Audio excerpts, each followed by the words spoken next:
Well, happy New Year's Day, everybody, or for Morrowind players, happy New Life Festival.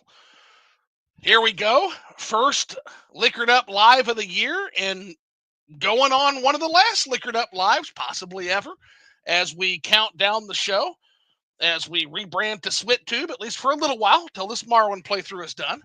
And I couldn't think of a better fucking guest to kick the new year off with. We've got Mr. Phil from Phil1UpCollects. He's going to be joining me while we talk about the good, the bad, and the ugly from 2024, what we look forward to in 2025, and anything else that fucking happens to trip our mind up and grab our attention like a fucking dog chasing a car. So, Philly, tell everybody who you are, tell everybody a little bit about yourself, and then let them know what the fuck are you drinking, buddy? Well, hey everybody. If you don't know me, I'm Phil1UpCollects. Phil1UpCollects on YouTube, all my socials. I'm a passionate gamer, collector, cringy joke lover. I dabble in some voice acting and work for Premium Edition Games. So yeah, that's a bit about me. And what I'm drinking tonight is good old fashioned water. Sorry, no liquor here. I'll tell you, I think water is the absolutely uninterrupted, like, drink champion of Liquored Up Live. Like, y'all just let me down with this fucking water shit. I feel like Bobby Boucher's coach. I just want to lean into like you or OJ or like fucking Jay or whoever comes on and be like, hey, water sucks. Whiskey's better. Get some fucking Jay, whiskey. if Jay was on right now, he'd be like, Rockstar Pun! Rockstar! Yeah, hey, He'd have like Rockstar. Yeah, 15 guess rock what? stars. Rockstar sucks too. Whiskey's better. But I gotta get you guys. I've got to get you guys on board with the actual liquored part of Liquored Up Live here in the last days. But it's okay. You guys are all in the best company. So I call it the Kool-Aid Club. And Kool-Aid is a great place to be, especially if you're lucky enough to find the out-of-print mango berry Kool-Aid. Those motherfuckers. They Oh just my will gosh, I've not never had fucking that. stop.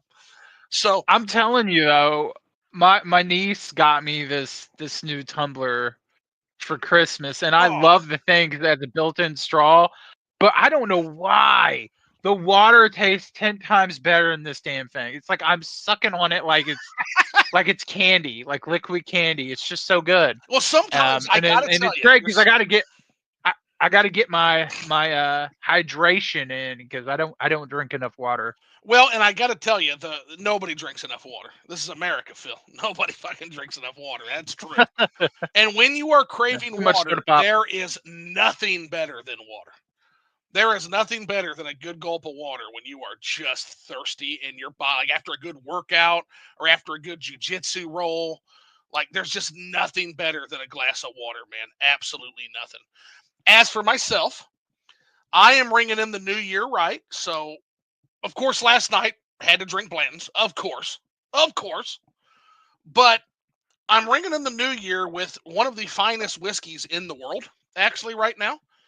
So, Mm. now, Philly, are you familiar with a man by the name of Masataka Takatsuru? No, but that sounded like a lot of Chinese, Japanese That is that that just is came out of he, your he was mouth. he was a Japanese person who studied chemical engineering, and Okay, and in cool. Scotland. And when he returned to Oh, Japan, he founded Suntory Whiskey Company, Suntory Distillery.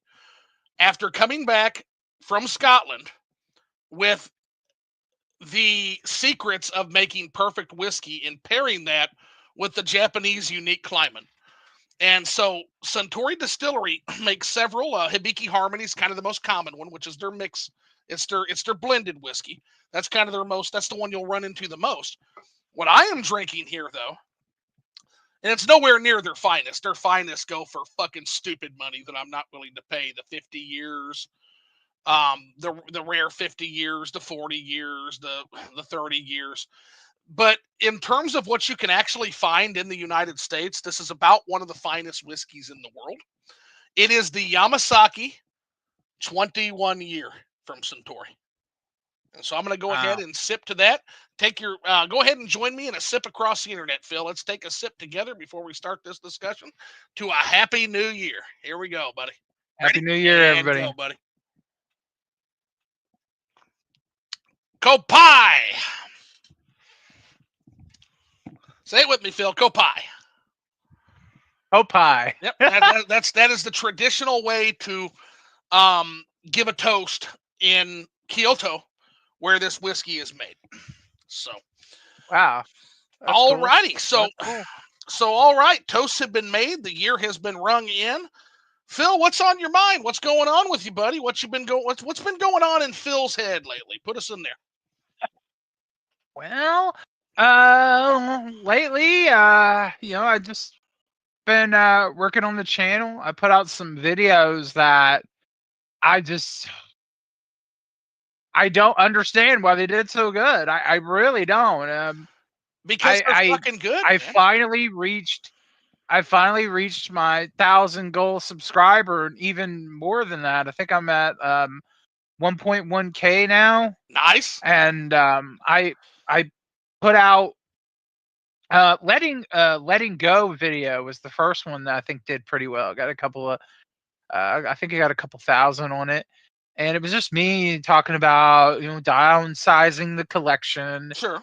And being willing to let go of some things, because you got so many games, like realistically you're going to get to all of them? Probably not. And people resonated with that. But when I put out my video about artificial rarity with modern games, it just blew up and got like 5.5K views. I think I've gotten like 200 subscribers over some of these videos. God damn. It's crazy that it just pushed me over that 1,000. I couldn't believe it. I was like emotional. I like go to bed, wake up, and it's like, whoa, what happened? And then to end in the year right with reaching 1,000 subscribers, I did a video that is near and dear to my heart that I wanted to do for a very long time, and that was about my uncle. Go watch that video, is single-handedly that is single-handedly the most important video on my YouTube channel, like to talk about my uncle. And it was hard to make that as emotional. I'm already starting to tear up right now. I bet. Well, it's just you're cutting those damn onions, Phil. Sometimes you can't. You gotta stop cutting onions on stream. I tell you this all the time, buddy. That's what happens when you have Taco Bell. Yeah, Taco Bell sounds good. No, that video is honestly, Phil, that's one of my favorite videos anybody's made in the entire year, man. It's great. It's absolutely great. And I'll tell you, in terms of like where hits come from, I don't think anybody fucking knows, to be honest. I mean, some people will claim to have the inside track. You should be very skeptical of that. But like, if you had told me that I was going to be starting to get 200 plus videos, 200 plus views, streaming fucking Morrowind, and 1,000 on the biggest one, I would have told you you're full of shit, man. You are full of shit. I know, right? It's crazy. But here it is. Here we are. Here we are. Channel's rebranded. It did so well. A channel I was gonna fucking kill is just rebranding to Swit to. So and that'll at least make the channel limp for another year. That we'll play through that Morrowind playthrough.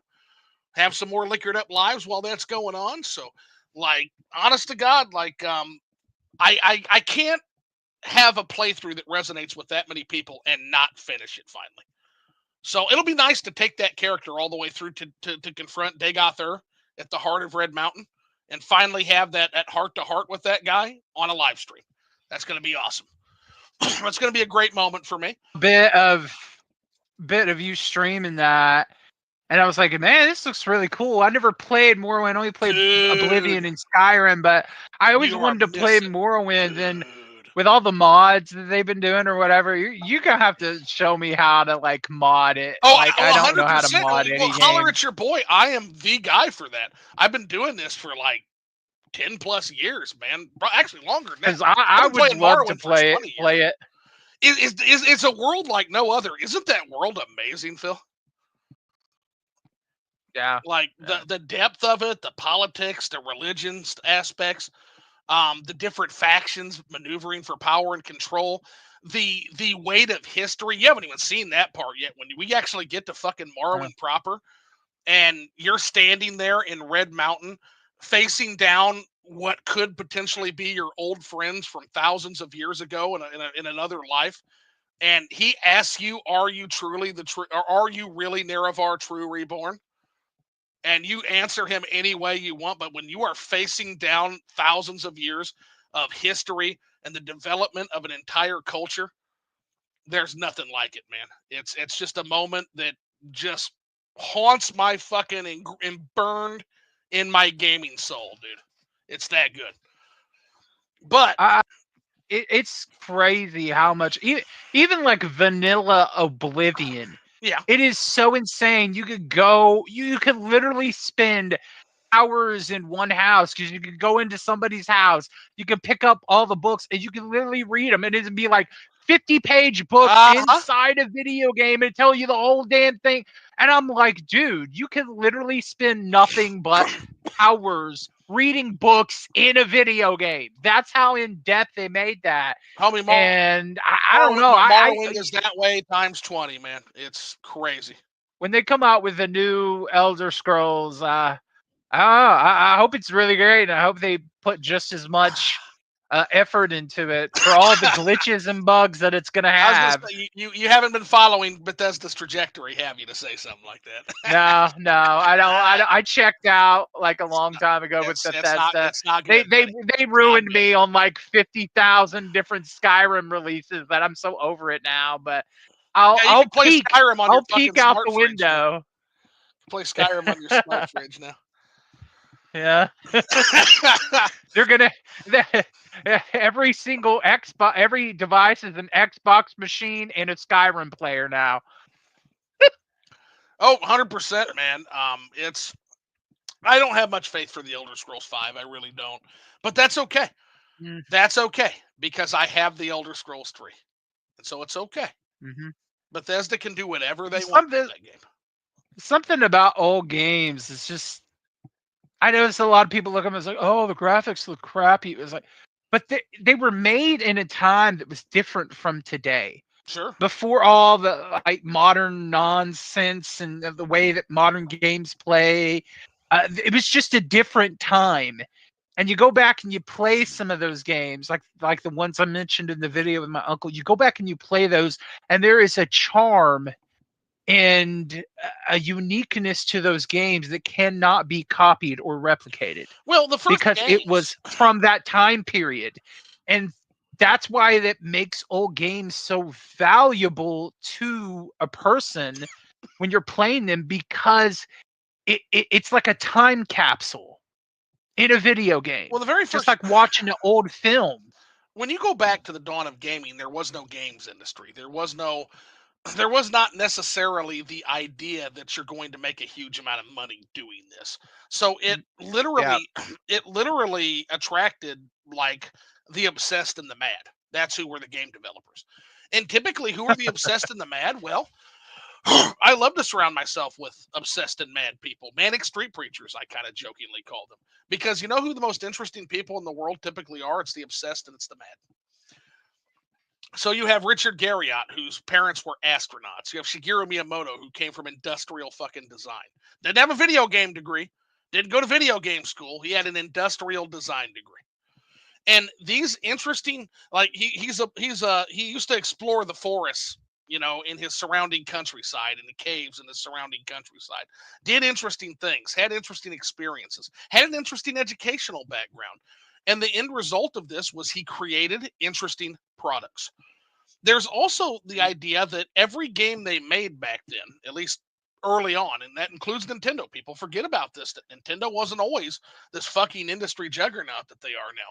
There was a time when, because there was no video games industry, not really in the same way there is now, that every game you make could be your last game.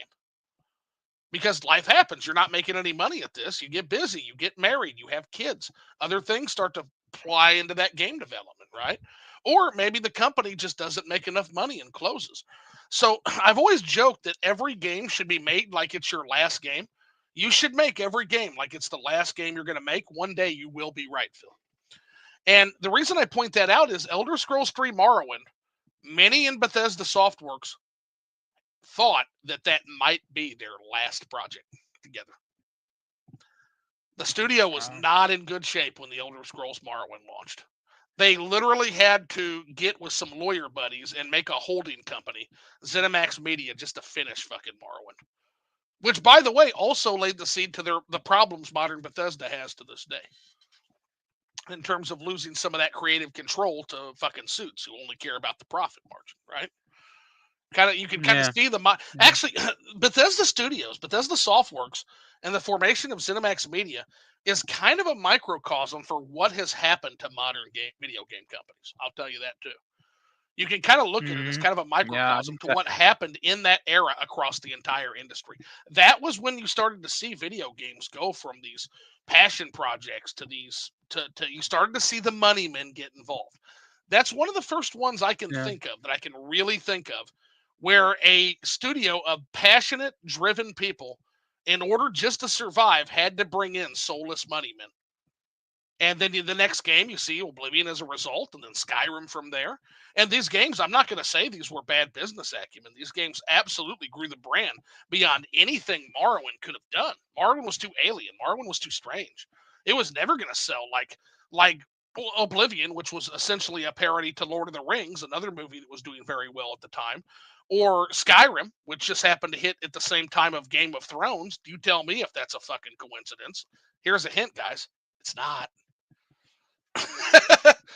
You literally watch the lore of those games transform around those popular works that were capturing the cultural zeitgeist, right? So, I don't know. It's interesting because I agree. I agree that they saw what AAA games are like. I don't even think they're really called AAA games back then. All games used to just be games. Yep. Like there was no differentiation between any. There would be games that come out. Some of them be good. Some of them be great. Some be ass. And somewhere along the way, because of games like that, it made a separation. And then AAA games were supposedly the ones that everybody had to look for and turn to. They're the ones that are supposed to be the creme de la creme, and everything else under it is just like subpar. And now we're seeing that because they've delved so much into that, and all these games are literally recycled ideas in a different game with a different paint job over it, like a palette swap with the same kind of mechanics and UI and gameplay, hide and load screens behind an elevator, and all those other weird things they do with horse most armor. triple games. It's gotten to the point where people are exhausted with it, and those games are no longer the best games. Now we are seeing indie titles as the games that people want. When indie titles kind of launched with PS3, 360, it were tiny little cell phone type games that nobody wanted to play. They were kind of crappy. Nobody wanted them. And now they are in such high demand. People are looking to indies for that quality experience because they just can't get it all the time with AAA. And unless you're a wild card like Larian Studios with Baldur's Gate 3. And that shook everything up and made some other big companies mad because they were like, this game is just too good. We now we have to reach this quality standard. Wasn't that a fucking moment, by the way? I know, right? The entire that was games crazy. industry literally cry about how the Tears of the Kingdom and Baldur's Gate 3 were two good games, and we can't. Well, guess what? If you can't live up to that, then die. You probably shouldn't be in the business. That's correct. You should probably go find a different job. I'm sorry. I'm really sorry. Interesting. Then go away. Then this is the new standard. By the way, those weren't the only two game studios to meet that standard that gamers had. You had Street Fighter 6 meet that standard. Tekken met that standard. The new Tekken game. 2024 was 2023 was a year of banger games. A year worth of banger games. So all these studios saying But they we can't were, do it. No, Ubisoft, you don't want to do it, and you won't want to put the work and the money in to do it. That's what it is. Other people hit it and it just makes fine. no sense Capcom, to you don't see me. Capcom. You don't see Capcom crying like a bitch about how they can't do Baldur's Gate 3 quality games. Capcom goes and puts out Monster Hunter Wilds. Fuck out of here. Like they're not. You don't see them crying about it. You didn't see Konami of all people crying about it. They put Bloober Team to work, made Silent Hill 2 remake, a game that I have problems with, but is still a pretty fucking good game overall. So yeah, I don't want to hear it. I don't want to hear this fact about it. Nobody's asking you to make Baldur's Gate 3. Finish quick. Nobody's asking you to make Baldur's Gate 3. Nobody asked you to do that. No, we know you're not going to make that. That's a fucking generational game. We know you're not going to make that. Yeah, We're asking you to that's make a once game in a that's fucking lifetime. fun, Like, man. We just want yeah. a fun game. That's all we want. When you were saying how a lot of these big prolific people that, the ones that everybody remembers, like Miyamoto and whatever, and games like Kojima, his inspiration was film. He's always wanted to be a film director, but being from Japan, it's just not prevalent over there.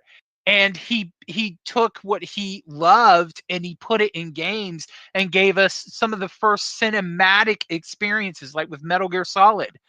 And it was unheard of then. And that's why that game is so special. That first game is so special.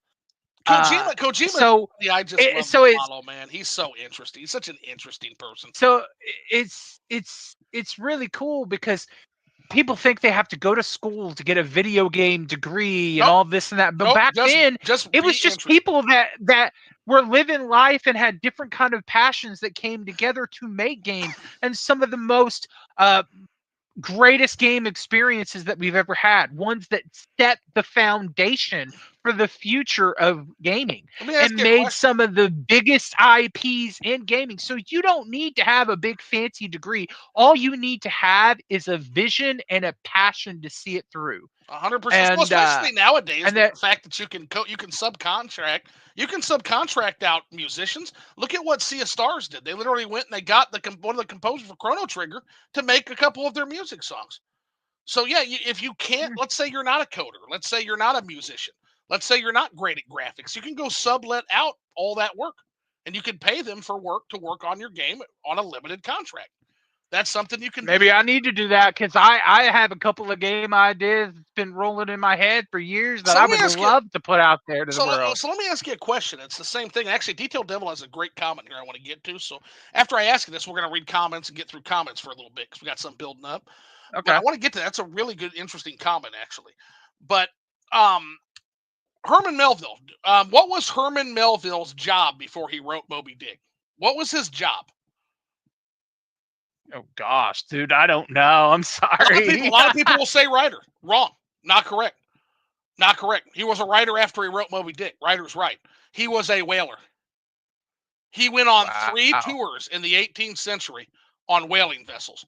Do you know how fucking dangerous and insane it was to do one whaling trip in the 18th century, Phil?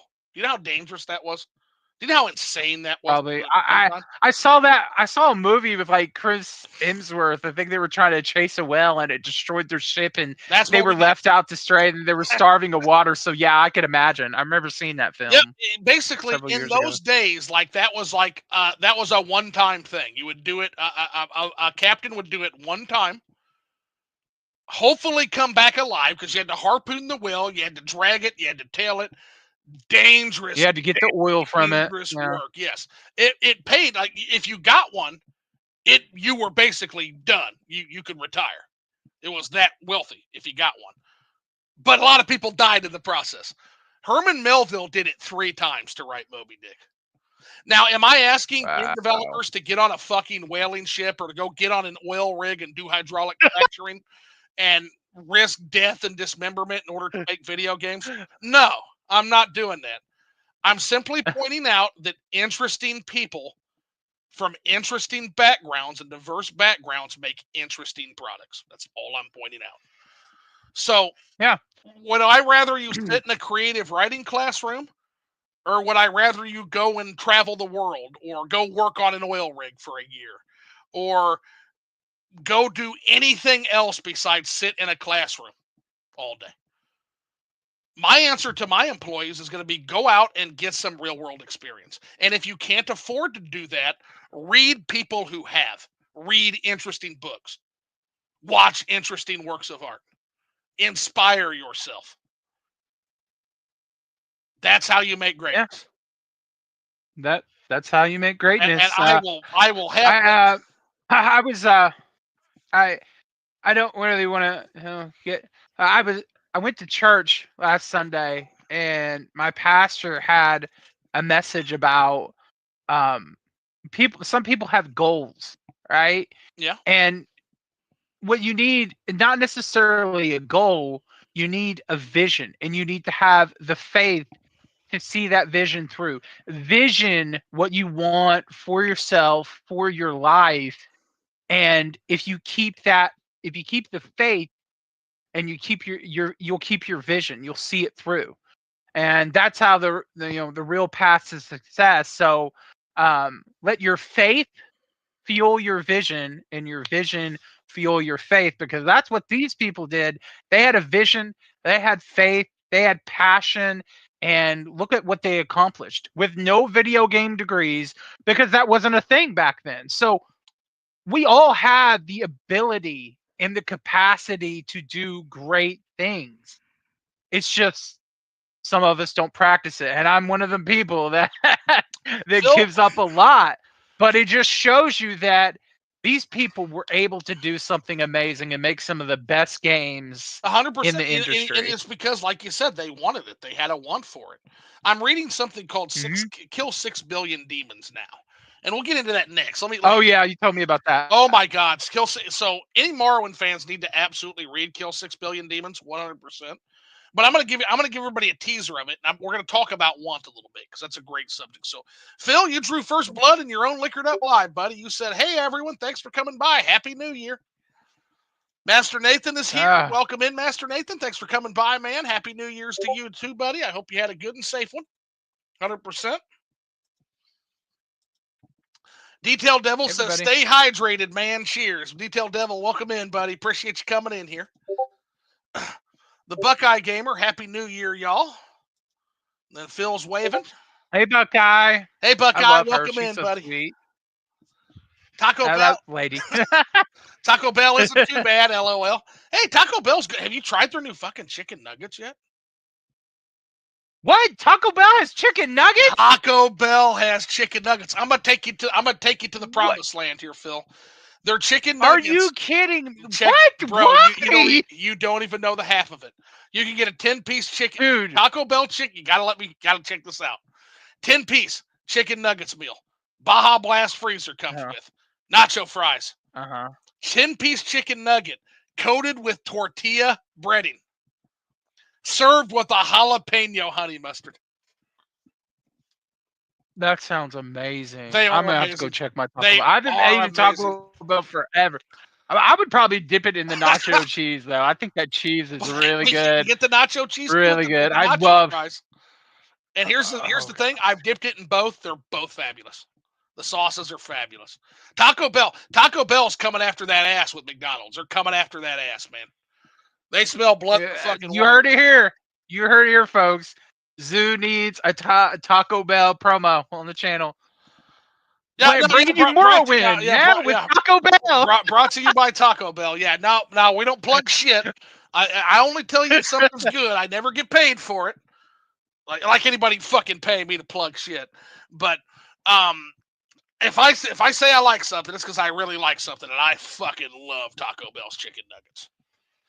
So that is absolutely that is a highlight of 2024, 100%. Yes, I just said that Taco Bell chicken nuggets are a 2024 highlight. Fuck my life, right? Anyway, so Nish Quick Pops, sup guys? Happy New Year. Nish Quick, thanks for stopping in, buddy. We appreciate it. Hope you had a happy and safe New Year yourself, man. So here's the one I wanted to get to, because this is actually great here. So Detail Devil, by the way, he's part of Morrowind's modding community, so hats off to this guy. He is one of the dudes making Morrowind continue to be the greatest game ever made. So we have great games, which amen, amen. All these people crying that they can't do it. That's you. That's a you problem. That's not a games Mm-hmm. problem. That's a you problem. Modern studios are constantly competing with the old games. You may be able to compete in the graphics department, but Modern Warfare 3 beats all of them when it comes to world building. That's the other thing. We already have great games. They're called Mm-hmm. they're called retro games. Yep. And that's And why they're I make stupid that point. expensive because I make that point all the time, homie. I make that point all the time, all day, every day. I would not want to compete with. You meant Morrowind? Okay. Yeah, Morrowind, absolutely. Yeah, world building, nothing can compare. Yeah, nothing can compare to Morrowind in terms of world building, and nothing probably ever will. You have to go to like Planescape Torment or something like that to even come close. And by the way, that's an old game too. Although I will say Dark Souls got close. Dark Souls got close. Got close. and then look what happened. Also a retro game now, by the way. Everybody took a dump on From Software. Oh, they make really weird games. Nobody likes it. Blah blah blah blah blah. Demon Souls came out. PlayStation didn't believe in it. We don't understand this game. Blah blah blah. Then Dark Souls came out, Did and it's PlayStation like not believe everybody in Demon Souls? I loved gave a shit all at once, and it became I the fucking most love Demon Souls. biggest What? turning point for them. I do too. Demon Souls is amazing. But yeah, it originally got shit on. Sony didn't believe in No it. I think the shit. Shuei guy, he didn't believe in it. Yeah, they didn't believe it Wow. at all. But then then after all this success, they're like, hey, let's remake it. Blue Point. Hey, FromSoft, Let's make remake it Bloodborne for badly with us. bad music. Let's remake it badly with bad music. With music that does not No. hold up to the aesthetic at all. That completely you missed the point of the entire fucking game. I also feel like the lighting and the atmosphere of the original version on PS3 It's is so so much much more dark. moody Yeah, and darker, it is. and it's so much more Phil, fog, they and didn't it's creepy. The Phil, they didn't read the quietness homework. of it too. They didn't read the homework. Yeah, They they didn't didn't. read the homework. They may have replicated everything else, but they missed the mark on that because I was Fucking pathetic. playing it. I was like, man, and I know it has like a filter in the game that's supposed to make it look like the original. I had my friend. He was like share playing it once, and he turned that filter on. I was like, that is awful. That doesn't even look like the original game There's two at moments. all. There's two moments. So I'm gonna take you on a little bit of a side story real quick here, okay?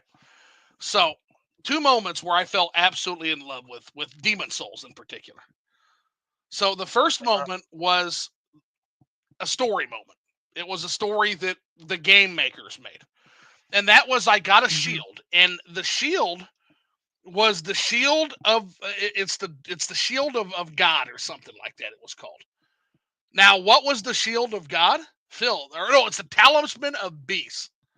And on the talisman of talisman on the talisman of beasts is a tree. It's an old withered tree.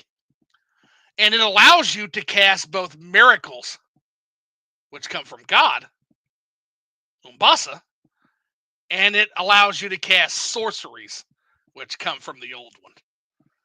And inscripted on that talisman in the item description is a message that heavily implies that Umbasa, the god of that world, and the old one are one and the same.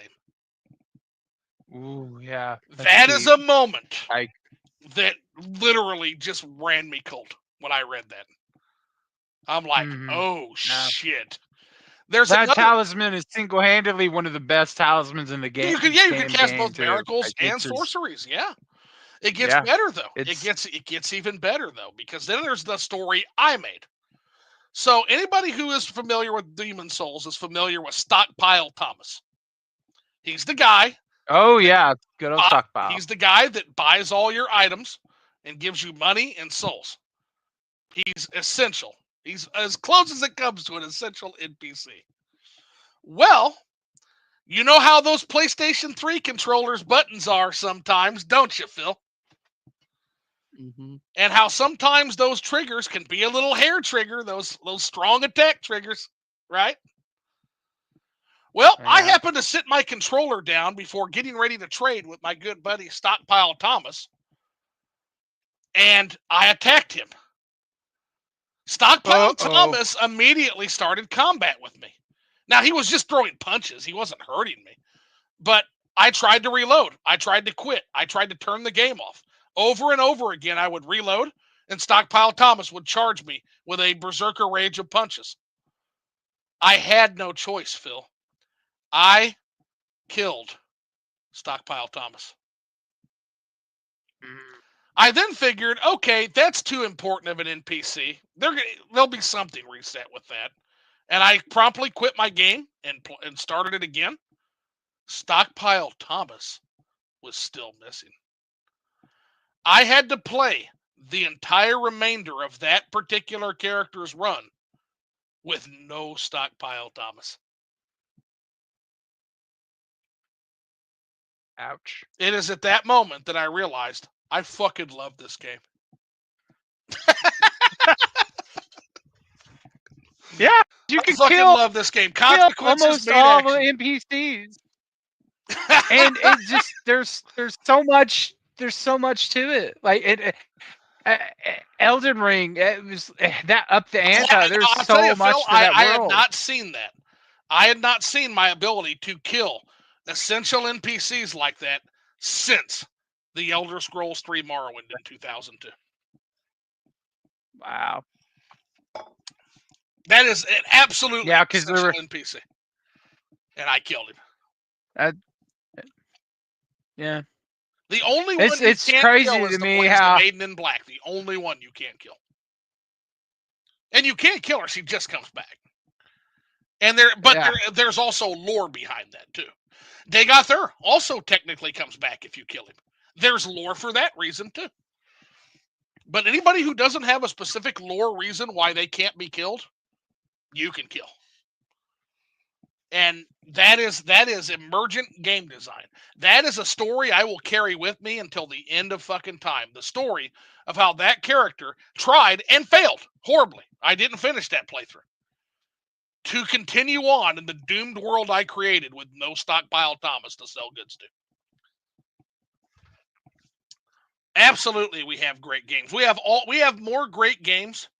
Detail Devil, we have more great games than we could ever play if we played games the rest of our lives. We don't need new games. That's 100% true. Yeah, and they could literally just make bank on doing nothing but re-releasing old games. And I mean all of them. Even the really expensive price ones that have never got a digital release or a new physical release. They could just do that and they would make tons of money. Now they're in the camp of like doing a lot of remakes. And we're getting some, like there's the Suikoden 1 and 2 coming. That's a new game to me. I never got to play Suikoden, so I'm pretty. I never got to play them either, so I'm looking forward to that. I mean, Jake walks those up. He talks a hell of a game. I hope with that. when he loves it. I hope they'll also, with that announcement of the Tales 30th anniversary, I hope we'll get some more of those Tales games. I know Jay has been playing a lot of them right now, even Japanese ones. He's imported some Japanese ones that are really cheap, so that we could have some of those games in English, because there are some Tales games that are called Tales of the World, where it's like you make your own character and you get to interact with all the characters from various Tales games in the same world, teaming up with them, fighting, leveling up, doing all this cool stuff. Jay's in and I'm like, right now. We only got one of those. We only got one of those in the West, and there was like 2 others. He told me last night when we were talking on the phone that he found a Tales Muso game. That's what I'm saying. Now, like, a Muso game, like a warrior. Jay's like a pig in shit right now. He is in heaven. Yeah. He is in absolute heaven right now. A Tales Muso game. You couldn't ask for a game to be more tailored to he told me that. I was like, what? I had no idea. I was like, well, that would probably be the one I would definitely import. Well, that's not the one. And but the one I'm looking the most forward to Jay playing. Has he told you about it? Has he told you what he found? What did he find? This fucking guy found a Silent Hill fighting game, beat 'em up game. Oh yeah. I've seen He that. It's like a found a mod, but there's Silent like Hill 2 beat 'em up game. Now that is the most yeah. incredible thing since Bloodborne Kart Racer, Nightmare Racers, Nightmare You Kart, know, there's which is incredible. there's like an NES version of Final Fantasy VII that somebody made. Hmm. Yeah, I never played it, but it'd be cool. Like even Never people are like underestimate the internet. Never demaking underestimate the old internet, man. games in a different way because people are so nostalgic for retro. Like they love Silent Hill so much, retro series, and then they want to make a beat 'em up. They Right, love Final Fantasy VII so much they make an NES version. You see what I'm saying? 100%, People man. love retro games. So all these big ass companies with all the licenses have to do is bring them back. I am crying out to the license holders of Grandia to please give me Grandia 3 and Extreme on modern consoles. We got the HD collection. I need the other two, okay? And then Right. for all the love in the world, Sony, get off your ass and bring back Legend of Dragoon. I need a sequel. I need a remake. They're I not going need to a do that. remaster. I need it physically. I need it now. Give it to me, right? Yes, like Yep. Legend So, of Dragoon was like the last big JRPG on the PS1. And like I said in my video with the uncle, it pushed the performance of that system. It showed that the PS1 was still strong enough to deliver amazing games, and I think the PS1 could have went for a couple more years before they dropped the PS2. I well, really think they nobody. could. Well, and again, the only reason I think Sony would have been content, but I think Sega forced their hand with the what was it, the Sega Dreamcast. I Hmm. think they were. I think they were a little afraid of letting them of letting them go uncontested and unanswered with another system. Again, that's what nobody likes to increase their hardware. Nobody likes to jump hardware generations. It's the same thing with Nintendo Switch is going to happen. Like, okay, I've said all along, the fucking Nintendo Switch. The Nintendo Switch is two or the Switch Nintendo Next. Their greatest competitor, Phil, is going to be the Switch. It's going to be the OG Switch. Yep. Good luck Yep. convincing 150 million soccer moms who like Mario Kart 8 that they need this new and tasty Switch too. Good luck. Good fucking luck. Yep. Me and OJ And go if back they and don't forth on this market it all the right, time, homie. if Me, they don't market it right, like they did with the Wii U, it's gonna, no, and me people are and gonna just be like, why do I need the Switch 2? I got the Switch. that's It what plays everybody's going to thousands say. of games on my shelf. Well, and you got to keep in mind that the market's very different this time than it was. The Nintendo Switch was a blue ocean product launching in a positive macroeconomic environment with no competition. The Switch 2 is a sustaining innovation launching in a red ocean full of competition in bad macroeconomic times. These aren't comparable Mhm. marketplaces that the two are entering into. And again, if you want to see how the Switch is going to do, I point you to PlayStation and I point you to Xbox. Now, I don't think they're going to do as badly because they have their own franchises. And I think Nintendo has a bolder and better direction in terms of where they want to go with things. But Yes, what I'm trying yes. to explain is nothing overcomes macroeconomics. Nothing. And the macroeconomic conditions Mhm. and the geopolitical conditions on the global stage right now is instability. And in times of instability, market products don't do as well. It's as simple as that. So even if the Switch even if the Nintendo Next does well, it's not going to do Nintendo Switch. And it doesn't necessarily have to. But I'm just trying to prep people in the Nintendo YouTube community for the fact that, hey, Zoo's going to be fucking right again, guys.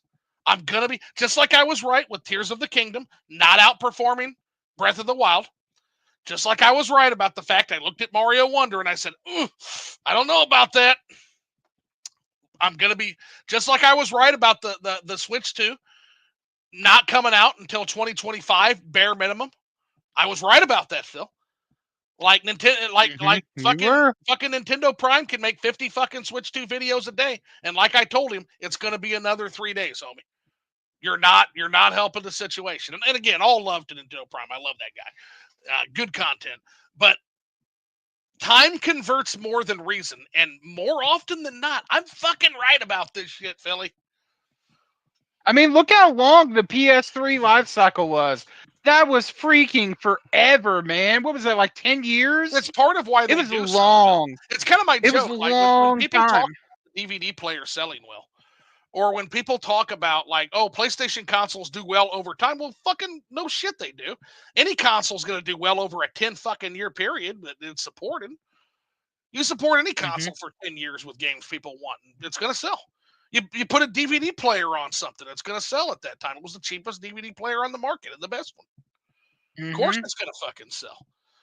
Of course, now Sony also found, what is it? They found another 10 million PlayStations sold in America, so they can, aha, that's the newest thing. They just, oh, we found some more PlayStation 2s that were sold. Never mind, the production stopped in like 2008. You dumb bastards. Like, but whatever, claim what you want, because the Switch is going to cap out. I'm going to say it right now. It's going to be about 160 million by the time it caps out. That's all done. It'll be 160. I'm just curious to know how they're gonna upgrade it. Like, what are they gonna put in it? I don't know. See, I don't. I don't They're really necessarily. gonna check it up. I'm not as positive as a lot of people are on that, honestly, Phil. And the reason for that is there's a battery bottleneck, and until you can show me how you solve that, and maybe Nintendo has, they do have engineers that work for them, right?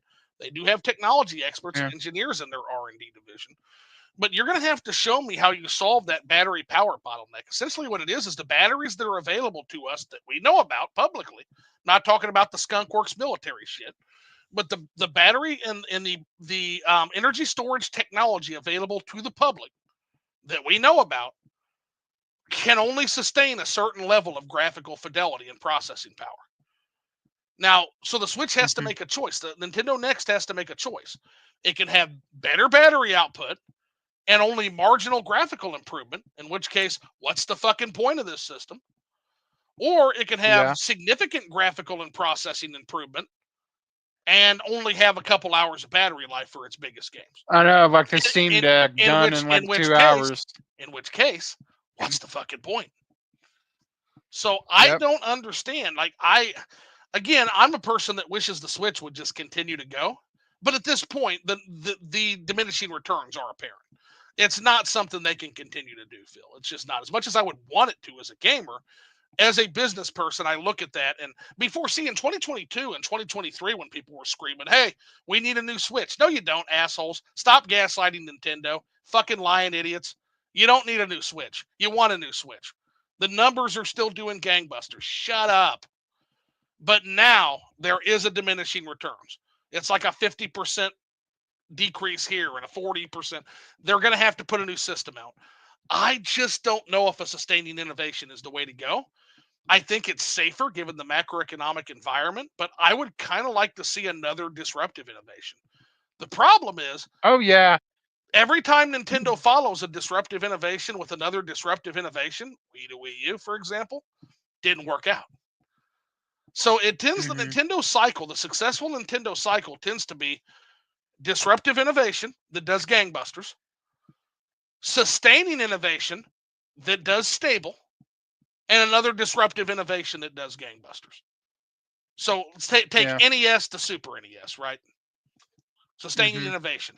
Nobody's going to say the Super NES did gangbusters because Sega stole half its market share, but it did enough. It did well enough. It did fine.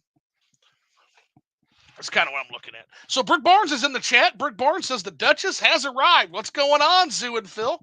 Not too much, Brooke. Not too much. We're just sitting here chewing the fat, opening the new year with a resounding volley of alcohol and water.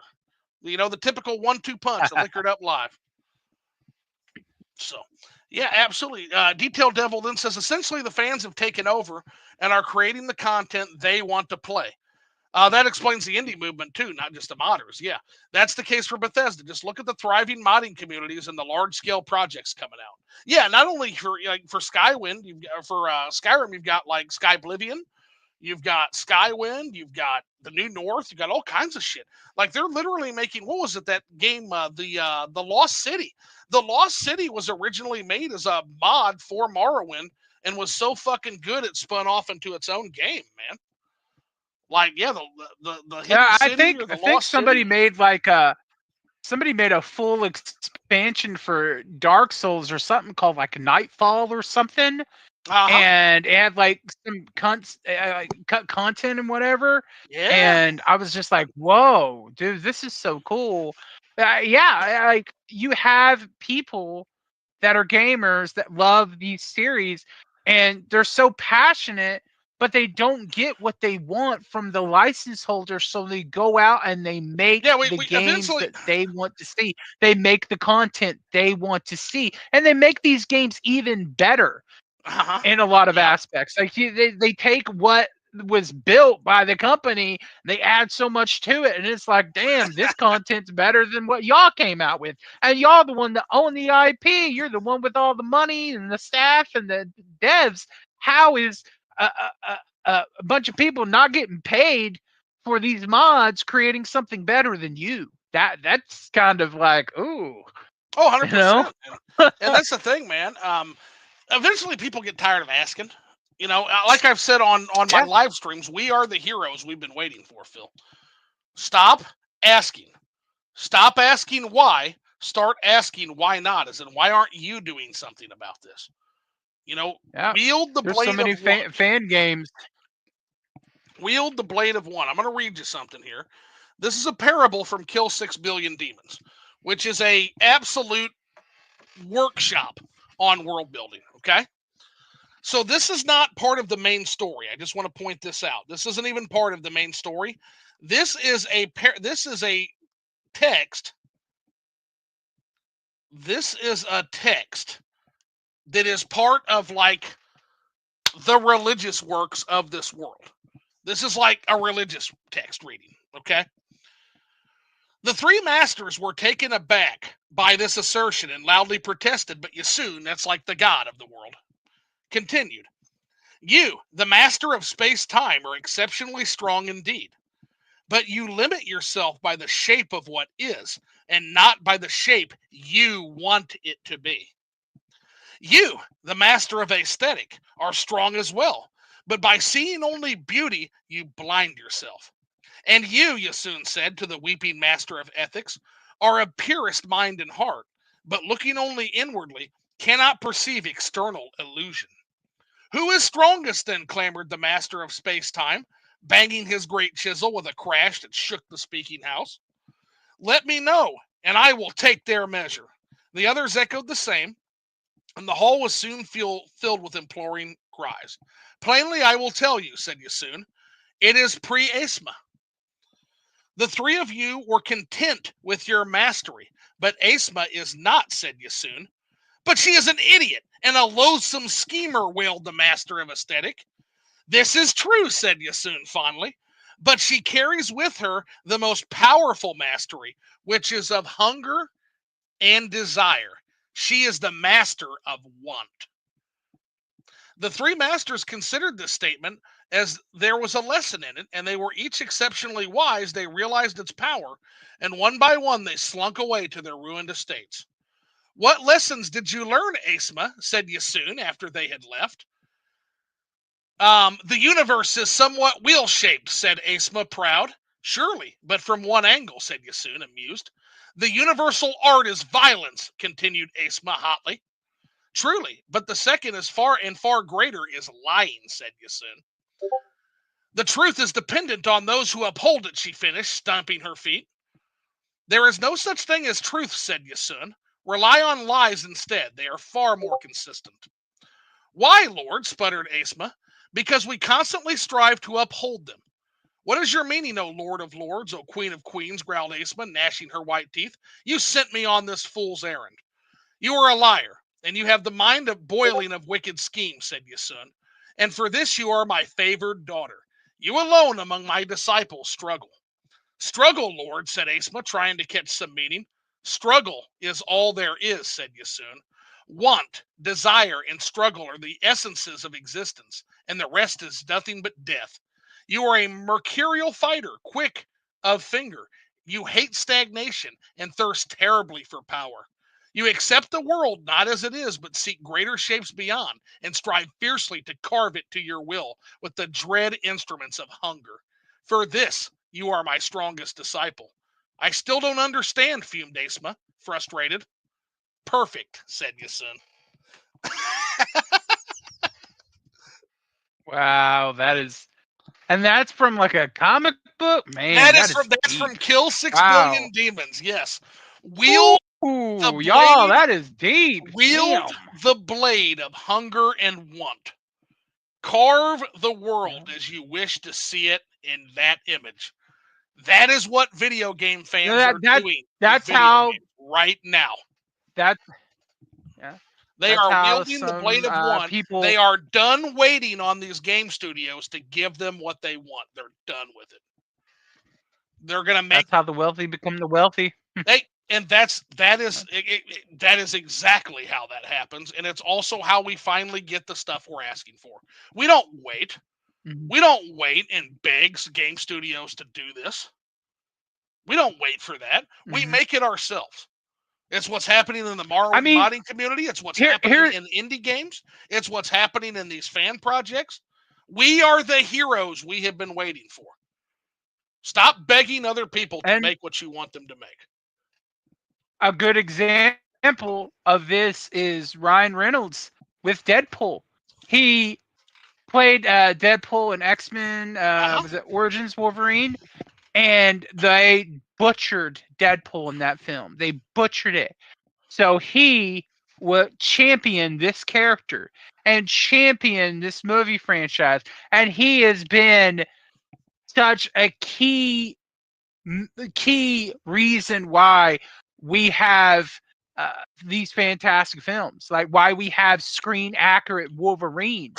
Uh, It's a he great point, understands actually. the character. He had the passion to see it through. He didn't give up, even when studios were no, no, no, no. He made it happen, and 3 banger Deadpool movies came out for it. And he wants to make the MCU even better now that Deadpool is a part of it. And I just think that's awesome. I think it's awesome. He had a passion and dedication for this character that he loved and he wanted to portray, and he made it happen. And that's how we should be with everything in life and with games and entertainment. Have a passion, determination to just get out there. If a company or your boss or whoever is like, no, no, you can't do this. No, no, no, they don't listen, then maybe it's time for us to do it. Here, I'm going to share one panel of this comic. I'm obsessed with this comic right now. I am absolutely obsessed with this, just so the chat can see it real quick. This is just one splash page, one panel of world building from one comic.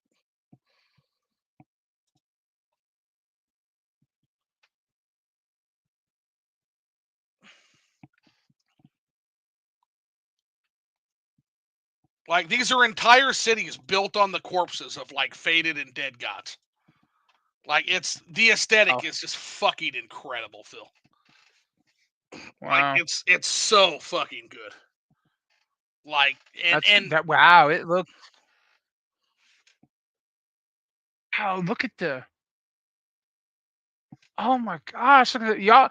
Y'all probably can't see it through the video, but I'm looking at this artwork and man, the color, the shading, the detail. Oh my gosh, this is gorgeous. Like it's you so could good. frame that and put it on a wall and it'd be perfect. There's so much going on in this picture. Oh no, Kind of reminds you can me of study that it, picture it, forever. it reminds me of like, and I hope you see this as a compliment. It reminds me of one of those old Where's Waldo things where all the artwork, all the characters all over it, and you had to like look really, really hard to find it. And you were looking at every little character, and all they were all detailed and everything going on in the picture. It reminds me of that because there's so much going on. There's so many characters and little details and the windows and the cracks on the, I guess, the dead bodies of the gods or whatever. Like, oh my gosh, man, that's wow. I'm gonna have to read this. I'm It's gonna have to good. pick this comic series up, man. You're making me a believer. It's good. It's really good. I'm telling Mm-hmm. you, man. It's my new obsession. It's absolutely my new obsession as far as that's what I've been reading lately. It's fucking fantastic, man. Um, and I'm getting a lot of lessons from it. It's not often, and again, I can absolutely see the parallels. These guys, obviously, and he even states one of his inspirations is the 36 Lessons of Vivek, which is a group of 36 books in the Elder Scrolls 3 Morrowind. That is just these absolutely batshit drug fueled fucking lessons from Lord Vivek, one of the demigods of that world. And it kills it. It's absolutely amazing. So okay, so let's go through the comments real quick because we got a question here. Guba says, I don't know what I just walked into, but it sounds like parables from Jesus. Yeah, actually, parable from Yasun, of course. So let us not speak of beginnings, Gubas things. For beginnings are false, and I am a consummate liar. Like, just absolutely, it goes so hard. The quotes in this fucking comic go so hard. I'm a blade my own hunger and want. Hey, you know what? If you don't wield the blade of hunger and want, someone else will, buddy.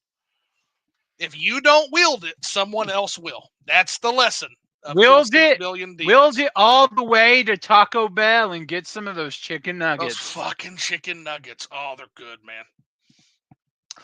Yes, I understand what you're talking about. Yes. Yeah, now, of course, leave it to me and Phil to take something as deep as that shit and fucking roll it into a goddamn video game point, right? Yeah.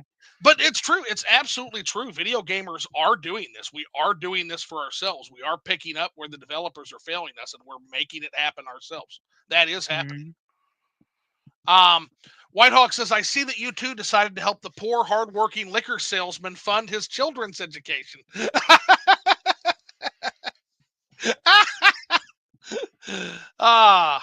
So I don't know. God. I think I spent a little bit, might have spent a little bit on this Yamasaki, this 18 year. But again, kanpai. Let's see. Happy New Year, boys. Hey, Rush Dog, what's going on, buddy? Hey, man. Welcome in, buddy. We celebrating the new year and we're doing it right. Kanpai. I'm drinking the Yamasaki right now from some Torii distillery. Water. What's this comic series called? God. Comic series is called Kill 6 Billion Demons. It is my new obsession. And I'm going to go ahead. I'm going to grab another panel real quick.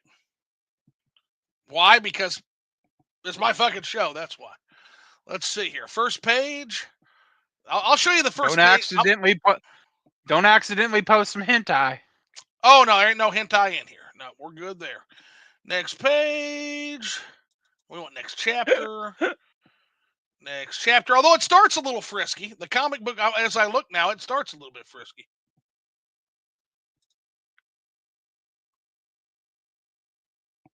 Let's see here. Previous page. No, we're not there yet. Next chapter. Okay. We're almost there. Next chapter. Next page. Where'd it go? Here we go.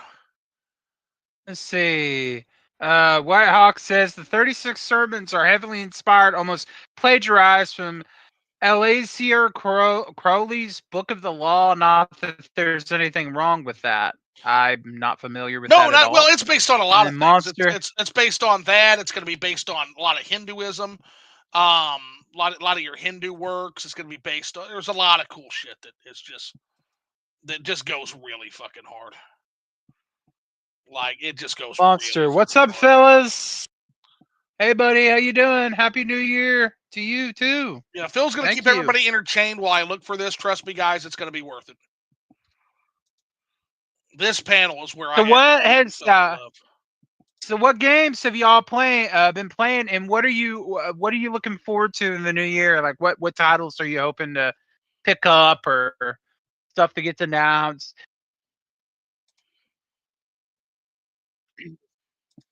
Well, I'll tell you what, my newest one I'm really excited about actually coming up next. I think, what is the newest one that's coming out?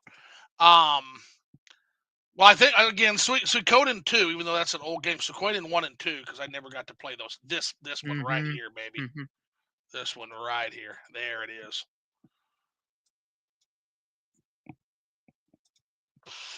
Oh, the monster. Yo, Phil, I gave you a shout out in my last vid.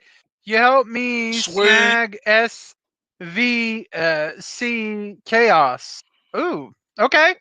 Cool, man. Thanks. I'm glad I could help you. There it is right there, buddy. I'll have to check out that video. Can you like drop a link or something here, or that I could? I don't know if Zoo allows links or whatever. If you drop a link, I'll Drop a go link? check it Yeah. out. No, fuck yeah, drop a link. I don't give a Drop shit. a link and I'll go watch the video. I'll give you some love, man. This is Thank Liquored Up you. Live. We don't police I'm always anything. glad and I, I'm always glad and happy if I can help somebody get a game they want, because Yeah. I'm all for the consumer, for the gamers getting the games they want.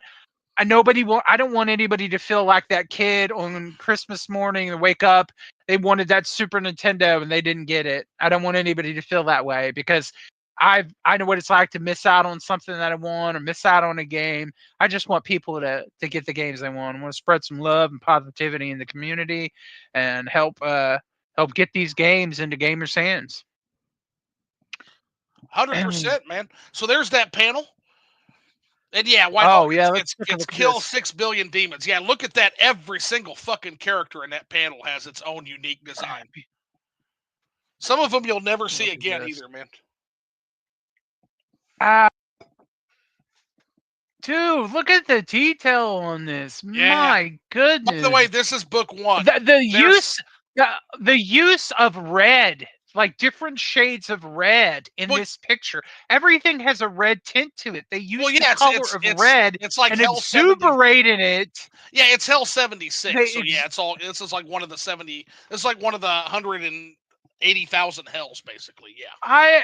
I don't think I've ever seen artwork as beautiful as this. I mean, well, I have, but you know what I mean? Like this. Yeah, this is something. Who is the artist for this? He goes by the name of Abaddon. Is it the same person that wrote it? Yeah, it goes by the name of Abaddon. But wow, definitely check out Kill 6 Billion Demons. So Kill 6 Billion Demons is one of the things I'm obsessed with. The other is a fake video game called Vermis. But that's a little bit off topic, so we'll talk about that another time. But Vermis is a fake video game. So it's a video game it's a strategy guide or a series of strategy guide books and art books for a video game that does not and will not ever exist, Phil.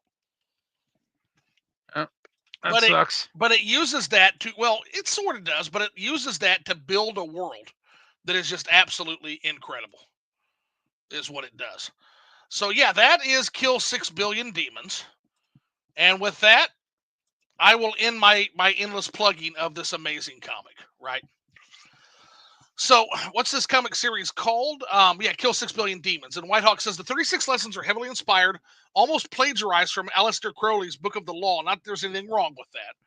Well, if it's plagiarism, I mean, again, they changed it enough to where I don't think it's quite plagiarism.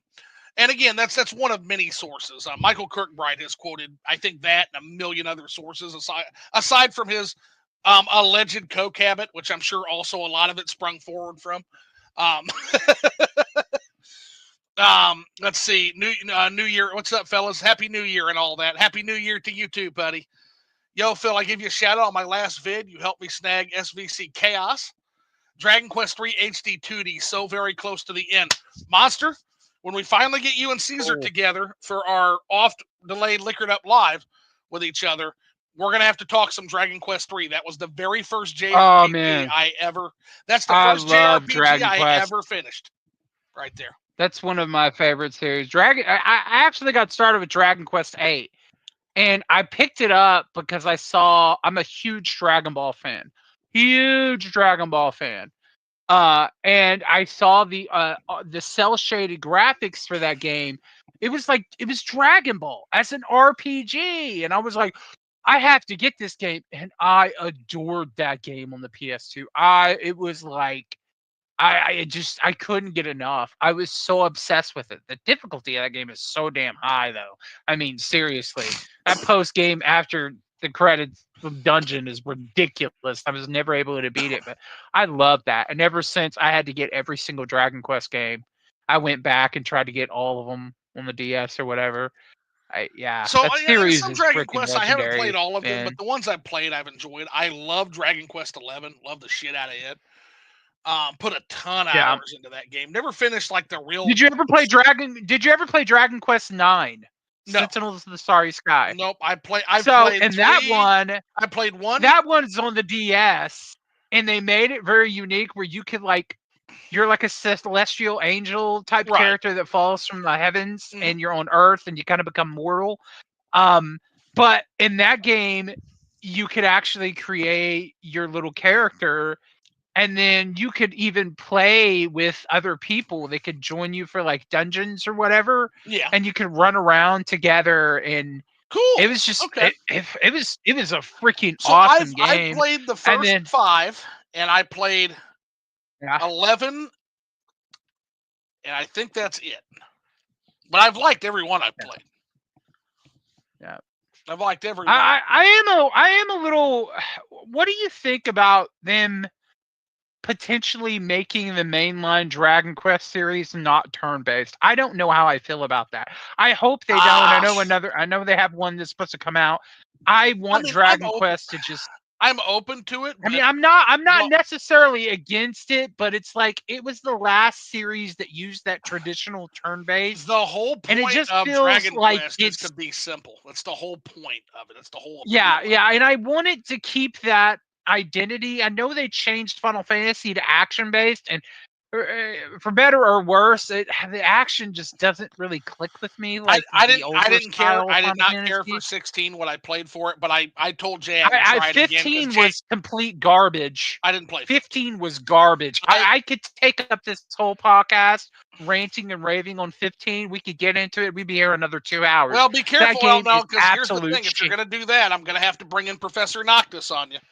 Going to have to get Professor Noctis. Professor Noctis wrote his fucking doctoral thesis on Final Fantasy 15, and he is a staunch defender. I don't know who that is, and he's totally entitled to his opinion and like it as much as he wants. But as somebody that paid for that game day one, that bought the guidebook, that bought the damn movie, it's complete shit. That's not Final Fantasy. Okay, and they mock you right at the beginning of it. They said a Final Fantasy for old fans and new, and I'm like, no, this is not a Final Fantasy for old fans. This is a Final Fantasy for people that don't even know what Final Fantasy is. That's never played a damn Final Fantasy game. I don't know what this shit is, but it's not Final Fantasy. You know, it would be a fun show, and it would be impossible to get all 4 of our schedules together. I would love to get you, Super Eye Patch Wolf, Professor Noctis, and me, just as a moderator, because I've never played this fucking game. I just watched Super Eye Patch Wolf's video.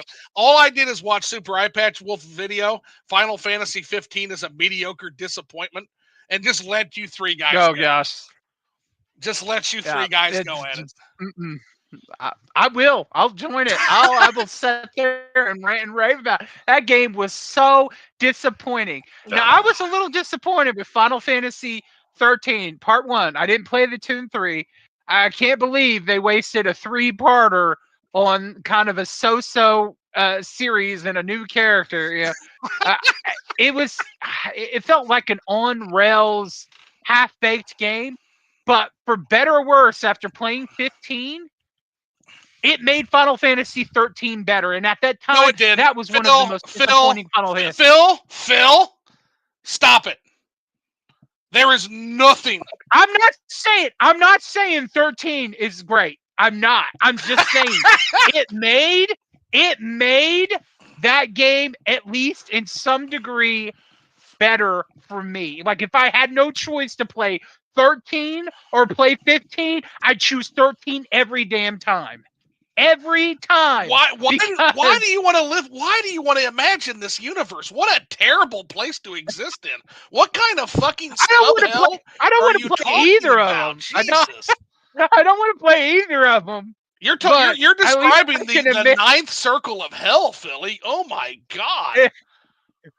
That's maybe I'm gonna fight 9,000 demons. Maybe I'm gonna kill 6 million demons. No, so there's an old joke that I'm gonna tell on stream, because why the fuck not? Okay, so guy dies and he gets sent down to hell. So I'm gonna give you the equivalent of what Phil just gave you guys. Guy dies, goes down to hell. Devil meets him there. Devil says, I'm going to give you a choice of 3 rooms, and you're going to spend the rest of your eternity there. Opens up the first room. Everybody is standing on their heads on hardwood floors. Devil says, this the one you want? He goes, well, can I see all 3 rooms first? He goes, sure, absolutely. Goes to the next room. Everybody's standing on their heads on hard concrete. Devil says, this the one you want? Guy says, man, I don't know. That seems kind of harsh. Like, for all eternity? Devil's like, hey, got 1 more room left. You want to see it? Guy says, yeah, let's see it, and then I'll make my decision. Devil opens up the door to the 3rd room, and everybody's standing up to their knees in dog shit drinking coffee. Guy goes, Devil says, this the room you want? He goes, I tell you what, I don't want to be standing on my damn head for all of eternity on hard surfaces. So you know what, man? I think I could get used to the smell. I like coffee. Because I just got one question. Is it do you have them take it like a man, like black coffee only, or do you add the cream and sugar in? Devil says, you get whatever coffee you want. We got cream and sugar, we got black, whatever you want to do. Guy says, sold. So the guy's sitting there drinking his black Colombian Nerino coffee, man, hell ain't so bad. 5 minutes later, Devil opens up the door. All right, coffee break's over. Everybody on your heads.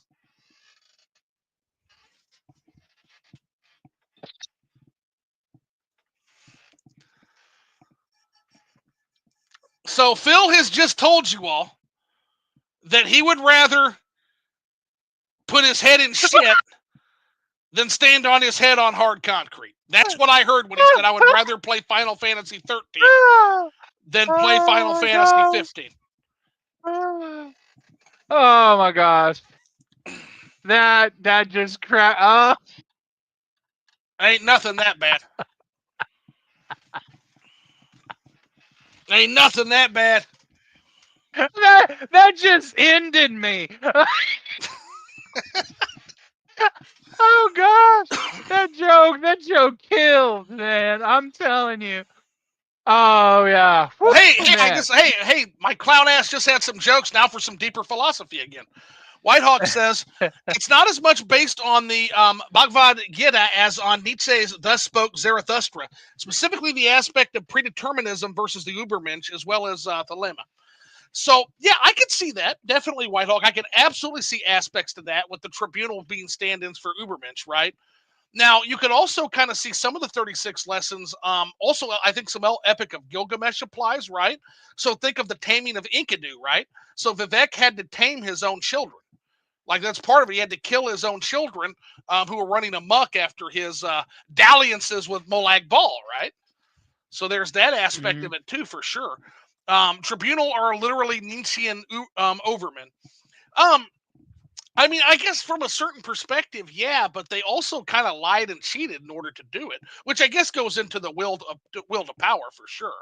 Tribunal definitely had the will to power, but here's the thing: joke was on all of them because there was somebody who willed to power and wanted more, and that was fucking Dagoth. Daddy Dagoth wanted that shit more than anybody because Daddy Dagoth was pissed about what happened to him in his house. Let's see here. The monster says, yeah, appreciate it, bro. Yeah, go ahead and link your thing if it'll let you. I don't know if it'll let you, but I don't have any blocks on it. Their rule being justified by their will and success alone, yes, rather than any pre-existing tradition or anything else, which, yeah, they never affirmed to that. In fact, that's a great point, Whitehawk, because they shattered the traditions of Daedra worship and traditional Velathi lifestyle, right? They shattered that. But more than that, the rhetorical style is heavily copied from Crowley's Thelema. For example, for I have crushed a world with my left hand, he will say, but in my right hand is how it should have won against me. Love is under my will only. The ending of the words is Om Sivi. Read that fucking poetry to me. That's, by the way, Phil, that's from 36 Lessons of Vivek. That's one of the 36 books in the Elder Scrolls 3 Morrowind. That's a series of 36 books. Versus there is splendor in my name, hidden and glorious, as the son of midnight, as ever the sun, 75. The ending of the words, the word abrahadabra. I'd have to go through a longer excerpt to show more parables, but you can see some of that from that short portion. Oh, fuck yeah, man. Actually, the endings of the words is, that's word for word, like you said, man. Yeah, that's pretty fucking beastie. Whitehawk. What are you studs drinking? I am drinking the Yamasaki 18 year. I have an empty cup that needs some more water. Phil joins 3/4 of Badly. our guests in the Kool-Aid Club. He's drinking water. So, let's see. I was empty now. The Monster says, I have thoughts on Dragon Quest 3, LOL. We'll definitely chop it up. It's very good, but man, it gets rough. Well, that sounds like a you problem, Monster. That sounds like a skill issue. Skill issue. What do you think, Phil? Totally skill issue from the Monster here. He's admitting a skill issue. Let me guess. Boss Troll spanked you. Did Boss Troll give you a spanking? Or was it Baramos? Or was it the Goopies when you get to that other place? The Goopies are actually little fuckheads, man. I don't like fighting Goopies. All they do is fucking summon those fucking gigantic statues to crush your ass. Hate those fuckers. Or summon each other. Whitehawk says another example is how Kirkbride referenced Egyptian deities. Yes! As he borrows this habit from Crowley's Thelema. But a lot of theology is very traceable to Thelema as it's the basis of Kirkbride's fundamental esotericism. So, yeah, we'll definitely have to pick your brain on that, Whitehawk. You seem to have studied a little bit more than I have. So that's that. I never made those direct connections. It's been a while since I've read Thelema, but that is really cool. That's a really, really cool take. Monster says, hot take, didn't care for 9, but I'd like to check it out again. Monster says, I feel like they found a great in-between turn-based and action in 11. It'd be cool if they kept that. 11 was just fantastic, man. That's a great game. Dragon Quest 11, I hate to say this because it sounds like blasphemy, but it's true. That gave me Final Fantasy 6 vibes in terms of the way that twist happened and what happened after that twist. And that's all I'll say for people who haven't played, right? Eyepatch Wolf also did. Yeah, we were just talking about that, Rush Dog. Yeah, Eyepatch Wolf also did not care for Final Fantasy 15. And that's a take that I feel like holds up, Rush Dog. The point he made more than anything to me, I remember I'm a Morrowind player, so I like world building. He made the point that, like, okay, you've got a world overrun with monsters, and none of the town have any walls. Like, if you look at Dragon Quest 11, all the worlds have, like, walls or fortifications because it's a world overrun with monsters and demons. But Final Fantasy 15, a world with horrible monsters and behemoths and Malbros wandering around, has no walls. It's like a fucking gas station in the middle of nowhere with no guards, no fortifications. Like, it's just weird, man, that there's no infrastructure to protect these villages. It's just bad world building. And then also you've got the thing where Eyepatch Wolf walked in a gas station and there was a man with glasses and a flannel shirt who walked past him to leave.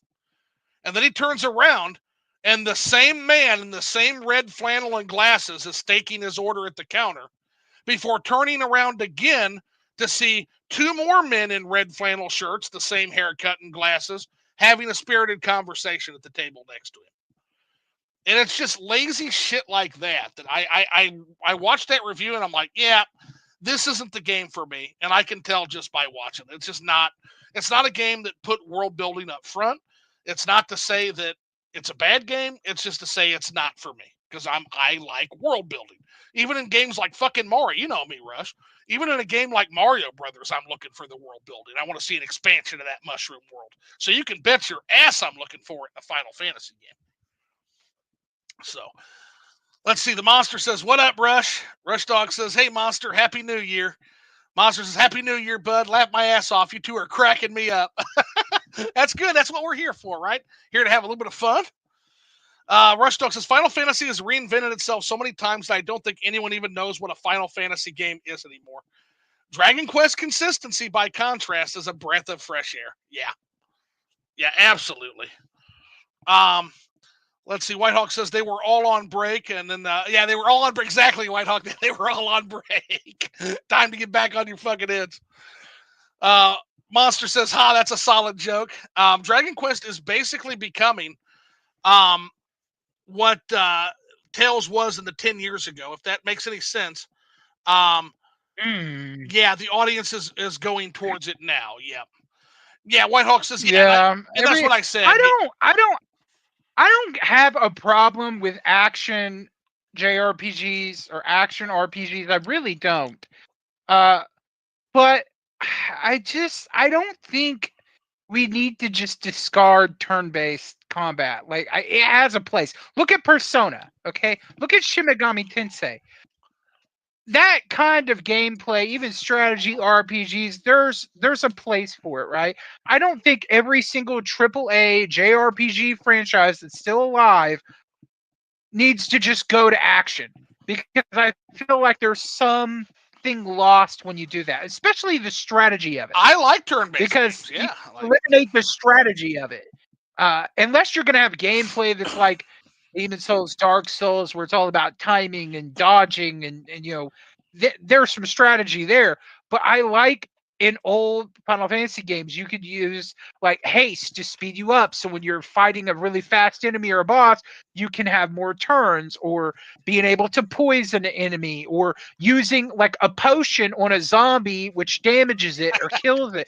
There's so many cool ways in old Final Fantasy games to get past beating a really tough boss or taking out enemies that are problematic in a way other than just attacking them. So I agree. And I agree with you. I feel like in action RPGs, you lose a lot of that. Now, I love it when it's in a series of its own, like Tales, Ys, stuff like that. That's fun because that's the genre. That's what they were. But when you take a turn-based RPG series that's been well known for turn-based and turn it action-based, something gets lost in that transition. It does, and it's noticeable. Now it's really noticeable. Now, so I'd rather Dragon Quest. Well, I want to build on that though, because I hear what you're saying there. I feel like Final Fantasy is a bad example for that though. Okay, and here's what I mean. So you're right when you say that like the strategy gets lost and the different ways of tackling that like all get lost in terms of being able to poison or confuse or petrify, right? There's two issues I have in Final Fantasy that kind of makes that null and void for that series. But I think the point holds up for JRPGs as a whole. In Final Fantasy, I never felt the need. I've never in a Final Fantasy game ever felt the need to do any of that shit. So basically, I can muscle my way through or heal or level up. Now you're going to say, Zoo, that sounds like a you problem, because those systems are there, except for the fact that they're not for most bosses. Most bosses, Final Fantasy makes immune to all that status effect shit.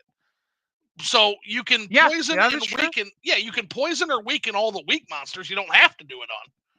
But yet, when it comes time to fight a boss, they're immune to all that shit.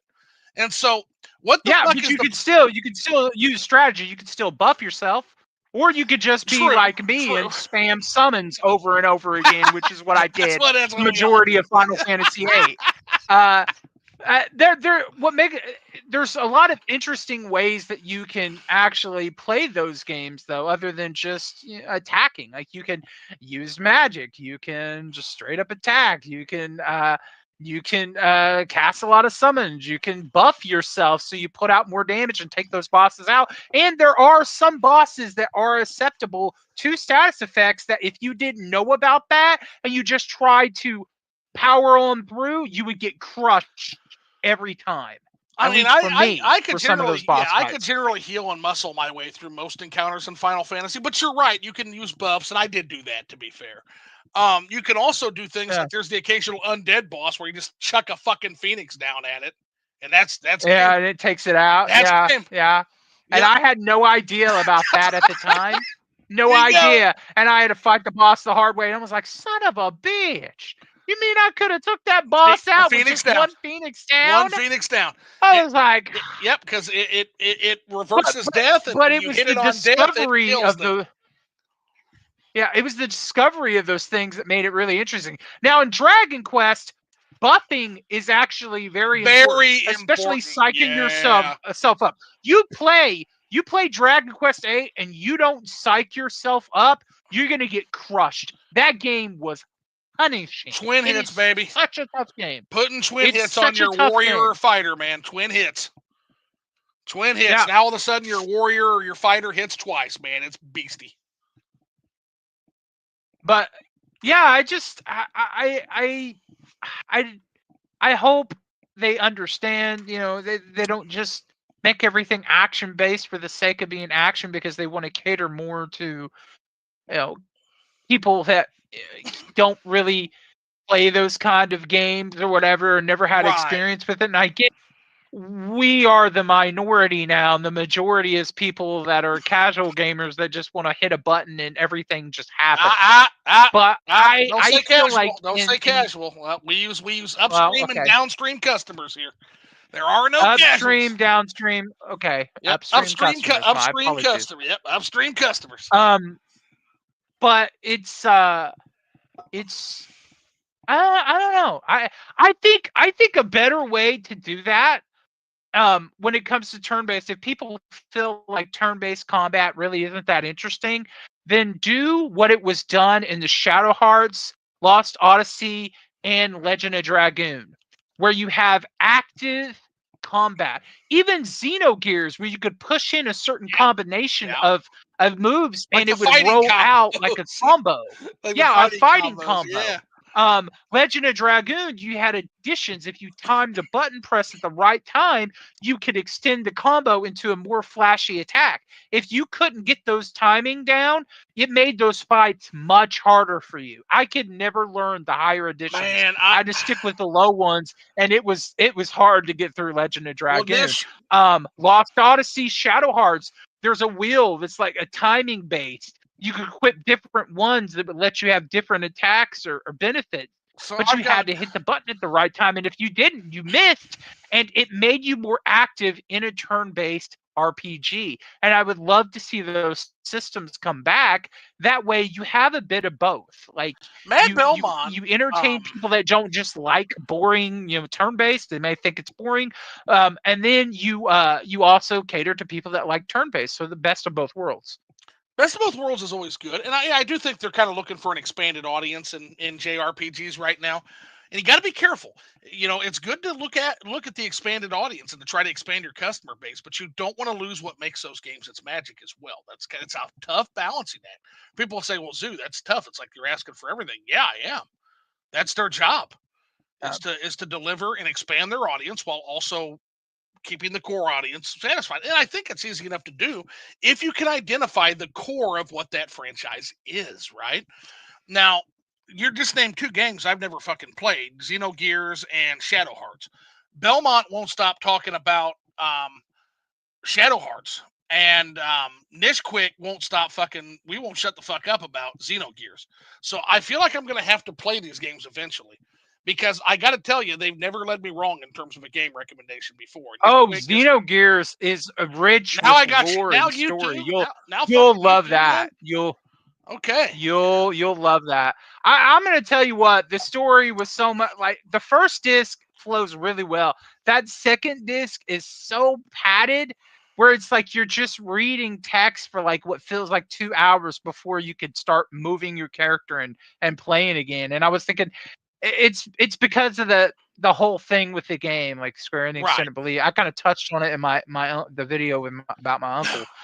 Yes. And it's a shame. I would love to have the proper original vision of that game better translated into probably 3 discs. So you play these events and you don't just have to read them for hours. I mean, when you went through a great pacing in that first disc and then you just hit that big snag, and then it's just like Right. after that big lull, it's then off to go fight the final boss. You're like, what is going on here? I don't even remember what y'all just told me because I've been reading text for the last 2 hours. So it's a flawed but fantastic game. Hey, some of my favorite games are flawed but fantastic. That describes Yeah. a lot of my favorite gaming tastes, basically. So Yeah. yeah, that's not anything that's going to scare me away from it. In fact, like I said, now I got you mentioned in both these games. That's 2 votes because Belmont talks about Shadow Hearts and basically being a horror elements to a JRPG. Oh yes, Like, yes. Shadow Hearts has got a lot of whoa! creepy. Now And you're talking Parasite some of my Eve, favorite that's things. a horror RPG. Oh, Phil, Parasite Eve is don't. a horror Not RPG. another one. Oh, I got too many games already, Phil. No. Parasite Eve is horror and an RPG. It also is that the one with like Yes, the it's got the gunplay too? Resident Evil dynamic camera angles, the Oh, creepy it's got dynamic atmosphere. camera angles. It looks like a Resident Evil game, but then you go into like then it goes into like the transition like Final Fantasy RPGs tracks that you go to the screen and then you have the combat. Yeah, Okay, you can learn that psychic might be my abilities. next fucking obsession. I might have to search that I'm right telling fucking you, now. it's the Parasite Eve is Okay. freaking awesome. Well, I think Parasite that Eve got moved I think the way up second now. game. I think the second game is a little, I don't think people liked it as much, but the first one had that right balance. I think you'll And dig my it. understanding is we don't talk about the third birthday. We just don't talk about it. So We don't talk about third birthday. The second game, I don't think as good as the right, first. I and think we they just tried to don't put a talk little about the bit more third action in it, but the first game was a perfect balance, and it's third messed up. birthday. I remember commentarying on the third birthday. Keep in mind, I'm a guy that never played these games, but I heard my friend who had played Parasite Eve's talk about the third birthday.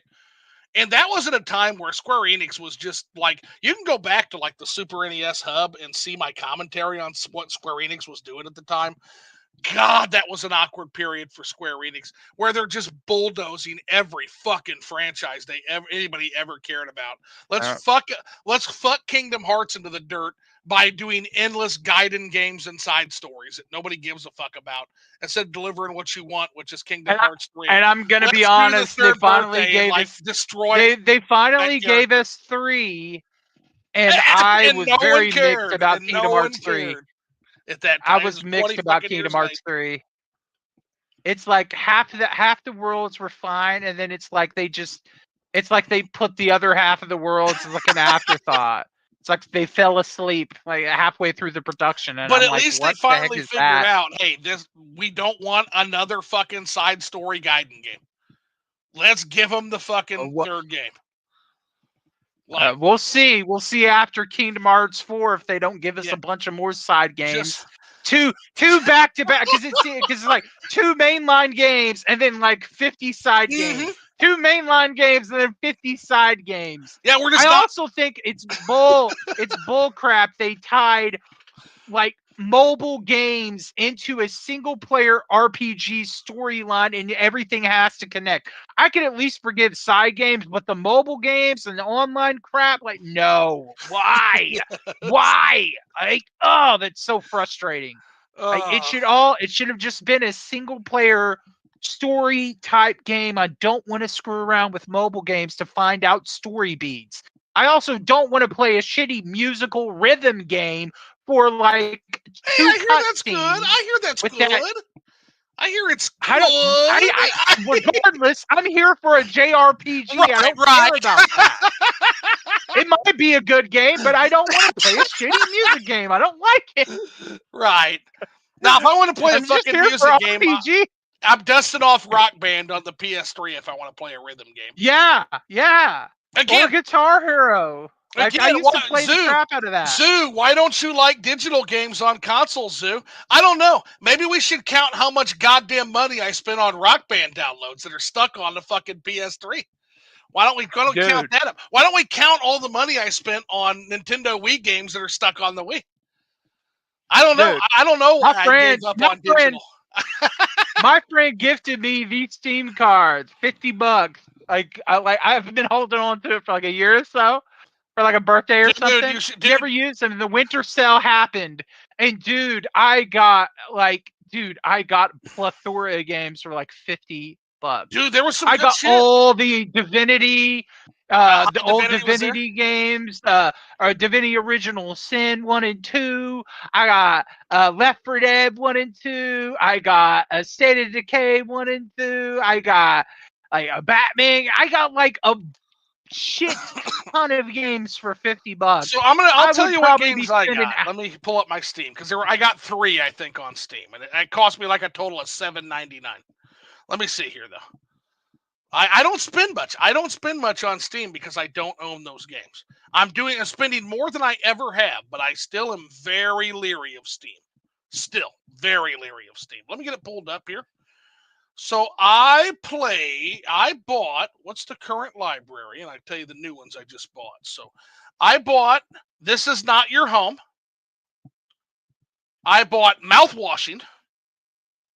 I bought Mucorales. Let me pull up and I bought Fear and Hunger 2, or the 4 I bought. So I bought 4 games on the Steam Okay, sale, let me see. and all My 4 were on Steam. sale. I got the Alan Wake and Control Ultimate Edition collection that came with Alan Wake, America's Nightmare. I got Batman Arkham Origins, Beyond Divinity, like all the old divinities, Divinity's and then the fabulous. original Sin divinities. I got tons of crap. Left 4 Dead 1 and 2. I got the Should have got like I said, I mouthwash got a myself. State of Decay Year 1, 2. I loved State of Decay on the 360. I loved that damn game. It was what we should have got from Walking Dead games. I'm telling you, that game is so cool because it drops you in it's like GTA kind of in a Right. zombie, but then you have to manage characters because you can find other survivors and you can recruit them, and then you have like a base where there's like perks and abilities that can roll. And if that character gets killed by zombies while you're playing them or when you send them out to find resources, they're gone forever in that game. Phil, There's cars that you can drive around, but they have infinite finite Philly gas. buddy, we're gonna convert you into a CRPG or a Western RPG fan. We're gonna convert you, buddy.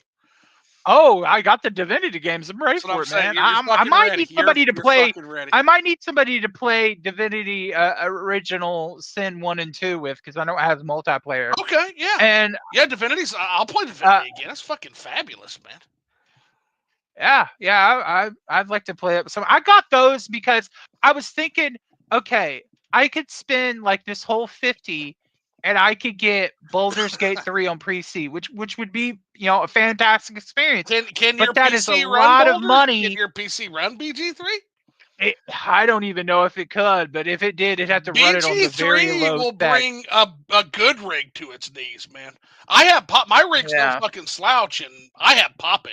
And that is another concern. It's like I don't want to spend. I have pop-in $50 on Baldur's Gate 3. It's still a great game, but my PC can't run. But my understanding is that's just how demanding Baldur's Gate 3 is. Like, I got a buddy who's got like twice the rig I have. He's like, no, that's just BG3. That game has pop-in. That game is trying to do things that just cannot be done with current hardware. Yeah. It's good stuff. But yeah, I would check your specs before I plunged on Baldur's Gate 3 because it is a demanding game. I don't really know how to check those things, but it's a demanding game. Just like the new Cyberpunk with the Phantom Liberty. I recommend it to everybody. Post Phantom Liberty, but it is a demanding game. I can't even stream it. Every time I try to stream that fucking game, it is a disaster because of the added crunch on the PC hardware, because it just knocks my PC to its knees. Magical my things PC happen. is pretty is only like I think like a $500 pre-built, so I don't think sometimes the frame rate's chugging when I'm playing Remnant 2 with my friends. No, don't now. You're gonna need to. If I was gonna try Baldur's Gate, if I was going to try Baldur's Gate 3, I'd have to do it on the very lowest settings that I possibly could. I would recommend, I would recommend on potato settings, or I'd recommend try Baldur's Gate 2, which is one of the greatest computer games of all time. Is that on Steam or GOG? They're all on GOG, I think. At least the Baldur's Gates 1, 2, and 3. Yeah. They're all 3 on. Yeah, I got lots of free games. If y'all have Amazon Prime and you are not redeeming those free games on there, what are you doing? Because they give you so many free GOG games. I got like 80, 90 games from GOG that I get to keep forever because of that Amazon Prime subscription. And I'm like, everybody has an Amazon Prime subscription, so we should all be doing that. And it's good old games, which means they're yours forever, by the way. So you're just getting free games forever. That's wild. I did not know that. Thank you, Phil. Yeah, yep. I will take free games forever that are DRM free forever. Sure. Thanks, Amazon Prime. What? Well, Jeff Bezos, you know what he said about Amazon Prime? Jeff Bezos said, I want Amazon Prime to be such a good deal you can't live without it. Like, you are costing yourself money if you don't have it. That's how good a deal I want Amazon Prime to be. That's what he famously said. I got it. I'll tell you, I got a good deal with Amazon Prime because I bought the MetaQuest 3. Of course, I haven't got to take it out of the box and play with it. I wanted definitely. I bought it to probably help me lose a little I weight. just So here's the here's problem hoping. with him. I just fucking But hate that goddamn company. Like, to be honest, like we all use it. We all fucking use it. But like they crushed their fucking union attempts and shit. Which again, that's what a corporation's going to do. But I don't know. Like this whole thing with the worker strike this holiday, and they're just trying to fucking bust her. It just pisses me off. But it is what it yeah. is. Like it is what it But is. I It's bought Amazon, man. that, We and all use it. Amazon had a deal when you buy the MetaQuest 3. It comes with the new Batman game, which is exclusive to the MetaQuest, the new Arkham game, How is that? Is that and the VR? then Is it the VR you game? also it's like a new full-on Arkham Batman game, Oh shit. not Okay. like the crummy one they put on like Crummy. the PS PS VR, the first one. This is like a more full-on game. Um, VR and Batman they also probably that included sounds pretty fucking good, honestly. they also included like a $75 Amazon gift card when you bought it, and I had saved up about 115 or $120 in Amazon gift cards from scanning receipts because I use receipt scanner apps to kind of give me some of my cash back, and I banked that all up and I used it on it. So I got the MetaQuest for like $400, and then I got $75 back, and I used it to buy this new headset. So, I, yeah, I, I I mean, like I I like got Amazon gift it's cards been, because they're a good way to under the table um, pay overtime without having to put overtime on payroll. The workers like it because it's Amazon bucks. You can use them anywhere, and you don't get the luxury tax. And I like them because anyway, I should probably shut the fuck up now in case the IRS is. I'm joking. I'm joking. loopholes, right? Loopholes. It can't get me for shit. That's why I like it. That's my use of Amazon gift cards. Like, hey, want to work a little bit extra? Okay, hey, $100 Amazon gift card, buddy. But yeah, now we're being dicks. So let's see here. So Whitehawk says the lying and cheating is part of why they are Nietzschean Ubermen. Do what thou wilt shall be the whole of the law. Exactly. Yeah, I was saying that too, Whitehawk. Yeah, it's like, well, on one hand, they are kind of nasty schemers, but on the other hand, that's what Nietzsche's talking about with the will to power, right? So 100%, 100%. So the monster says, feel weird sharing here, but if you're okay with it, yeah, fuck, man, you're here. You're here all the time. Put your link in. Throw your link down there for 100%, as long as it'll let you. Now, if it don't let you, monster, I don't know what the fuck to do because I have no idea. Shoot it to me and I'll put it in the comment if it won't let you. But yeah, no, dude, you're here all the time. Like nobody thinks you're shilling. Like you're fine. But put it in here. Plus, it sounds like a pretty cool video. Most of your content's pretty fucking cool, so people want to see Yeah, it. put it in there. Put I it want in to there, watch it. man. Put Because it if in you there. don't, because if you don't, I'll space out and I'll forget to even. I'm like a cat. I'll space out or forget, and I'm like, oh, I never watched that video. So if you put a link in, I'll click the link and I can save the link, and then I can go watch it later. So Monster Buddy, I'll tell you too, if you're monetized, I'm not saying you are or not, but if you're monetized, it's probably the only way I'll watch the video anyway. And it's nothing against anybody here on YouTube. It's just that YouTube has fucking ruined this platform with ads. The way they do ads now, there's more fucking ads and longer ads than your goddamn videos. I can't even fucking do it anymore, man. Like it's just like, nah, you know what? I've got Max, I've got Shutter, I've got IFC, I've got Netflix, I've got Hulu, I've got whatever. And I can watch Peacock. I can watch all this shit in the background while I do my work and not get fucking slammed and fucked into the dirt by an ad every 5 minutes. I got 15-minute ad. And here's the problem. Normally, like people are going to say, Zoo, just skip the ad. That's true. Except I'm trying to fucking work. And as many ads as they put in YouTube videos these days, I don't have time to stop what I'm doing, break my concentration, and skip your fucking ad every minute and a half that it fucking plays in the video. I just don't. I was talking I was talking telling iPatch Wolf on his Discord that earlier. Those guys like, man, I don't know what you guys got to do to get YouTube to get their ad shit together, but it's gonna kill you guys. It's gonna fucking kill y'all. Like, it's a fucking problem now.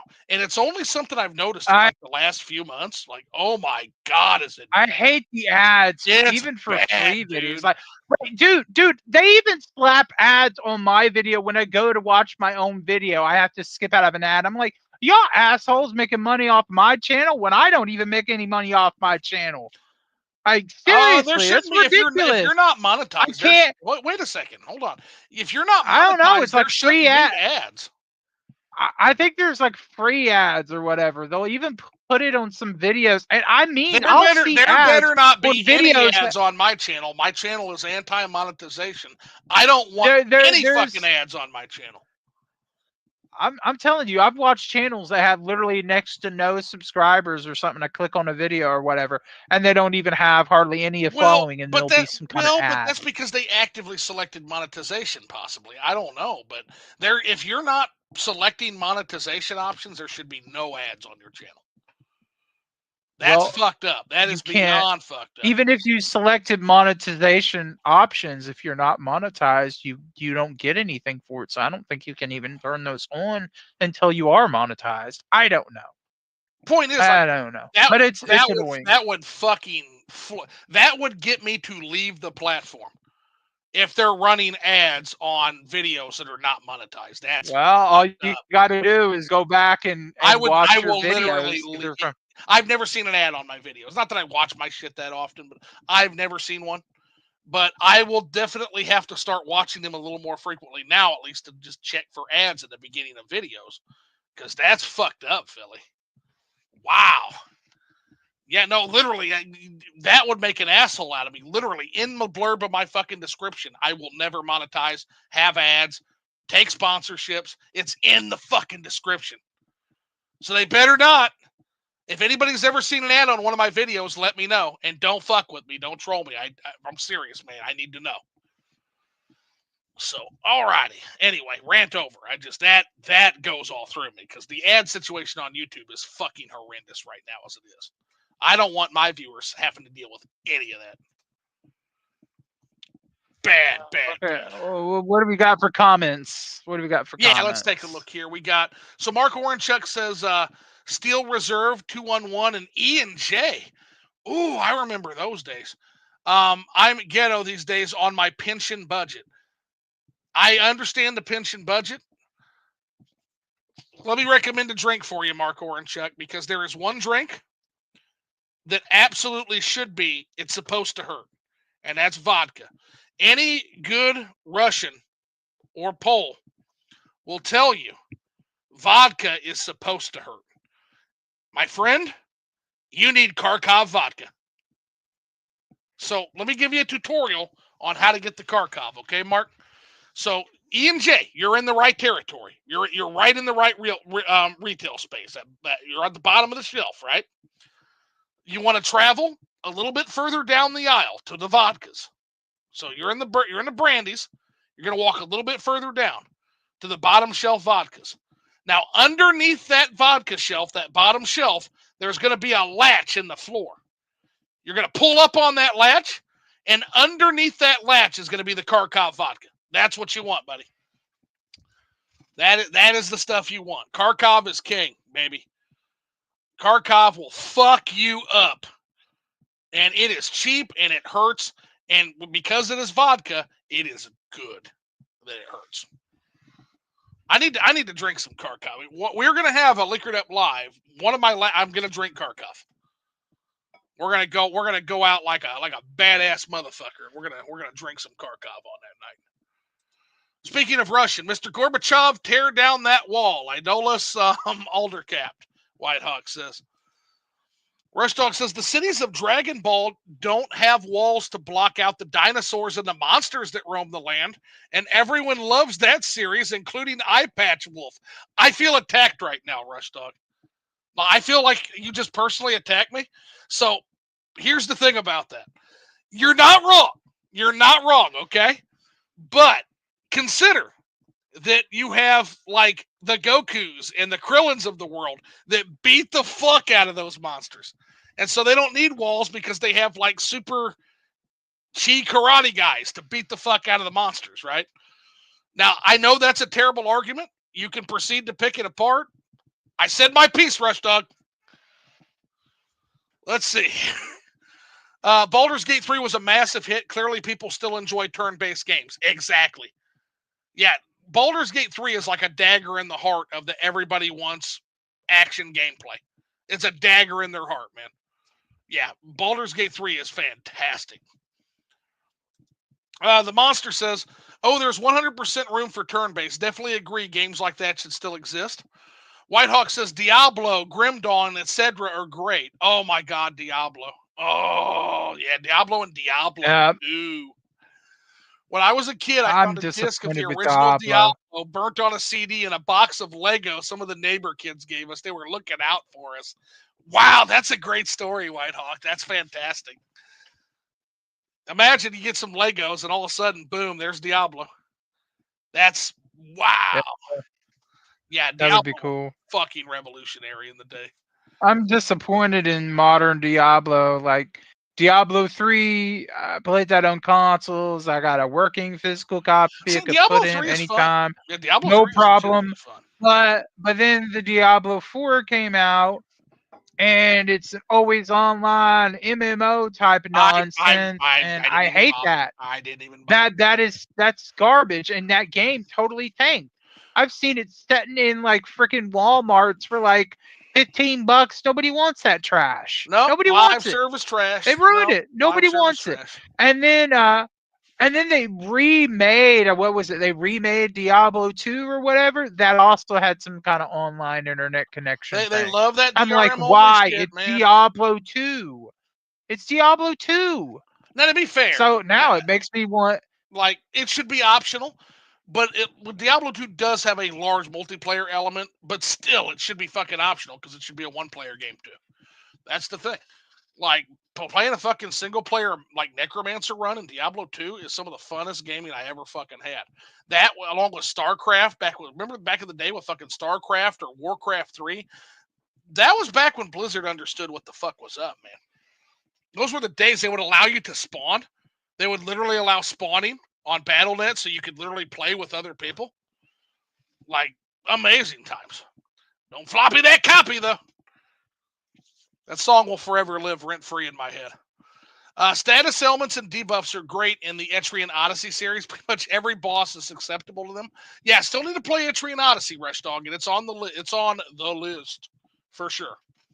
If memory serves me correctly, the final boss of Final Fantasy Mystic Quest, Dark King, could be one-shotted with a specific cure spell. Yep. I think that was like Cure 3, and that was Dark King, if I remember right. Also, the music in Final Fantasy Mystic Quest fucking slapped. It fucking slapped so hard. I don't care what anybody says. Monster says, yeah, buffs and statuses feel important in Dragon Quest. That's part of why I was so into MMOs for many years, inspired a lot of those devs. Xenoblade is huge on them, the Monster says. Rush Dog says, Square Enix is actively limiting their ability to grow the Final Fantasy audience with time console exclusivity. Yeah, and they said they're going to re-examine that. I believe someone said they're actually looking at re-examining that, and they should. Because, yeah, man, like, that it's not doing, the bag of money is not seen to be worth what it used to be worth, I'll tell you. The bag of money is failing these fucking companies.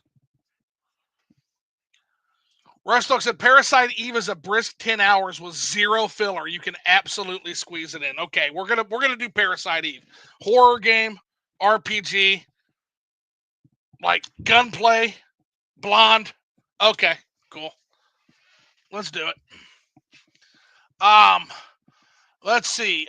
Monster says, well, at least you know what exclusivity is coming to an end now. Yeah, unless you're Nintendo. Again, like Nintendo, it'll never come to an end because of the Nintendo perspective and their specific business model of integrated hardware software. But yeah, for Sony and for Microsoft and for third-party companies, if you're not doing full launch on all systems that can then run the game, you're doing something wrong.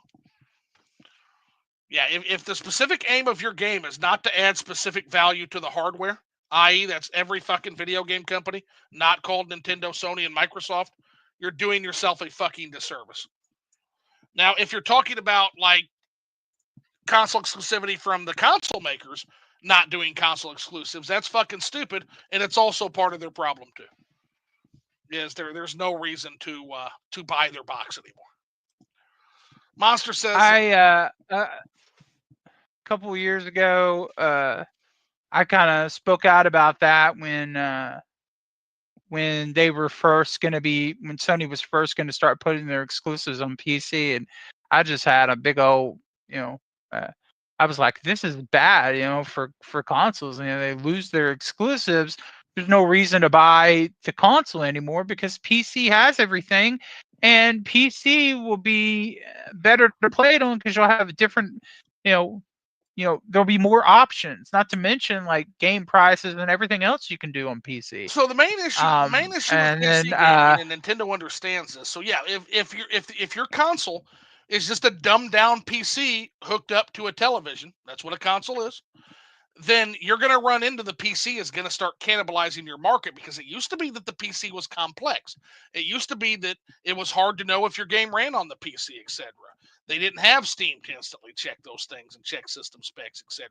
Used to be that you would have to literally, recalibrate your sound settings for each individual game and your settings for each individual fucking game. That wasn't automatic back then in the day.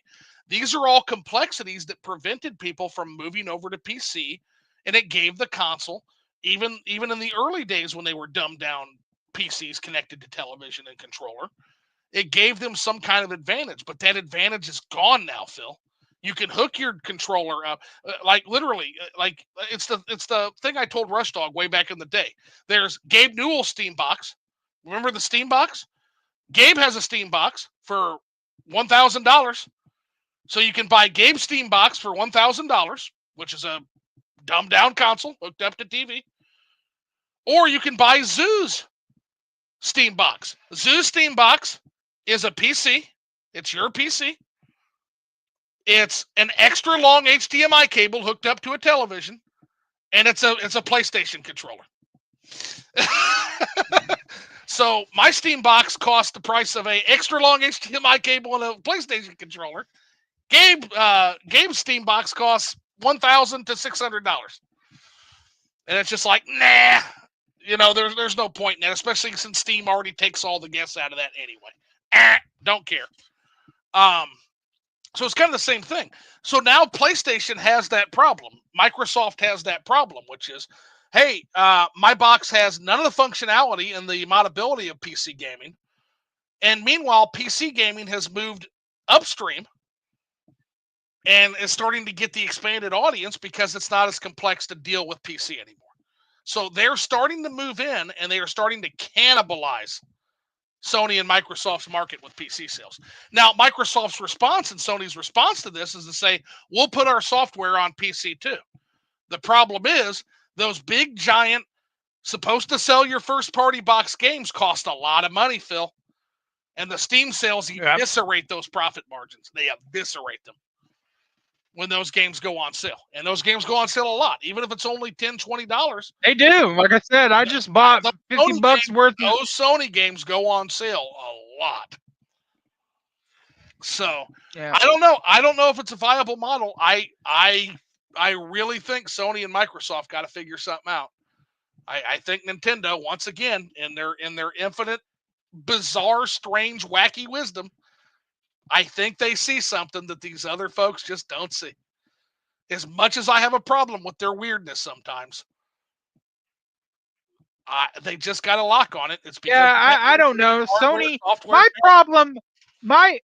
my problem with Microsoft, Xbox, PlayStation is the fact that they're on this path to try to make mini PCs, and it's like, but people just want to play games. Why are you trying to compete in the PC space when you can never offer the PC experience on a console? You will never be able to do it unless you're going to put out a branded Xbox and a PlayStation rebuilt PC. But your console does not have all the benefits. You can't openly mod on it Yep. with your games. But You it gets can't worse, do Phil. other things on consoles. You have one storefront that controls all the prices. You don't have competitive pricing for all these digital games. I'm telling you, I was a console purist. I've been on console since NES. But after seeing all the different storefronts like CD Keys, Green Man Gaming, GOG, Steam, and so many other ones where you can get games on sale, different discounts here and there are so many ways that you can get games for cheap, for stupid cheap. But then you go You over don't there and own you them. see the sales on Well, on GOG you PlayStation. do, but you don't Well, own them on Steam. Remember that. But you're getting yeah, them. I But mean again, that's like the true. point Rush Dog has made to me, and he's not fucking wrong. He's like, yeah, okay, Zoo, you don't own Mass Effect Legendary Edition. You'll never fully own Mass Effect Legendary Edition because EA are fuckheads. But it costs you like $8 for all three of some of the best RPGs of all time. Yep. Is the experience that you've But had and will have if you in the got future. the physicals, you own it. Like you have the physicals, you own it. But That's true. yeah, But my I point is, mean, I can't be sorry I spent $8, even if I'll never own those games. I can't be sorry I spent $8 to access that 150-hour fucking experience that was. yeah. I Like, mean, and I've been thinking incredible about moment. like my feelings on digital have changed a little bit.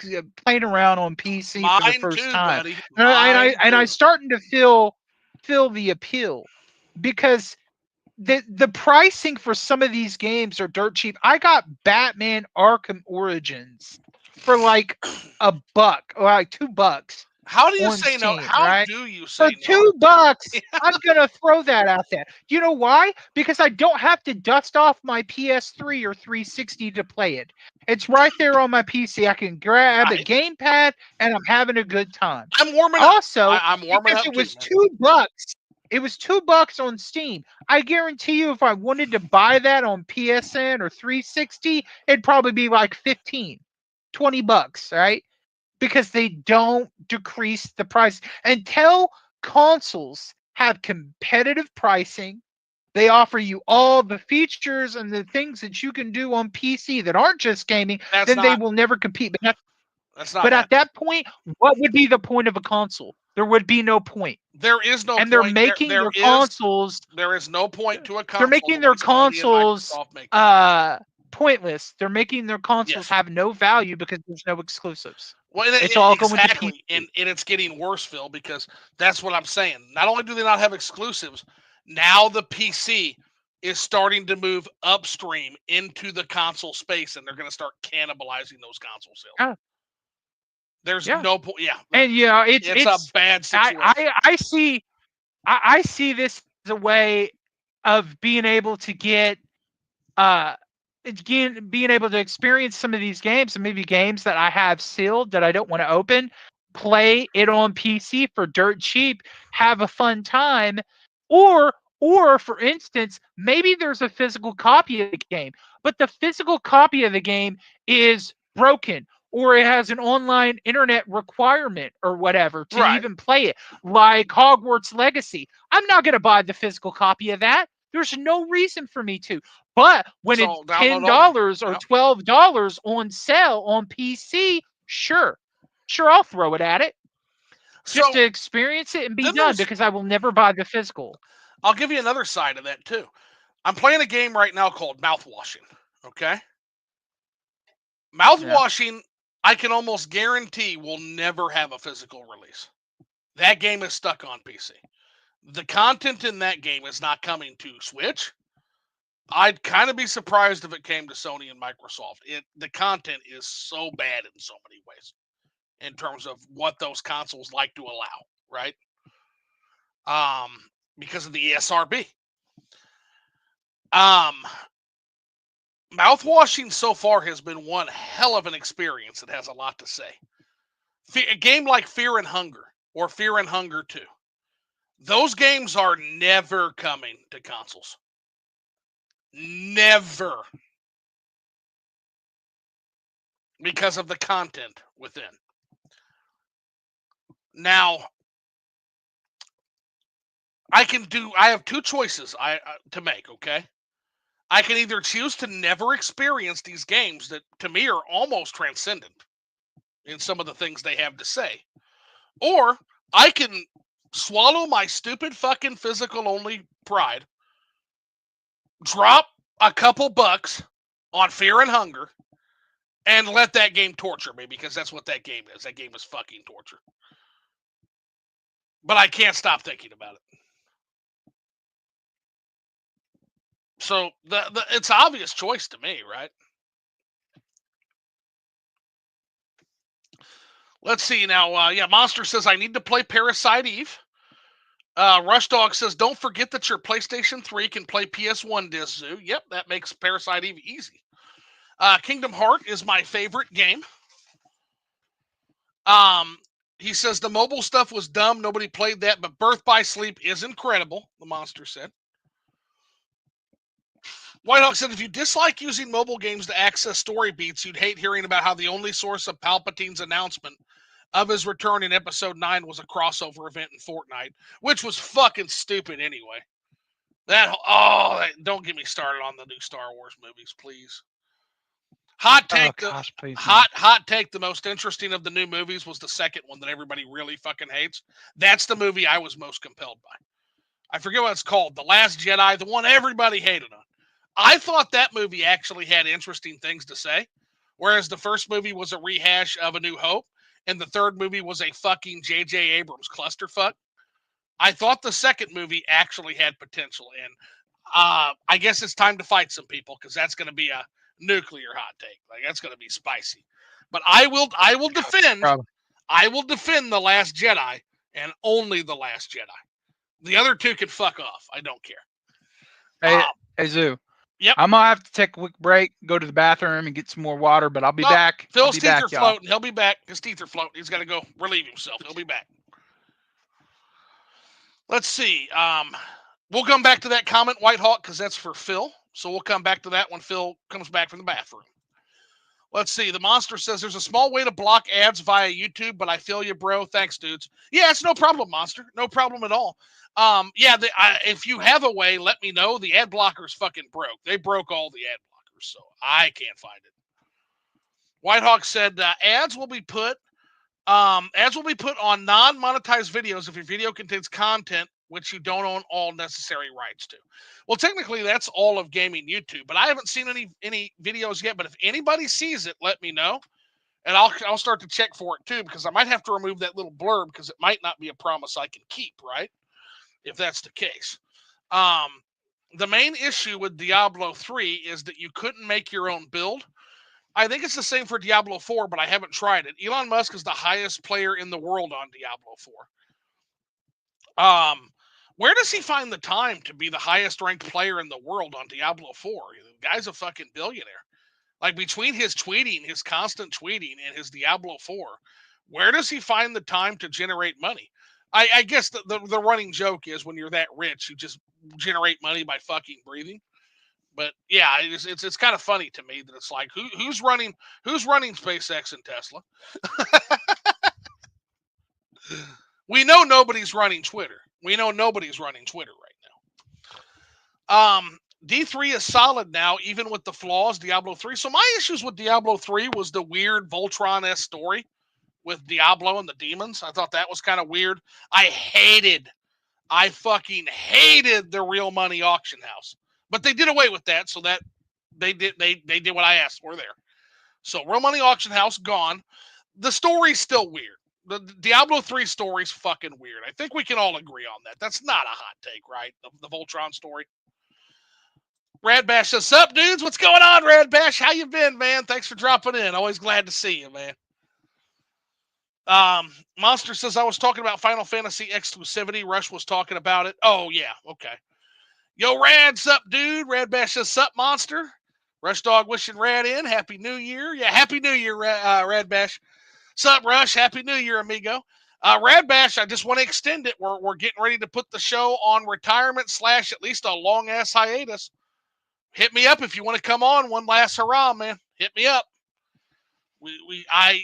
Technically lock-in ended yesterday, but for you, I'll make an exception, my dude. So if you want to, hit me up. Got to be today, but hit me up and we'll make a plan sometime in the near future. Rush Dog says, I remember the HDMI cord Steam box discussion. You were right about that one. Yeah, I'm right every now and then, right? Why is Phil's room blurry? Trippy as hell, LOL. So Phil has applied the psilocybin mushroom filter to his phone. No, it's just that he's on his phone camera, I believe. I'm guessing he's on his phone because of that cushy ass chair he's sitting in. I want that fucking chair that Phil's sitting in. Like, I want that chair. Now everybody's like, well, just get a chair like it. No, I want that chair specifically. That chair looks broken and comfy as hell. Rush Dog says, feels like Microsoft is moments away from abandoning the gaming hardware business entirely with their latest. Yeah, everything is on Xbox. Did you see Player Essence? Did you see OJ making fun of that? That's some of the funniest shit I've ever seen in my life. OJ was just eviscerating that. It was so funny. Yeah, everything is an Xbox. Yeah, my Nikes are an Xbox now. Yeah, I kind of feel you on that, Rush, LOL. I just find it hilarious that there's both rumors of a Sony and Microsoft handheld. Well, Monster, they have to do something to differentiate. The PC is gonna fucking eat their lunch. It's gonna eat their lunch if they don't do something. And so they're probably retreating into Nintendo, which is a bad idea for its own reasons, right? So yeah, it's I don't think things look good for Sony and Microsoft. I just don't, homie. I think if they go toward Nintendo, I think Nintendo eats their fucking lunch.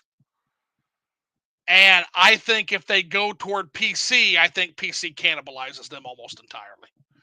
I think Sony and Microsoft are in a rough place right now. I think they're in one of the roughest places they've been in a long time. A long time. Whitehawk says that comment should work for could work for both of you, really. Which comment? Okay. Oh, the one about Vampire the Masquerade Bloodlines. Let's take a look here, and then I'll let Phil answer it. Let's see. Let's go back to that then. Okay, so Phil, you ever play Vampire the Masquerade Bloodlines? I'd recommend it with probably the unofficial patch or the Clans mod, among many other options. Whitehawk, it's been years. I only played Vampire the Masquerade's vanilla back in the day. I do want to play it again. I didn't know there was a vibrant mod scene. You are literally making me want to do this so badly. And so I'm going to get with you. If you're in my Discord, let me know and I will tag you. And you can give me a list of mods that I need to download because that sounds amazing. Clans mods? That sounds incredible. And I've got to do it, man. I've got to do it. So let's see where we're at here now. Where do we go back to? And then we'll go back when Phil comes in. We'll answer it one more time here. Let's see. One about Vampire the Masquerade Bloodlines. Mushroom filter, LOL. Yeah, he's got his crazy mushroom. He had mushroom tea. Rush Dog said, I did see that. Red Bash said, I'm crazy busy this next month, bro. Totally understandable, man. 100% understandable. Hey, we had you on a few good times. It was a hell of a good time to be alive, Alvo, man. Rush Dog said OJ was the one who brought it to my attention. Oh, okay, yeah, with the everything's an Xbox. Yeah, we knew OJ was going to jump on that like a koala bear jumping on somebody's face, man. Scorpio Caesar, I Monster, when we double team in Zoo. Oh. Monster, when are we double teaming Zoo, huh? Now, Radbash says, now that I would watch, LOL. Be careful what you wish for, homie. Because that's actually a lock. That's one of the things that we content lock before the 31st, so that one's happening. Then, oh boy, Scorpio Caesar, licking those lips. Monster says, oh my. Monster says, we really should do it soon. I was going to buy a webcam, but maybe I'll just do it on my phone again. I sounded so low. Y'all busy Sunday? What are we doing Sunday? I don't think, because Saturday I've got plans. Sunday I'm not busy, but it looks like Scorpio is because he comes in and says, I work Sundays, unfortunately. I think for Caesar it's Monday. It's Monday or nothing for Caesar. So we'll have to do it on a Monday. But when you're free on a Monday, we will definitely do it. And again, we've already locked it in. So even if it's 6 fucking months from now and you're summoning the ghost out of retirement, I will come on and do that Liquored Up live. So that's how it works. Any shows that were pre-planned before the 31st are a lock. Any shows after the 31st is only if I want to do them. So now you may ask yourself, does that mean you don't want to do my show? No, I absolutely do. What I'm saying is it's going to be harder to get me to do a Liquored Up Live after today than it was yesterday. Because now I'm going to be like, man, I'm trying to end this fucking show. I don't necessarily want to do it. I'll have to weigh whether I really want to or not. But yeah, Rad Bash says Caesar is only free Mondays. Okay, so Philly is back. So Philly, we got a question for you from Whitehawk. Before that, I just got to say, you trying to steal my chair, man? You trying to? I heard you. Were you listening to me? I heard you. Were you listening I to me heard trying to steal all the that chair? shit. Yeah. He's trying to steal my chair. Hashtag. You fucking narc. You fucking narc. Did you literally leave? Did you literally leave and have your headphones on when you left the room? Oh, yeah, because I have this. Dude, these are so cool. They have a button right here. Damn! I narked on myself. Yeah. Also, somebody's wondering why my picture is fuzzy.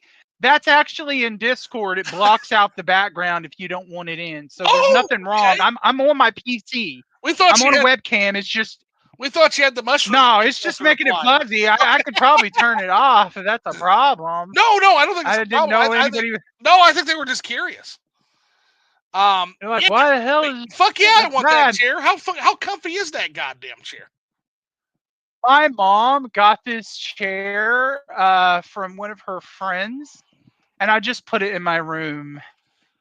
There you go, everybody. Now you can see all the game stuff in the background. What do we need to do to get that chair crap off over there? What do we need to do to get the chair put in my room? That's what I'm asking. Well, what you're going to have to do is you're going to have to make a room, talk with your girlfriend, make a room for me and all my game collections. I'll move in, and you can put the chair wherever the hell you want. We just hang out all the time. Oh, I'd do it, Phil, but she wouldn't. You know what? How dare she? Well, I'm just telling you, that ain't gonna happen. Bro's gotta have bro time. It's not. Well, yeah, but it's not you, Philly. It's the games. It's the fucking games. Do you know how fucking long it took me to even get a goddamn game shelf? To even get a game shelf besides that little bitty shelf. You saw the picture. You saw the picture in Jay's Discord of that game shelf with like 5 fucking rows of Switch games on each shelf. Like, I finally got it. Well, I have a question. Yeah. I have a question for you. What you got? Have you seen the Adam West version of Batman? Yeah. Who hasn't? Hell yeah. Okay.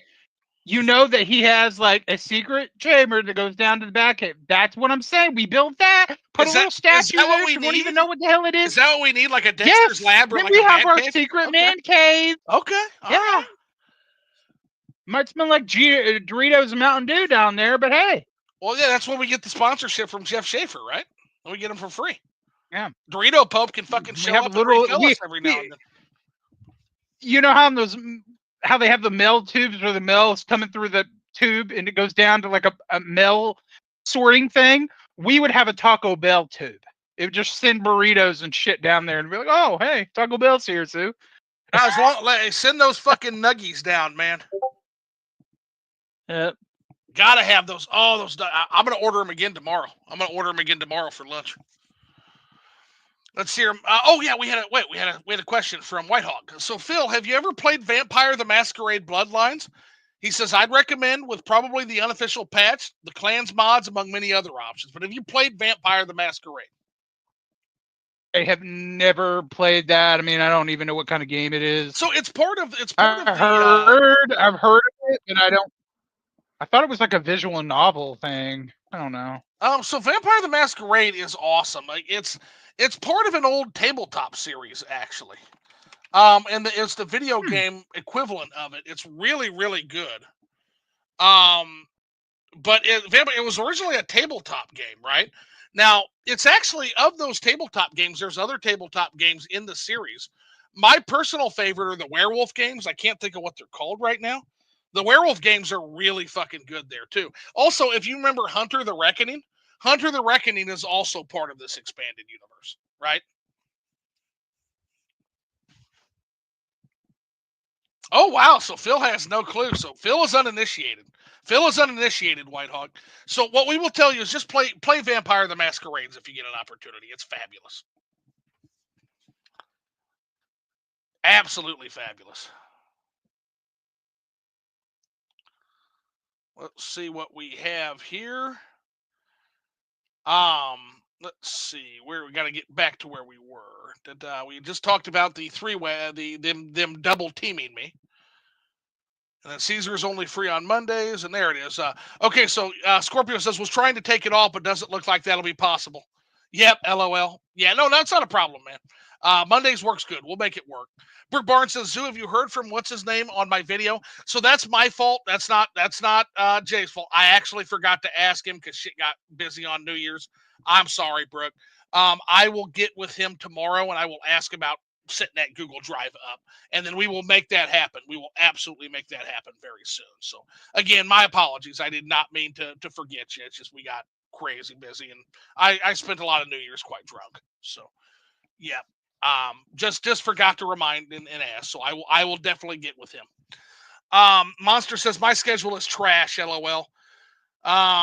Scorpio Caesar says my schedule is worse than yours, Monster. Absolute trash. So now we're doing like who has the worst work schedule dick measuring contest, which is the best kind of contest to have, right?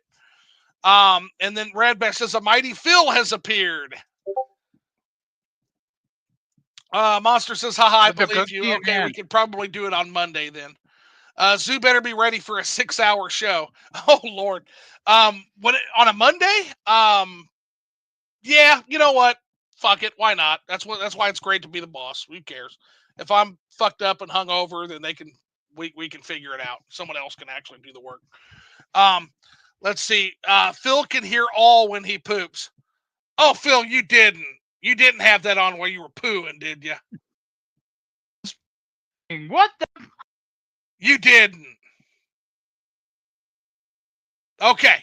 So nope. He. Okay. So yeah, that was when he actually went to visit the poo monster. He did not have that on. So full disclosure. Chip. I didn't poo. I peed. Oh, Son peed. Of a bitch. Okay. Let's see. Laugh my ass out. 2 hours is the max I could do. Scorpio Caesar said, Scorpio, you broke the record before, homie. But yeah, I get it. I totally get it, man. 6 hours is a long fucking show. Who had the record now? Trying to think. Is it still Emily, or did somebody break Emily? It might have been Nishquake who broke it now. I forget who has the longest one. I know it was Orbalala. Now it's going to be me. Let's go. We're going to do this for the next 4 hours. Y'all ready? Because I'm going to talk about how shit Final Fantasy 15 is. Let's go. It's up to you, man. As long as the chat can. See, again, there's a strategy to Liquored Up Live and breaking the record. What you have to do, and what Emily did that day, and what Nishquake also did that day, you have to kind of work for it, because the only way to get a show going past 3 hours usually is to have a very, very active chat asking questions that will keep me fucking talking. Now, you and I are Y'all hit me with all them questions. Yeah, you and I are talkers. Like, if you have the chat to if you can bring the chat with you, if you can bring the thunder and the lightning in chat, Phil, you could break the fucking record. I know you could. You got to bring that. Anybody like Dragon Ball? Start hitting me with them Dragon Ball questions. Let's go. Y'all want to start? Y'all want to start hearing some voice impressions? Do I need to start doing some Dragon Ball voice impressions? I hope it's better than my British guy impression I did on live stream today in Morrowind. That was terrible. I did a British guy. I was in the moment. I don't know what came over me. I decided to do a British man, and it was fucking terrible. And they laughed at me and said I sounded like a surfer and not a Brit, and I felt that. And now I won't. You should have just had me. You should have just had me on to like read the lines for the characters for it, because I'm actually in some Dragon Ball fan dubs. I posted a link of the. Are you really? So I do some. Yeah, I'm a voice actor for some Dragon Ball fan dubs. No shit. A couple of characters. Okay, which characters? Yeah. Well, they're original characters because modders, and this is just another thing that shows that PC is so great. Okay. They take Xenoverse 2 and they mod it. They make their own characters. They make their own storylines. They add voice acting. It is insane. The show has its own intro and outro. It looks like a real thing.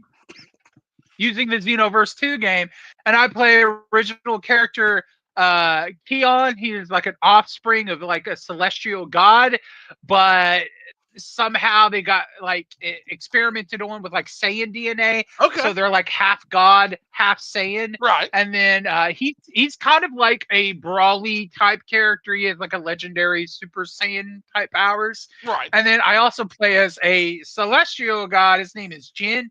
He kind of has a voice, kind of like he's from the Bronx a little bit. He has like a wise guy kind of voice to him. So yeah, and then of course, in the other show, that I'm waiting for, I play Jiren the Gray. You know, Jiren from actual Dragon Ball. I play his voice. Yeah. So, yeah. So it's So it's cool. you're Jiren, like the really strong alien guy. Yes. Nice. I play Jiren the Gray. Jiren is strong. Play Broly. I probably if they ever have Majin Buu on there, I'll do that because I can do Boo's voice. Like I'm super easy. Which one, the Japanese or the American? The American. Okay. Let's see. Monster says 5 hours it is. Nah, 2 is fine, dog. No worries. Whitehawk says gonna have to join your Discord. Yeah, I'd be happy to have you, man. The link is in my channel thingy. I can't think of what they call that. The description or info. I don't even know where we're at. Okay. Oh, I'm trying to keep up with the chat. There's so much. Y'all are giving us the love on New Year's. They're giving the thunder. Yep. I was just confused. LOL. Doesn't look bad at all. Talking about your thing. Yeah. The mushroom tea filter doesn't look bad. Oh. Okay. No worries. No worries. I hope you're doing good, Rad. You're doing good, man. Adam West.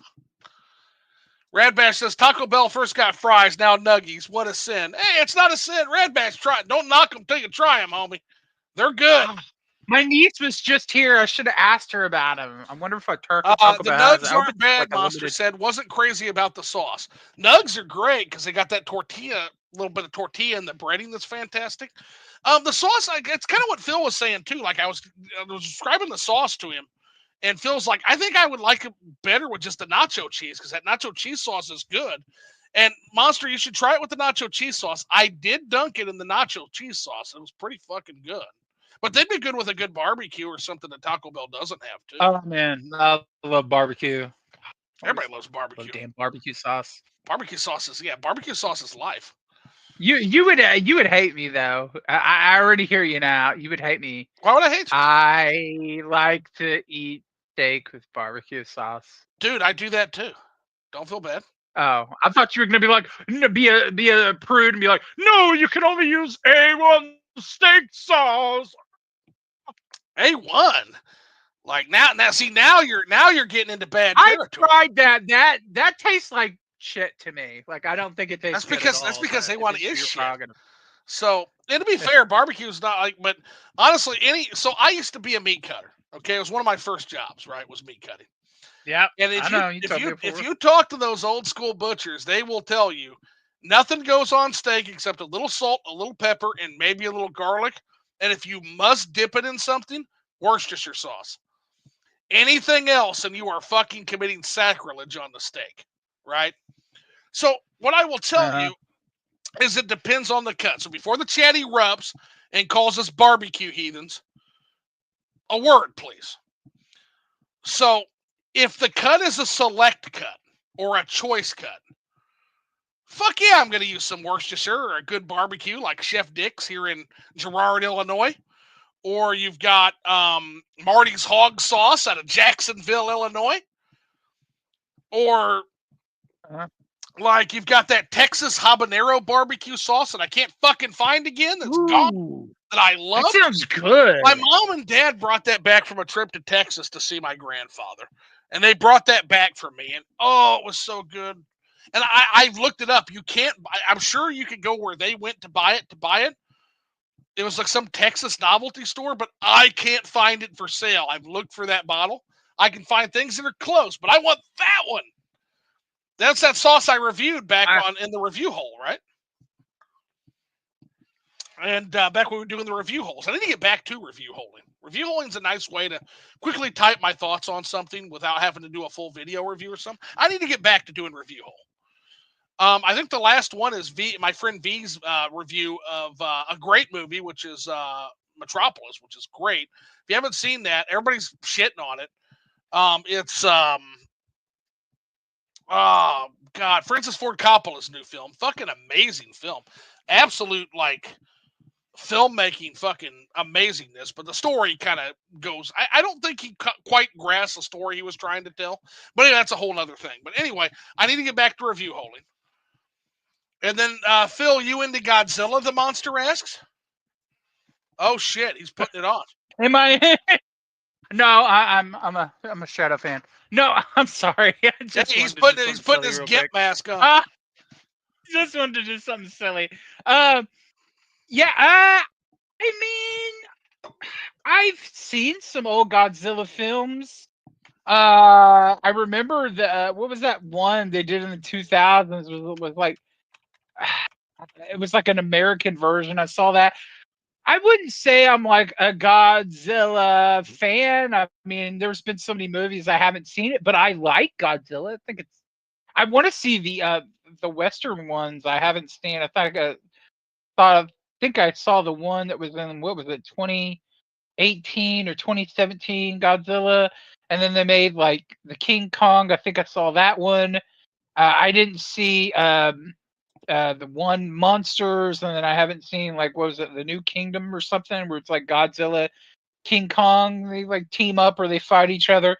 So I missed a couple of those films, and then when I was at my Walmart, I saw the one that everybody's talking about. It's like Godzilla -1. I thought that was a Japanese film, and then I see it at my freaking Walmart, like Blu-ray set, and I'm like, dang, it did so well enough they brought it over here and they're selling it in my Walmart.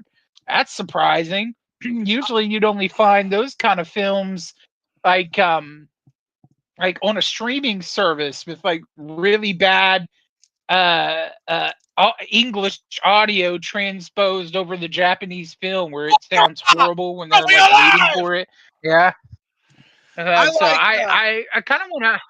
I like Godzilla versus Biollante. I like Godzilla versus Biollante, and I like Shin Godzilla are my two favorites. I wouldn't mind having a cool Godzilla figure. Wasn't there like? Didn't it come out where it was like a Godzilla transformer? It's like Megatron. He turns into Godzilla or something recently. I definitely want to buy that. That's cool. Like Godzilla as a transformer. That'd be fucking cool. Just badass. Hell yeah, that'd be awesome, man. Let's see here. We need a new Godzilla game, like a new modern Godzilla game. They need to make something badass. Did you guys ever see Angry Video Game Nerds Godzilla NES review? And he's like, I was born too fucking early for the good Godzilla games. And he finally plays them, and he's like, oh my god, this is what I wanted my whole life. It's just like Godzilla versus like the monsters in like a fighting game, basically, in like a 3D fighting game. There was a Godzilla game on the NES? There was a Godzilla game on the NES. Go watch AVGN's review of that. It's fucking great. It slaps. It's great. It's fucking hilarious. Red Bash Gaming says, sure you didn't, Phil. Talking about shitting. He shat. Monster says, my episode was pretty damn long. Yeah, we did a lot of yapping for sure. 100%. Brooke Barnes says, do it, Phil. Do your voice. Brooke wants to hear Majin Buu. Which one? Majin Buu. Which one? Majin Buu. You want me to do Majin Buu? I better pull the microwave for this one because it's going to get loud. Okay.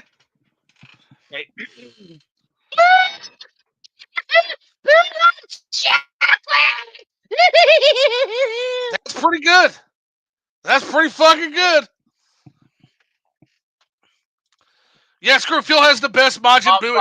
That's pretty good, man. My mom is probably, thank you, Caesar. I appreciate that. My mom's probably going, what the hell is he doing in there? And yes, he does. Phil, drop some voices on us, man. Jiren, aka Evil Batman. They want you to do Jiren. Do Jiren, okay. Well, I don't know if it's exactly like the show, but it's mine. It's like, I am Jiren the Grey, and you will bow down to me. Yeah, it sounds cheering like. Monster says, yeah, the nugs with the cheese is dope. Mark Oranchek says, remember Pick a Peppa sauce. Remember it. Mark, you can still buy Pick a Peppa sauce. You just have to buy it by the gallon. They have delicious mango and cane sugar barbecue. Fuck yeah. No, Pick a Peppa sauce is amazing. Mark, I'll send you a link, buddy. Let me see if I can let me find it. Pick a Peppa. Pick a Peppa. Pick a Peppa is a Jamaican barbecue. It's fucking incredible. What's it taste like? Why do I feel like it tastes like pineapple? I'm posting a link. Like smoky pineapple right now. Oh, speaking of link, did he post a link to his video for me to watch? Because I didn't see I don't know, but okay, Monster, you're gonna have to post your link under this link, because here, boom. Pick a Peppa sauce. That's for Mark Oranchuk. Gotta buy it by the gallon though, buddy. That's the problem. But oh it's no, like $60. But Zoo's selling out.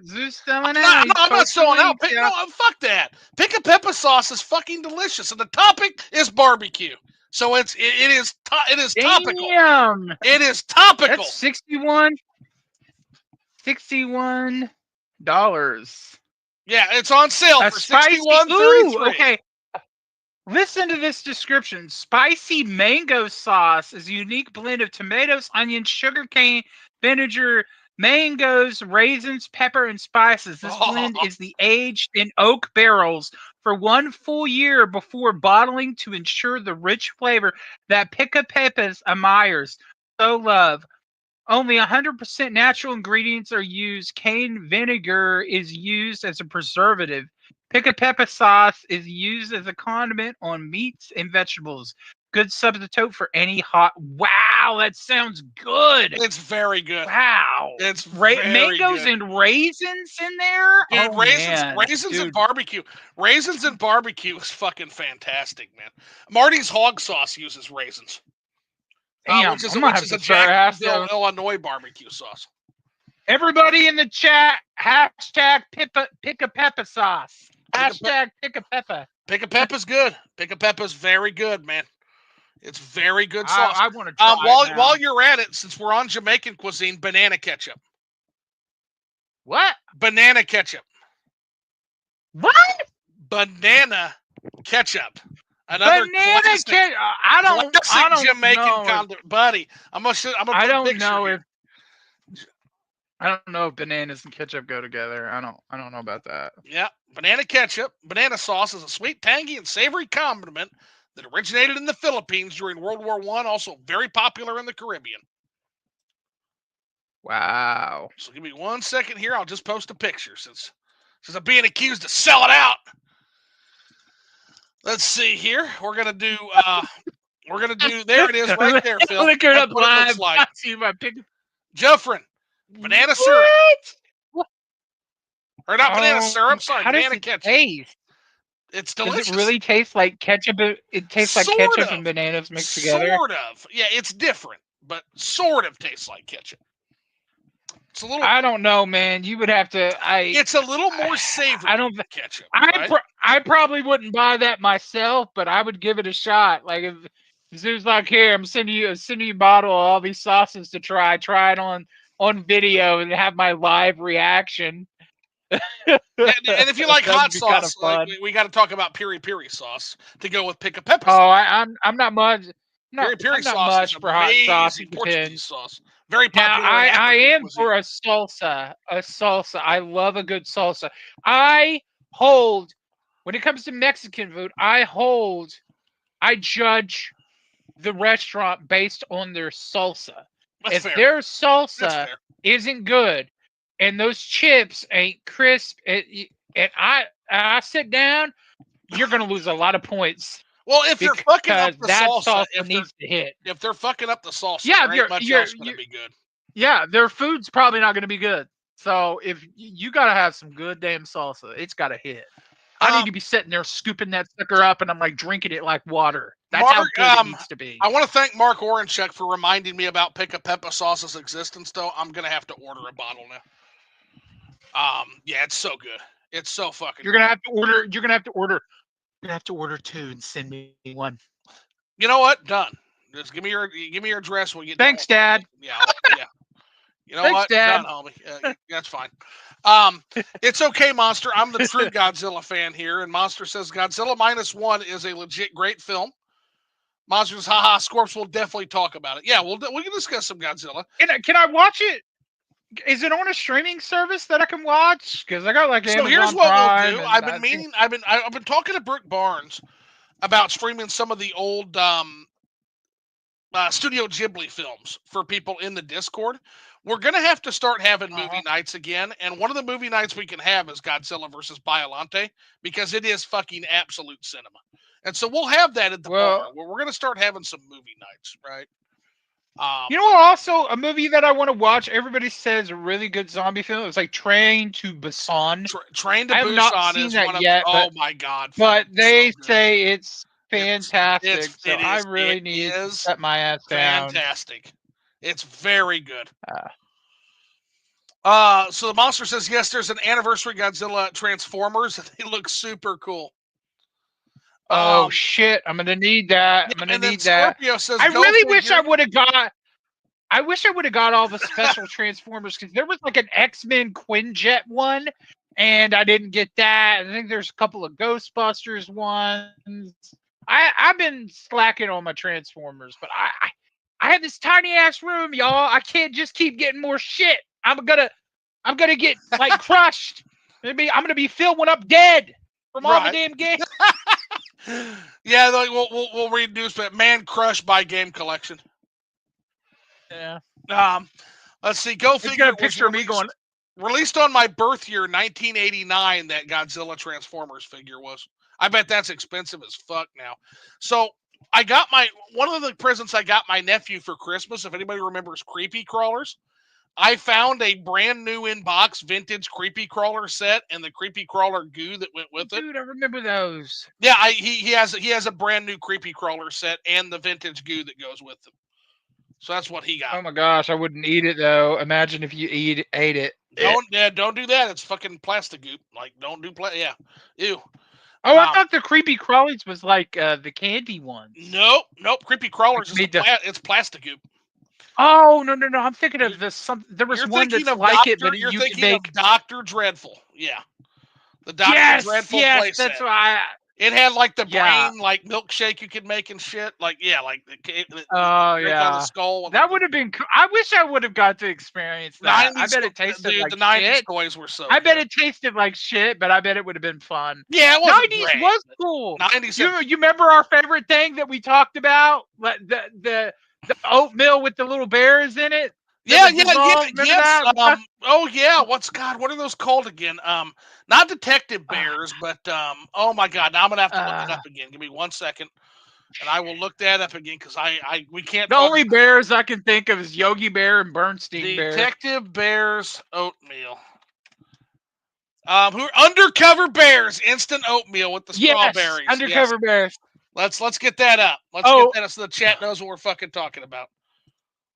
By the way, I want to show off one of my Christmas presents I got. So, y'all know that I got the Majin Buu hat. Oh, nice! My sister got me a really awesome new Dragon Ball hat. So I'm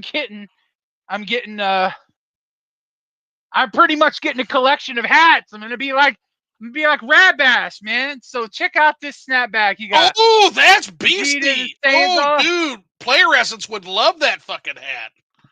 Damn. Like, look at that. It has the whole squad on it, and then it ends with like Goku right there. Like, dude, this hat. I hugged my sister.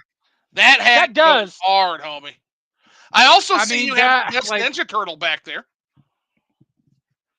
Oh, Raphael? Yep. Yeah, he's chilling there. You have the best Ninja Turtle. Oh, there's a little Michelangelo right there. You squeeze his belly and he farts. I've got my original Raphael Teenage Mutant Ninja Turtles plush from like the original show. I've got it sitting right up here. Shit. Yep, it's sitting right up above my work area. Yep, I took that baby with me. Here's Undercover Bears. Here it is. That is the best oatmeal ever fucking made. Private Eye variety by I General wish I Mills. could eat some of that, man. I That's miss all, that dude. so much. There's no getting any more. Trust me, I've tried. The 90s had so much It's cool shit. The only things I all could probably well do, expired. It wouldn't be the good. all I could do is probably get some like strawberry or cherry gummy That's what. bears So and just here's put what it in I my do. So oatmeal. here's what I do. So you get your Quaker Oats oatmeal, and you get your oatmeal. It's just regular ass oatmeal, and then strawberry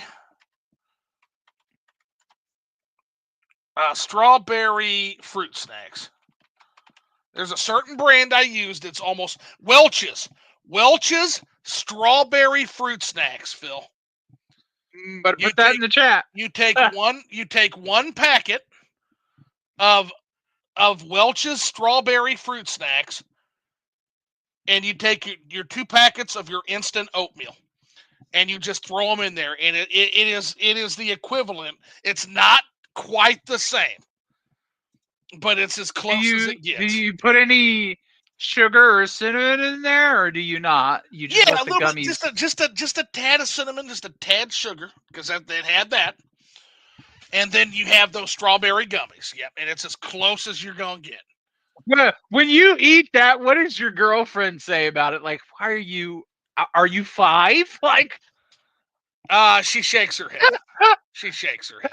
that she does. Well, you got to keep in mind. You've got to keep in mind her ethos, though, right? So she is like she's like a fitness and health food nut. So to her, I am ruining a perfectly good, nutritious meal of oatmeal with fucking high fructose corn syrup. I'm just fucking ruining it. Like, so Hey, it is a waste of perfectly good oatmeal to her. It's your childhood. You gotta relive it, man. You gotta relive it. If she would try it once, I would never have to hear about it again because it's that fucking good. Yeah, it really is. So good. I'm telling you, man, I miss all the cool shit we used to have in the 90s. Yeah, Gooey Louie. Remember the go back. Louie, the board game, Gooey Louie and Big John? So you've got like man, I just want to go back. You gotta try to pick gooeys out of Louie's nose, but don't pick the wrong gooey or Louie's brains will pop out. Like literally, that was the commercial. Or like Big John, where you flush the toilet, little turds pop out. I'm telling you, man, if I could go back in time and I could hit the pause button where like the whole time period just doesn't change, like we're always kind of just stuck in there, it'd probably be like the 90s. 90s is good stuff. Early 90s. Now there was some bad stuff late about 80s. the 90s, but we were kids and we didn't care about it. We didn't have to give a shit about any of that because we were kids. Like to kids, the 90s was absolutely amazing. It was a banger. Yes, exactly. The monster says, "Yeah, we need a new Godzilla game." Laugh my ass off. Biolante is great. No arguments from me. Well, my taste is generally pretty good, monster. To pat myself on the back extra hard, I would break my arm fucking patting myself back there. Scorpion says, "There's a 2D Godzilla fighter on the Super Famicom." Exactly. That's the game Angry Video Game Nerd was pissed about because he never got that game. And then Monster says, "Oh my God, that boo was legendary." Rush Dog says it's very American. It's very American to say that sauce doesn't belong on a steak. What's béarnaise sauce for then? Rush Dog, that's an excellent point, and I wish you could speak to some of these heathen American meat cutters that don't understand like what good barbecue or béarnaise or. I'll tell you another good thing on a steak is just a really nice lemon sauce. Believe it or not, some of the citrus brings out some of the flavors on a good steak. Now, again, to finish my steak thought, so if it's choice or select, I will sauce it up sometimes. If it's prime or if it's one of my variants like Chianina cattle, fuck that. No, I'm eating that pure. Pure. Oh, where'd he go? Philly! Phil! To do the Metal Gear Solid thing. Philly, can you hear me? Bark twice if you're in Milwaukee. Well, hopefully he'll come back to us momentarily, ladies and gentlemen. Oh, there he is. Okay. Here he is. Oh, and he's gone. And he's back. Phil, can you hear me? Phil? No. Buddy? Hey, can you hear me? Phil, I can hear you. Can you hear me? Turn Yeah. my. Sorry. Okay, there we Sorry, go. I accidentally. I swear, every time I do it, I accidentally. I There. accidentally hit the button. It's like a sync button on the side of my headset, and then it just like cuts out the sound. Like it's like the call. It's like I Nah, can't you're hear good, anything, so I had to like But yeah, readjust. no, it is very American. And Rush Dog, you won't get anything through these hard-headed old fucking meat cutter fucks' head. You will not get a single thing through their head. Like, put Worcestershire on it. Anything else, you're ruining the steak. But again, American meat cutters, most of them have never had Chianina cattle either, so they don't understand. Like, okay, yeah, you don't even fucking understand what like purely amazing steak tastes like. Like you just think you do. These are the same meat cutters. I'll never forget the lady who came, and the lady's like, "I want how do I cook this steak well done? I've never cooked a ribeye before." And Vince Dernovich, who was the meat cutter that I was apprenticing under at the time, literally tells this lady in his gruff meat, he's like, best not to buy ribeye, just serve a hamburger. Just go over there to the shelf, buy hamburger. He said it'll cook better that way. And this lady looked like he'd slapped her. Like she's like, how do I cook a ribeye well done? Is there a specific time? He goes, you don't. You go buy hamburger over on the shelf. And he turned and walked away from her. I was like, oh my God. Like all right, and then SwitTube posts a link. Yep, pick a pepper sauce. Then Monster at Lamau, Zoo is big barbecue confirmed.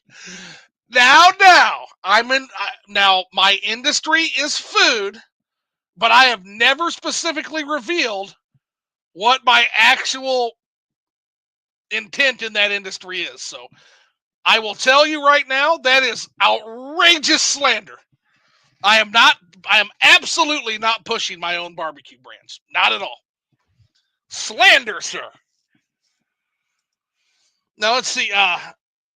This episode to Liquored Up Live is brought to you by Pick a Pepper Sauce. I don't even stock Pick a Pepper sauces in our locations. So, no. But we should. I just got an idea. Anyway, that's besides the show. I want to try banana ketchup so bad. Yeah, banana ketchup's good, and everybody should try it at least once. If you like Caribbean food, I'm surprised. Like anybody who likes Caribbean food will have probably tried it in passing, even if they don't know it once. It's at you have it at Jollibee's, I think. Yeah, definitely do the pit. Definitely then. Yeah, Mark Orange says, yeah, this is your fault, Mark. Let's see here. -1 is on Netflix, I think. And then, so no, Godzilla versus Biollante was released in 89, not the Transformers. Oh, okay. Rush Dog, I remember Creepy Crawlers, so 90s. Love Creepy Crawlers. That hat is dirty, the monster says.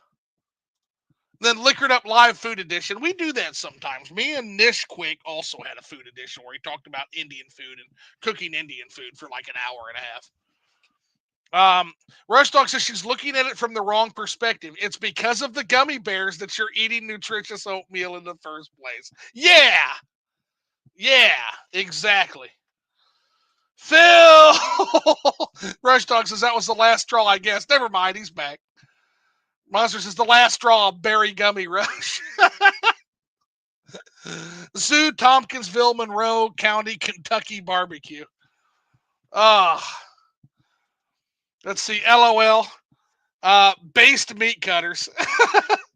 Zoo, ever eat shoulder meat? All the time, man. Fuck yeah. Yeah, good pork shoulder. How do you not? That's so good. Yeah, that's what the best pulled pork barbecue is made out of. Fuck yeah. And then you got some good shoulder roasts on the beef. Oh yeah, man. I used to put together a thing back in those days called the 12 Roasts of Christmas, by the way. We used to put that together. Was absolutely a lot of fun doing that. And yeah, basically there would be 12 roasts that we would specifically display. Like you'd have there was some absolute dog shit in there. Like we had Eye of Round roast, which I objected to heavily. I'm just like, I don't like this, but I wasn't the big boss of that particular place. I'm like, why do we have dog shit like Eye of Round roast? Nobody fucking eats this. Nobody fucking eats Eye of Round. And they're just like, it's in the program. It's like, God damn it, okay. But don't expect me to put it in my fucking case. You heard it here first. Liquored Up Live sponsor Pick a Pepper sauce coming to nearby locations soon. Pick a Pepper, yeah, no, I might have to get some Pick a Pepper in and just kind of A/B test with it for sure. Because I would love to get more Caribbean stuff. I would love to get more Caribbean stuff. I've been trying to fucking get pimento bark into Illinois markets for years, literally. But one, it's hard to find a supplier, and two, there's a lot of actual competition for what little supply there is. With who, you might ask? Well, Jamaican restaurants. Because Jamaican restaurants, and they typically get first dibs on it because they'll pay more for it, and I just can't make a decent margin on it, considering what we have to bid on in order to get it. But pimento bark. Now that said, if you're doing authentic like jerk goat or jerk pork, which is the authentic way, jerk chicken is the thing you always hear about here in the States. It's typically goat or pork in Jamaica. And the way they do it is they smoke it with pimento bark. But what you can do if you get like a good neutral wood type, like an apple wood, and you throw allspice berries, which is the tree the pimento bark comes from, and you mix it equal part. You have your allspice berries or your allspice or dried allspice if you need to, along with your like applewood smoke. That will approximate jerk smoke. That'll approximate the jerk smoke. They do. Yeah. Yeah. What some other sauces are there? I mean, it just depends. Barbecue is so in the United States alone. So not even talking internationally. There's several barbecue traditions. So you've got North Carolina barbecue, which is almost a vinegary style barbecue. You've got Louisiana, or not Louisiana, but Missouri barbecue, which is very sweet. You've got the sweet and smoky and like a Kansas City barbecue. Memphis is typically a dry rub, so they don't even really use Q. They just use a nice hearty dry rub. In California right now, what's popular is a mix of brown sugar and sriracha is a rub for ribs. And that's considered like a California style barbecue that's getting popular. There's all, I guess, a glaze, it's like a glaze rub. There's all kinds of barbecue traditions just right here in the state. There's a mustard style barbecue.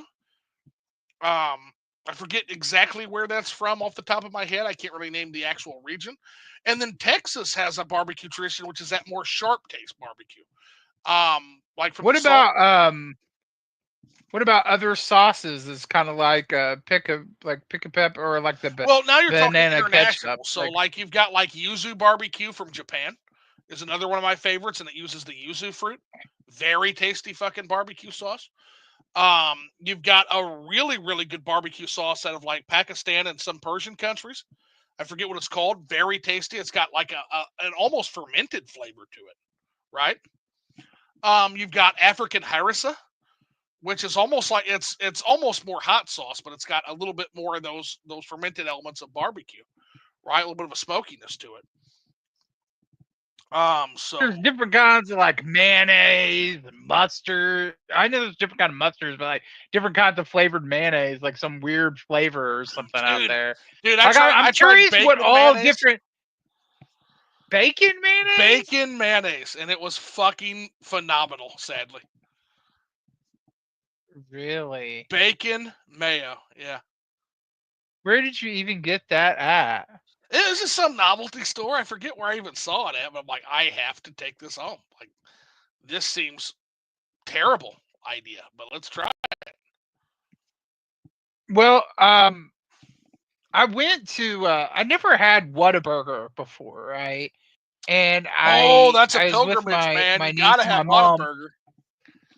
And I went to a Whataburger for the first time. Yeah. And the hamburger was freaking huge. I don't think I've ever had a burger that was like that big. It was big. Right. And they had their ketchup there. And I don't really care for ketchup. I usually dip my fries in whatever ranch, barbecue sauce. I just don't like ketchup like I used to. And they had the Whataburger ketchup, and I tried that, and I was like, "Oh my gosh, It's this ketchup natural. is so good! It's not high fructose It's corn so syrup good. like It's not Heinz or overly sugary. It had a nice like tartness, but yeah, subtle It's sweetness. It was really good." it's And I natural was like, ketchup, Phil. I was like, I want a bottle of this. I want the Whataburger ketchup. And then my niece was like, "Oh, they sell it at the store." And I looked and I couldn't find it. But I was like, "Damn it, I need to buy some If you because have it, I won't." Sir Kensington's ketchup, which is a natural ketchup, is as close as you can get. But it's a natural ketchup. That's what they serve there. So it's not Yeah, doesn't have the high fructose corn syrup. That's the big difference. I'll tell you. You know, the best honey mustard I've ever had is Chick-fil-A because it feels like real. When you pull that little packet they get at Chick-fil-A, Uh huh. it has like the gooey texture of honey. But then it has like like a kind of a nice tinted yellow to it, Hmm. almost kind of like a green yellow in a way, a So little try, bit. Phil. And I'm and gonna it's give you a so recipe. damn I'm good. gonna give you a recipe for honey mustard. Okay. And Uh huh. try this homemade, and this will knock your socks off. Okay. What I do for my honey mustard is I do 2 parts yellow mustard, 1 part um, white wine vinegar, 1 part honey. So equal. So just 2 parts mustard, 1 part white wine vinegar, 1 part honey, and just a dab of your favorite hot sauce, Sounds good. and maybe a little salt and pepper if you want. If I don't know, my mom will let me use her honey to do it though. She's very picky about her Yep, honey. and then you just mix. Well, She literally has honey. She has a container of honey by her end table. So whenever she eats like nuggets or whatever, she's always got her honey right there. yeah, I mean, just get your She's own like, honey "You at some you point. don't touch my honey." Say, fine, keep your fucking honey because I'm gonna go buy orange blossom honey anyway. If you can find it, find orange blossom honey. It's fucking delicious. Yeah, and it's honey gathered specifically from bees who gathered from orange blossoms. Very cultivated, very very tasty. I love I another sauce I like is I like the ketchup mayonnaise, the maychup, ketchup, whatever it's called. Well, that's a classic. KO. Yeah, ketchup and mayonnaise mixed Yeah. together is a classic. That's basically like your.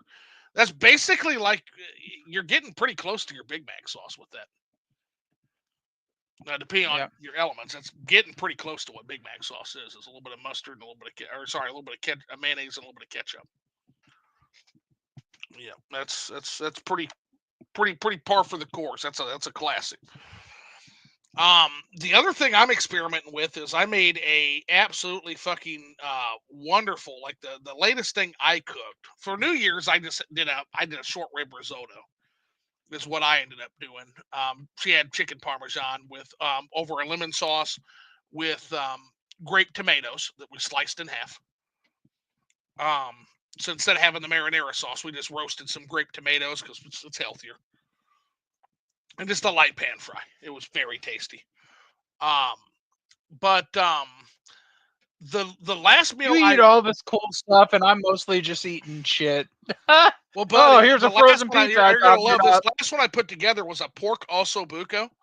Had three smaller pork shanks, and it was over we served that over a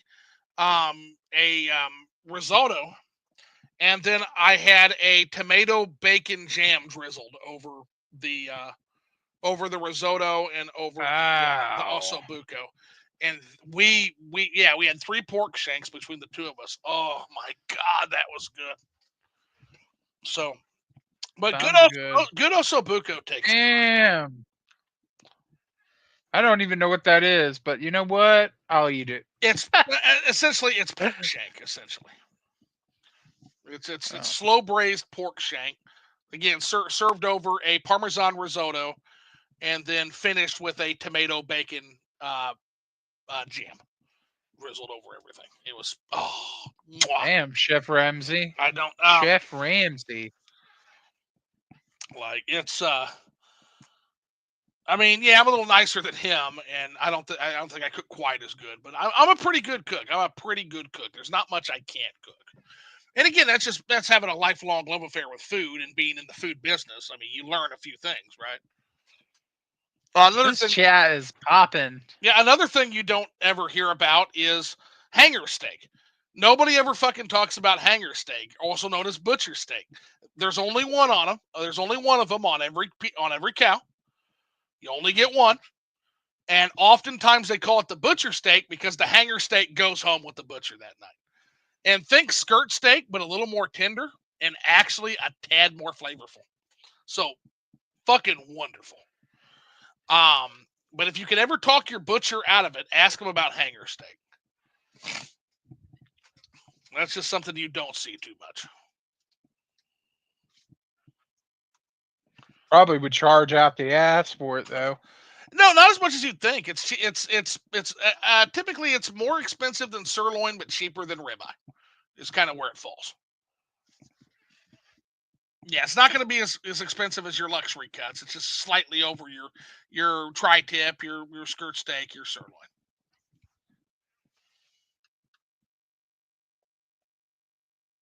Yeah, skirt steak is a good way to look at it, Monster. That Monster said, yeah, hanger steak is interesting. Fellow butcher gave me a piece. Yeah, it's the only way you're going to ever fucking see it, Monster, because they never make it to the shelf. They always go home. They always go home with the butchers. Let's see here. We got shoulder meat. Big Barbecue Zoo is going to be your heel gimmick. Big BBQ Zoo is going to be your heel. Yeah, that should be the new character when I get the new channel going. It just be Big BBQ Zoo.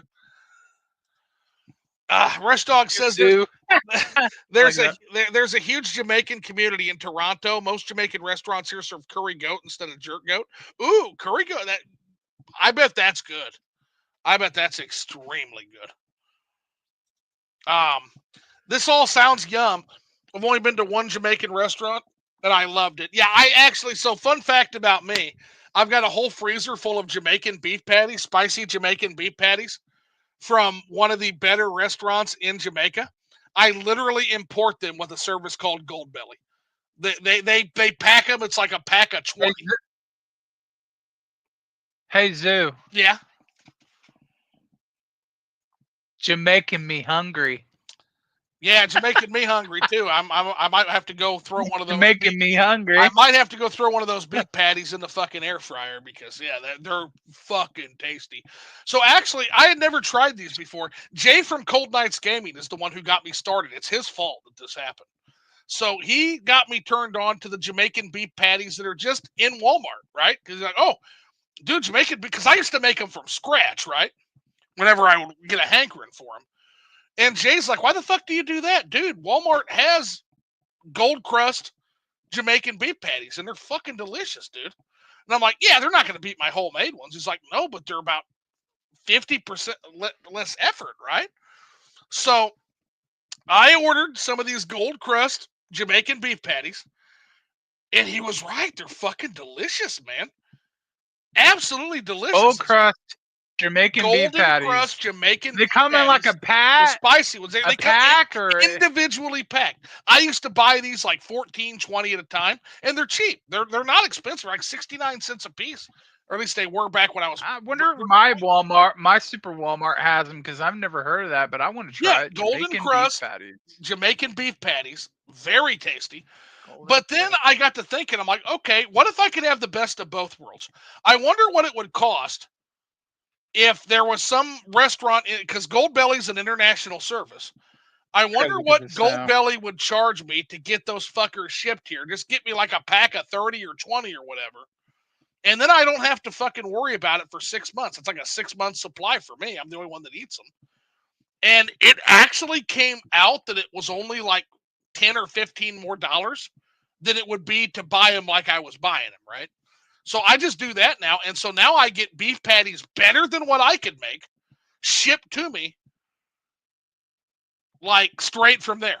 and they're wonderful, and they're already ready to go. I just throw them in the fucking air fryer. It's an easy lunch, man. You might have to send me a picture of it because I typed it in and I don't. Yeah, so it's I don't see it coming up. Golden You said Crust. Gold Belly? No, Gold Belly. Gold No, Crust. Gold Belly's the service I use, and unless you're wanting to pay like $120 for a box of patties, don't do that. But you want Golden Crust Jamaican beef patties. And here's what they look like. Spicy beef. This is what you want. This is what you want right here, buddy. And this is an Instacart picture, but yeah, they're very common. Like my local businesses all have, like all of the local grocery stores, mine included, have these. Like Golden Crust. Yep, Golden Crust Jamaican style spicy beef patty. That's what you want. Yep. Oh, it's crust with a K, not with a C. Okay. Yep, that's what you're looking for. Yep, those are really good. Those are actually really good. Very, very tasty. Rush Dog says, I've got family in the Dallas-Fort Worth area. Whataburger locations are everywhere there. Yeah, you should have Whataburger anytime you visit then, because, yeah. Oh, no. My Walmart doesn't have them. Ask them. So Phil. I want to try a Golden Crust Jamaican beef here's what I want you to do. So call your Walmart and ask them if they'll get them in. Most retailers will get some in experimentally to see how they sell. And that way you'll at least get to try them. Ketchup from the 90s or 2000s with food coloring green and purple. Oh, I remember those, like the Heinz, like crazy colors. Now I'm going to look that up. What is that? I remember that, Brooke.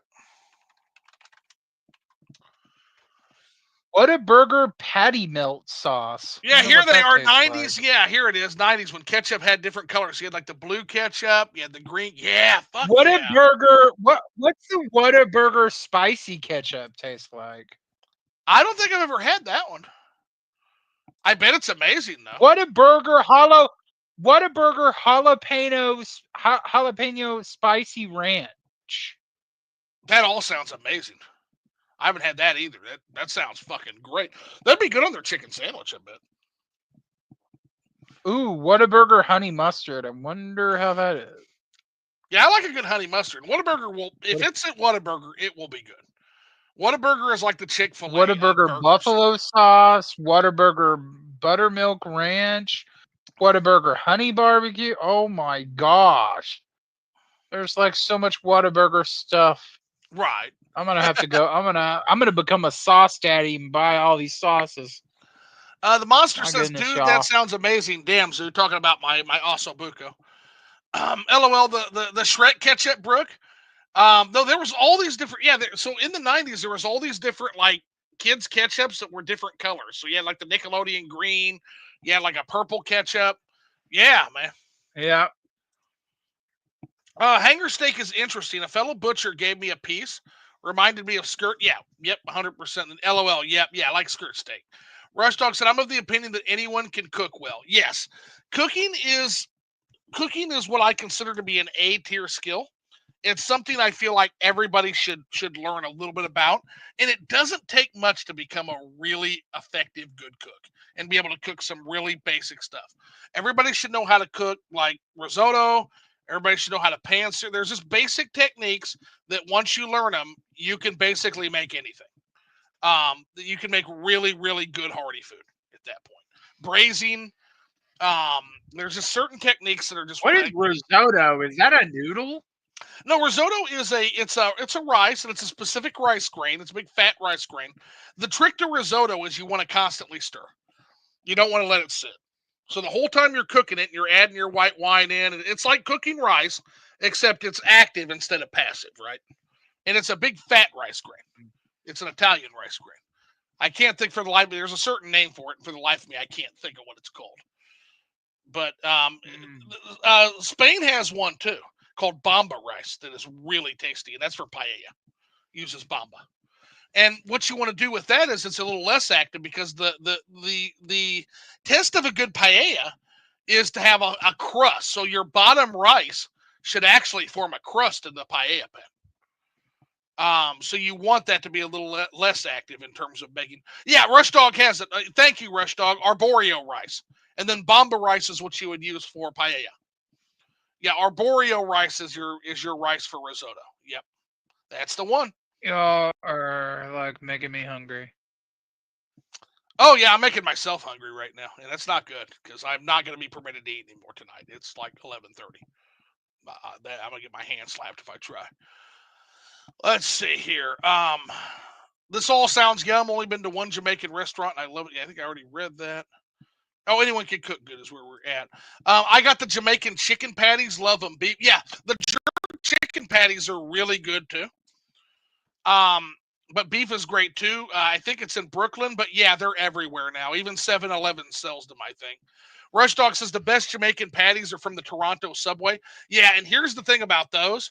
They're going to be made by authentic Jamaican folks that know how to cook them, and they're going to be fresh.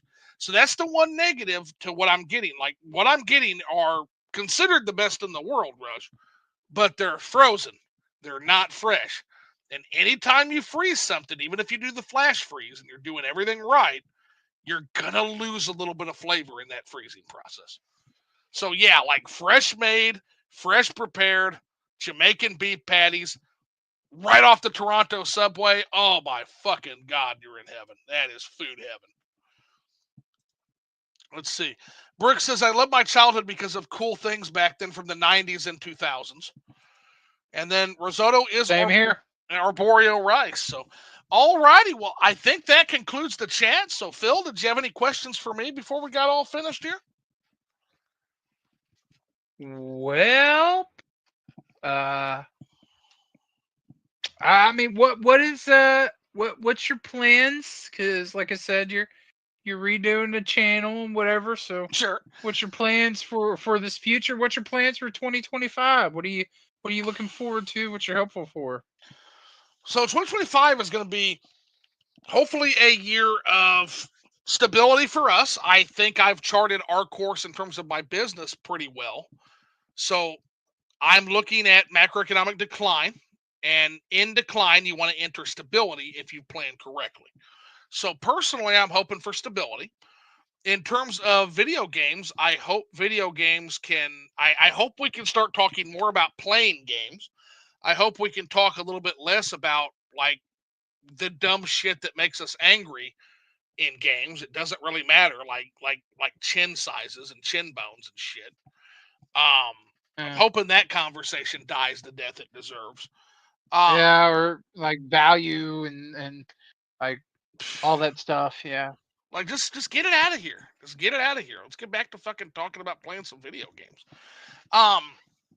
In terms of the channel was supposed to be killed. That's the thing. That's what people don't fucking understand. Channel was supposed to be fucking shot in the head and killed. That's what I was trying to do. Hence the Morrowind streams, which at most got like 30 views. What I did not expect is now all of a sudden people want to watch the fucking Morrowind streams. It's like, God damn it. So what we're gonna do is the Flipping the Switch channel is gonna rebrand to SwitTube. And that is going to be devoted exclusively to the Morrowind 2025 play only, guys. So once Morrowind 2025 is done, that channel is going to retire. I'll still leave it up. All the videos will be there so people can see it all, including the Liquored Up Lives, all of it, the Switch reviews. And there is going to be another channel appear that I'm going to be running. It's up to y'all to find it if you want to. I'm not going to tell anybody where it's at. And the first video is going to be a video about algorithmic horror. It's going to be a video about YouTube.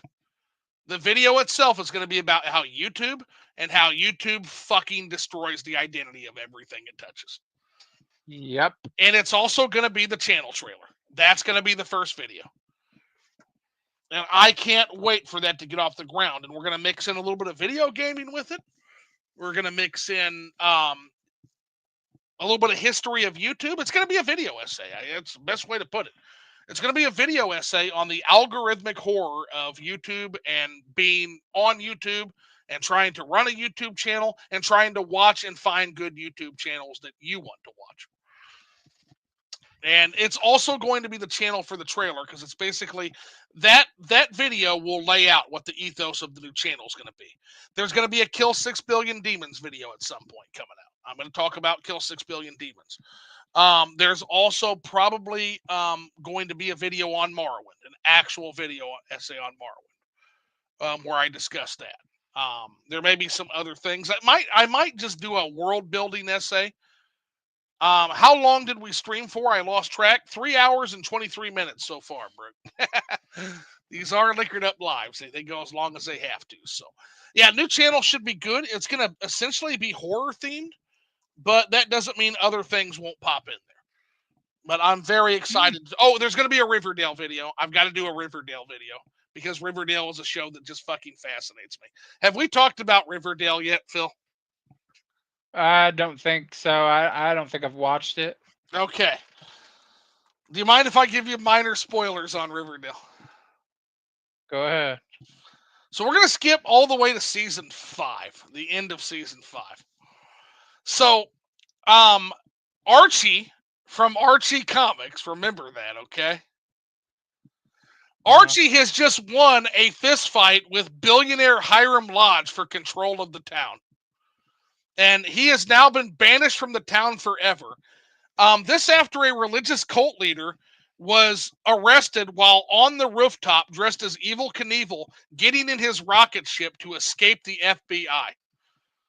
But that's an aside. Anyway, back to the current plot.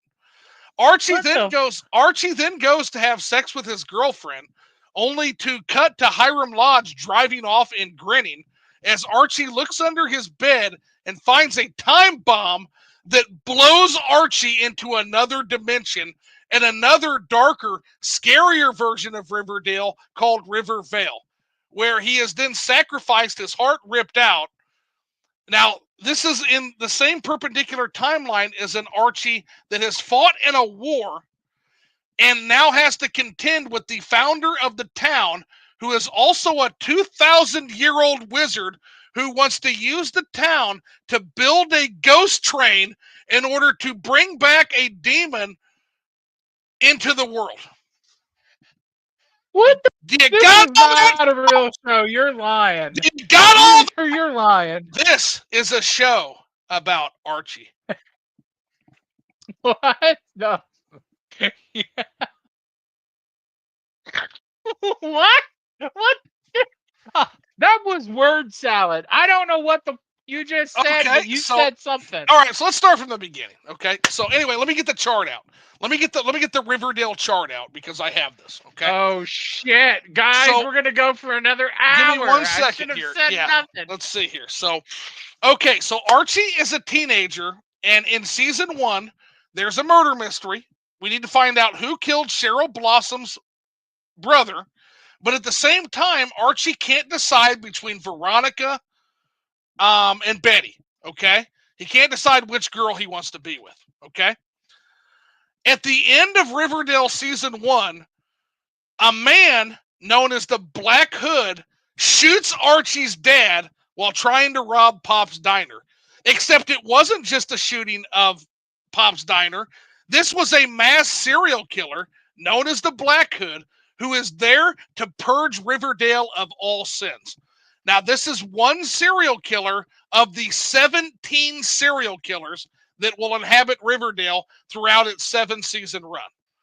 So the second season is all about trying to figure out how to unmask the Black Hood killer, as well as contending with the fact that his girlfriend Veronica Lodge's dad, Hiram Lodge, the evil billionaire I talked about before, has just gotten out of prison and wants to fight Archie for control of the town, which hasn't happened yet. At the same time, we also have an organ harvesting cult led by the aforementioned Evel Knievel cult leader, whose name is Edgar Evernever, who Betty corners along with the cops on the roof as he has built his own rocket ship to escape the FBI. So that's happening. There is also an 11-foot serial killer and another cult leader at the same time known as the Gargoyle King, who controls the town by making its inhabitants play a haunted game of Dungeons and Dragons. Did I mention that Betty's dad is also the Black Hood, the serial killer, and that Betty's brother also works for the FBI and is also a serial killer who is in love with her stepbrother, who is actually not even known in the family at the time, who is also a serial killer, Phil? And Phil is thinking, this has devolved into pure madness. Ask you one question. I want to just emphasize, Phil, this is a show about Archie Let me Andrews. just ask you. Let me just ask you one question. Yeah. Do you actually like this show? Yes, I fucking love this show. I fucking love this show. I think the same people that made it, didn't they do that Sabrina reboot show? Because they were saying something like that Sabrina show and I don't know anything Riverdale about that dog shit. I just know Riverdale's great. They were like in the same world or something, and like I think she showed up for an episode. Oh my like God, Sabrina. please! I haven't seen Sabrina show up yet, but I'm not done with the show. Because right now I'm in Archie is fighting Percival Pickens, who is the former founder of Riverdale and also a 2,000-year-old dark wizard. Oh, by the way, at this point, all of the characters have superhero powers.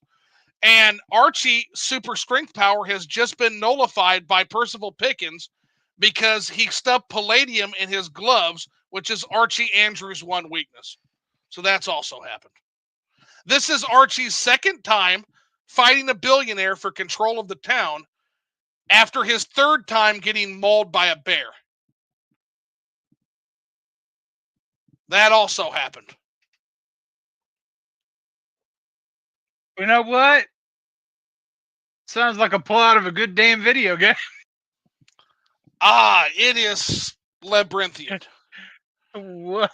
It is. Now, I almost forgot. So Archie gets framed for murder. I feel listening to this shit, I feel like I'm high. Like somebody just hold on drugged now. my damn water. Somebody just hit you in the head with a hammer made of silly putty is what's happened. That's what it feels like. To watch this show. It feels like somebody just whacked you in the head with a hammer made of silly putty. Out. I feel like you're hamming it up a bit, but I'm going to have to check it out just to be sure. Phil, I'm not hamming it up, Phil. There's a moment where Cheryl Blossom stands before Betty and her hands are filled with honey that she's squeezing. And she says, "For I am Cheryl, queen of the bees." That actually happens. That's an actual moment in this fucking show.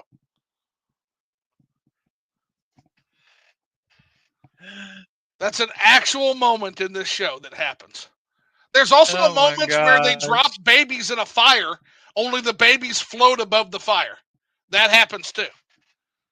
There's also an evil doll who is being moved around by one character's mother who is actually not dead but is hiding in the walls of her house. That happens.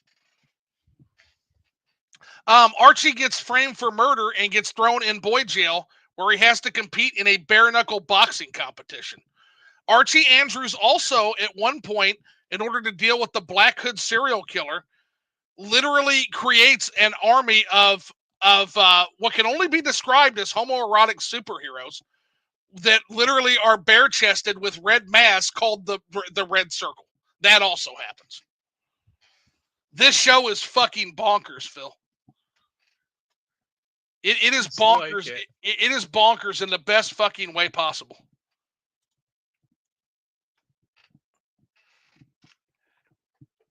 This is a show about Archie Andrews from Archie Comics. Oh, Jughead dies 5 separate times in the show, too, by the way, and comes back. Also, 2 people jump out a window. 2 people jump out the exact same window and kill and die by jumping out the window. Like, he's like, "Yeah, I'm sorry, Jughead, I couldn't be more help," but he jumps out the window. And then it happens again 2 seasons later. The exact same thing. Different person jumping out and smashing through the same window. Trying to Sounds fun.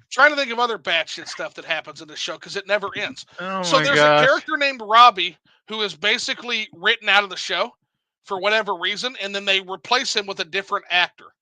In season 5, the original actor for Robbie comes back and feuds with the new actor of Robbie, both claiming to be the real Robbie. And they end up in a fist fight and eventually shooting each other and killing each other. And then before they are written out of the show for good. But like both characters start to fight each other, claiming to be the real one. And it is this meta moment where the first actor in season 1, in season 2, he's replaced by a new actor. And in season 6, they take both actors, both make them claim to be the real Robbie and fight during a musical. Have I sold you on the show yet? I think you sold me on the damn water. There's got to be something in this. Okay, let's look at comments. This ought to be very fun. So Monster says flipping the Morrowind. Brick Barnes says, how long did we stream for? I lost track. Yeah, we're at now 3:34. So you got another 20 minutes just out of the Riverdale rant. Gotta find it somehow, LOL. Sounds like Riverdale writing team did a lot of drugs. A lot of drugs, buddy. Haha. Is Richie Rich in it? No. Just laugh emoji. Rush Dog, has there ever been an Archie video game? I can't think of any. There shouldn't be an Archie video game because Archie is fucking boring. But there should be a Riverdale video game. Yes. Brooke Barnes, who suggested this show to you? This is the fault of John, Super Eye Patch Wolf. This is Super Eye Patch Wolf's fault. He has done now 2 videos on Riverdale. Wow. Yeah, that show, it is fucking insanity. Is it over, or are they still continuing? The show is officially over as of season 7. It's over. Yep. So how many years did the show run? Let's find out. When did it start? I'm curious, actually. When did it start and when did it end? Riverdale. Oh, God, I can only imagine what this Wikipedia synopsis looks like. Okay, so 137 episodes, 7 seasons. Are they hour-long episodes? It ran from 2017 to 2023.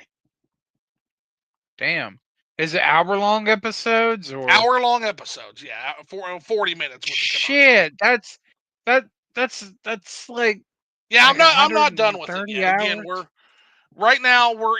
at the stage where Percival Pickens is building a ghost train out of the pain and misery of the town. And Archie's got to stop him from building the great. Oh, I almost forgot. Oh, we're not done yet. Okay. So supposedly at the end of this show, in a showdown in a parking lot where they beat Percival Pickens up, he then uses his dark magic to summon a meteor to hit Riverdale. But then Veronica uses her superpower to transfer all their powers into Cheryl Blossom, who uses her lesbian space witch magic to push the meteor back and therefore save Riverdale. That actually happened too.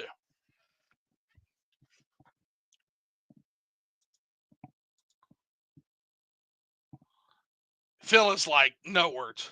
There's just no words. Kind of reminds me of like Buffy the Vampire Slayer shenanigans and what's his name? Joss Whedon is going to be pissed at you. Like Joss Whedon, if he heard that, would be like, I can't believe this motherfucker just compared my writing to this incomprehensible fucking garbage. But it is garbage. I will describe. So Riverdale is absolute shit. It is garbage. But Phil, this is gourmet garbage, buddy. This is absolutely entertaining, gourmet, grade A garbage. That's the next buzzword in the chat, y'all. Hashtag gourmet garbage. Riverdale is gourmet garbage. Yes. Like it is absolutely it's the guiltiest of guilty pleasures. Yeah, I'm not trying to say that Riverdale isn't absolute nonsense shit. It is the most nonsense shit to ever be nonsense shit. But it is so much fun. Maybe I'll turn it on because my mom's like, "Oh, I can't find anything to watch." Well, here, watch this gourmet garbage. Yeah. So Brooke Barnes says, "Excuse me, where did the idea for this show come from?" So my understanding, and again, iPatch Wolf did the deep dive on this. My understanding is there was a director who was directing a gay Archie musical. Okay. And the Archie Comics, whoever controlled the Archie Comics, stepped in and they said, "We're kind of worried about this. We don't want this to impact the Archie brand." Now, this is in like the 90s, right? So Archie doesn't have a fucking brand at this point. Nobody reads Archie in the 90s. So fast forward like 15 years, and they literally, the same director who they served a legal cease and desist and said, "Yeah, you can't do your Archie gay musical." They said, "Hey, you know what? We're going to give you an Archie show, and we need you to modernize Archie for modern audiences," is what they did. And the result was fucking Riverdale.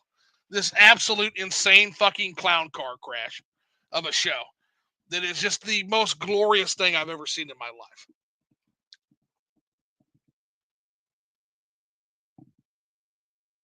Man. Hell. Yeah, I'm selling the list. I don't know what to say to that other than strap in, kiddos. You better have lots of popcorn and lots of drink. I'm gonna find the picture. You're gonna have like 130 hours worth of gourmet garbage to sit through. Edgar Evernever rocket ship. Yeah, here's the picture. Here's the fucking picture. Because you don't believe. I need to make a believer out of you guys. This is an actual fucking screen cap from this show.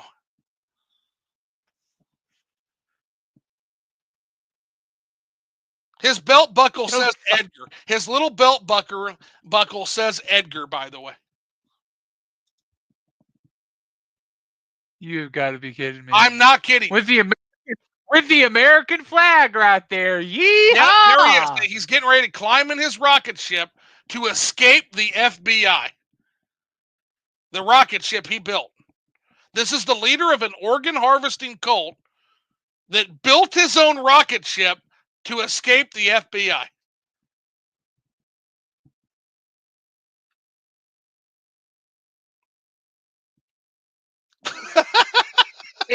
What's the consensus on this show? Do people actually like it? No, they think this is awful. They think this is one of the worst shows ever made. And they're wrong. It's okay to be wrong.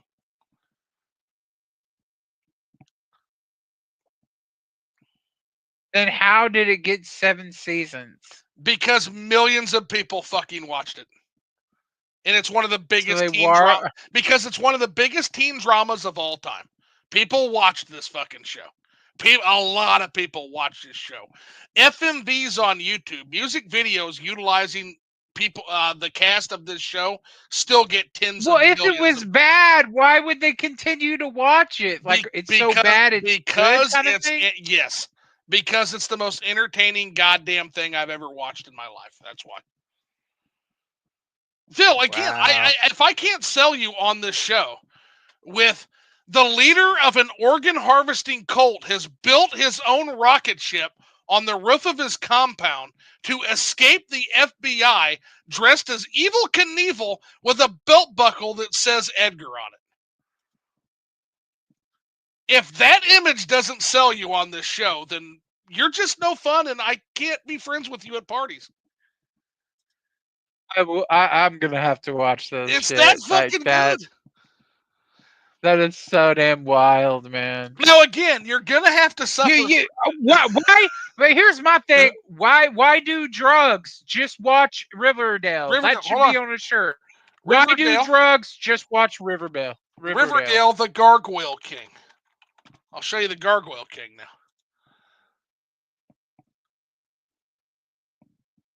I don't even know how we got on this. This is also everything before this point in the podcast has just been forgotten. Well, because I'll tell you how. Because I said I was going to make a video about this show. Here's the Gargoyle King.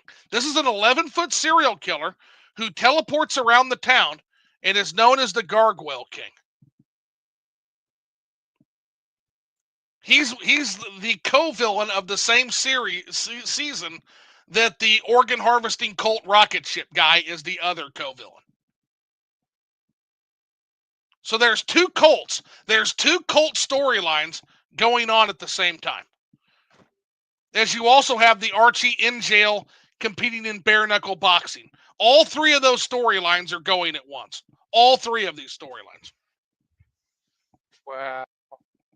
In one season. Season 3 is the height of insanity.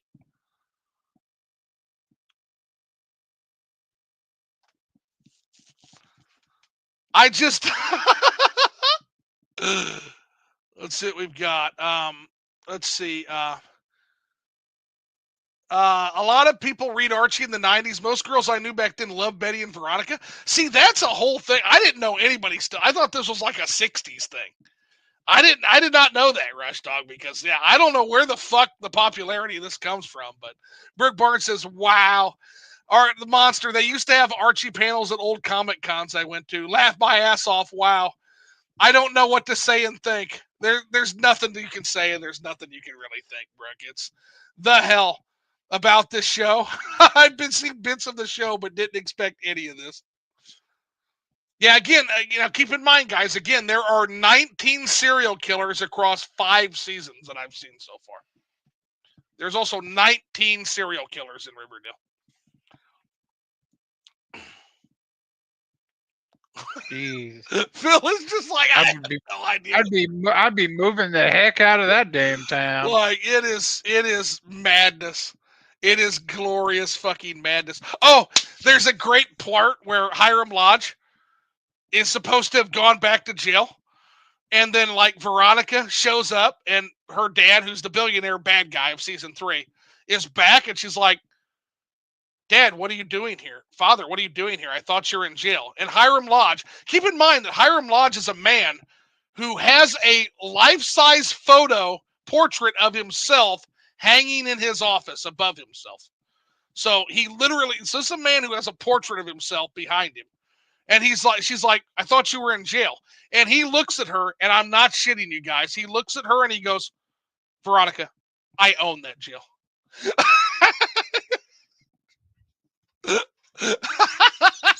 Wow. Veronica, I own that jail. Because you can just own jails, right? Like, the whole show is madness. Yeah, definitely sounds like it.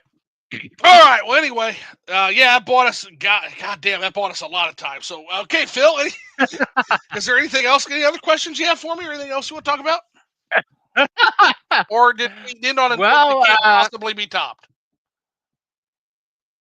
Well, what other crazy things would you recommend people watch? There's nothing that's going to top Riverdale, man. Kill 6 Billion Demons should be on the list. Riverdale should be on the list. In terms of other entertainment, I play mouthwashing. I'm playing mouthwashing right now. It's really good. What's mouthwashing? Mouthwashing what is is a it? horror game. And so I'll kind of set the stage for you, but I don't want to tell you any more than I have to. You're on a space mission. You're on a spaceship, okay? There's been a crash. The captain has been grievously injured, like burns all over his entire body. Okay. The ship is basically on life support. You break into the cargo hold trying to find supplies in order to survive, because there must have been some kind of food delivery or something you were making an interstellar delivery for. In the cargo hold, the only thing that is there are 1,000 bottles of mouthwash. From that point on, survive on the ship.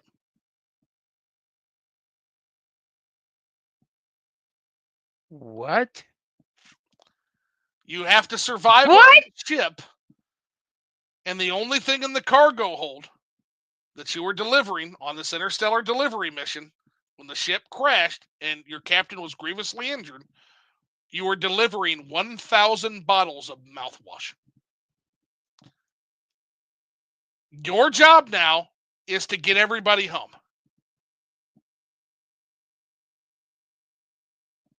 And watch what is this? Is this game on Steam or something? Yes, and it's a horror game. It is one of the most How is it a horrific. horror? How is it a horror game? What, you drink the mouthwash and everybody You, goes crazy, or what? you will have to find out. I'm not going to say anything more than that. I gotta. You got me. You Watch got the me trailer. interested. Yeah, I gotta. let's I gotta go. I'm gonna. just watch the I've got to trailer for find this mouthwashing. Yeah, mouthwash. mouthwashing is what it's called. That's the game that I'm really playing outside of Morrowind, which I'm always playing. I'm playing mouthwashing right now. Oh, okay. It is absolutely a horror game. Now, Riverdale was funny. Oh, I like the graphics of it. This will make you sad. And I think you can get it for like under $20, man. Yeah. How long does it take to beat? About 3 hours.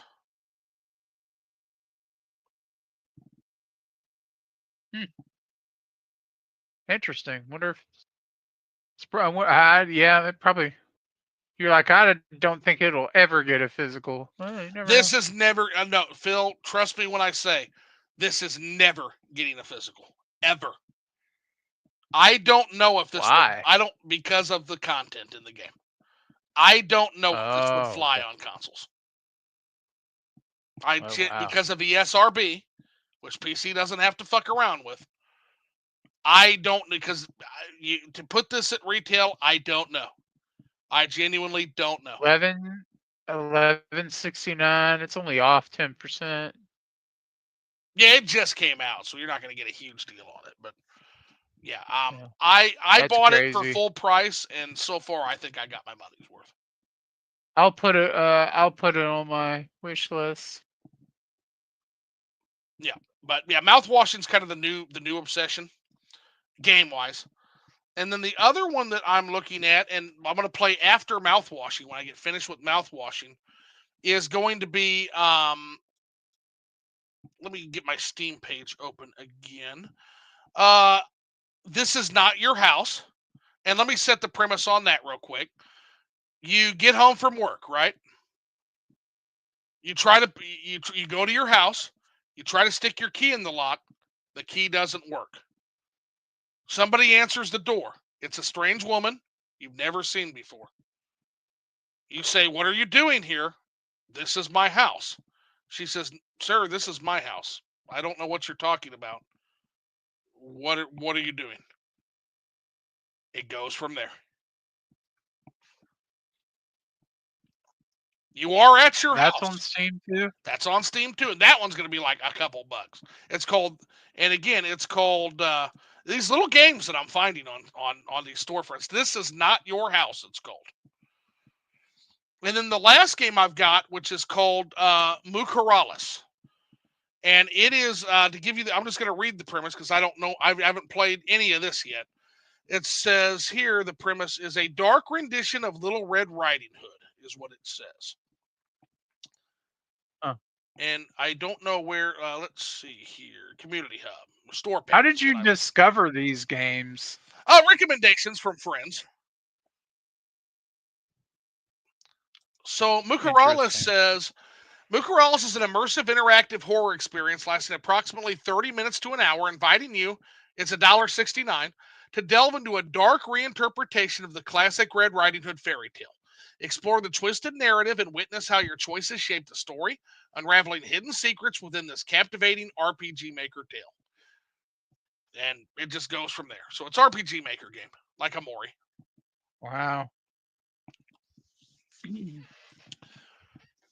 Well, those are some crazy sounding games, man. Yeah. And again, these are explorations I'm doing for the new channel, which is going to be kind of a horror-based channel. Oh, that's cool. I'll tune into that because if you play some of these games and I see how wacky and crazy they are, I might be like, oh, you know what? Let me throw a couple of bucks at developers' way. They're pretty weird. They're good shit. I like the weird games. Mm-hmm. Brooke Barnes says, didn't the show used to advertise on the CW? So, Brooke, this was a CW show. Yep, this was of course it is. Of course it is. And you're right. You're absolutely right. But yeah, it was a CW show. Yep. Uh-huh. Yep, your instincts are correct. Yes, this was originally a CW show. I think it finished on Netflix, but it was on the CW for a long time.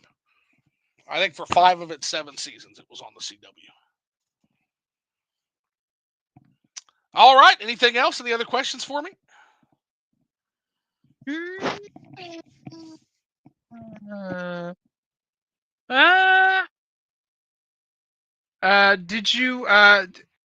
you go watch Sonic 3 yet? Like, do you go to the movie theaters much? So there's 2 movies that we're wanting to see really bad, but we didn't have time on New Year's because we just wanted to kind of hermit it. We thought about seeing one for New Year's Eve. We want to see Nosferatu and we want to see Sonic 3. We want to actually see both those movies. So we will be seeing it probably this weekend. Is that Nosferatu like a sequel to that one movie that came out like a couple of years ago? Something about a boat and then like Dracula was on it or something? No. This is a remake of Nosferatu, like the old silent film. Like the old like cultural heritage movie. And it's a remake by the same director who did The Witch, which is incredible. If you've never seen The Witch. What's that? The Witch is a horror movie. It's just called The Witch. And it's really, really, really good movie. Same guy, Roland Eggers, is the same director who did The Witch. And he also did The Lighthouse, if you haven't seen it, which is all 3 of those movies are fantastic films. I might have to discover that. Yep. Zoo is educating us all on all his sauces and movies and shows. Oh, I didn't know that. He did The Northman too, the monster said. And then the monster says Sonic 3 was so good. Hope you catch that. We'll definitely be catching it probably this weekend. Nosferatu looks solid. I mean, I loved it so much. I had to get the merch, dude. Because at the movie theater they had this, and they had the Shadow Cup, and then it comes with like a topper. It's like the tin is beautiful, man. Nice.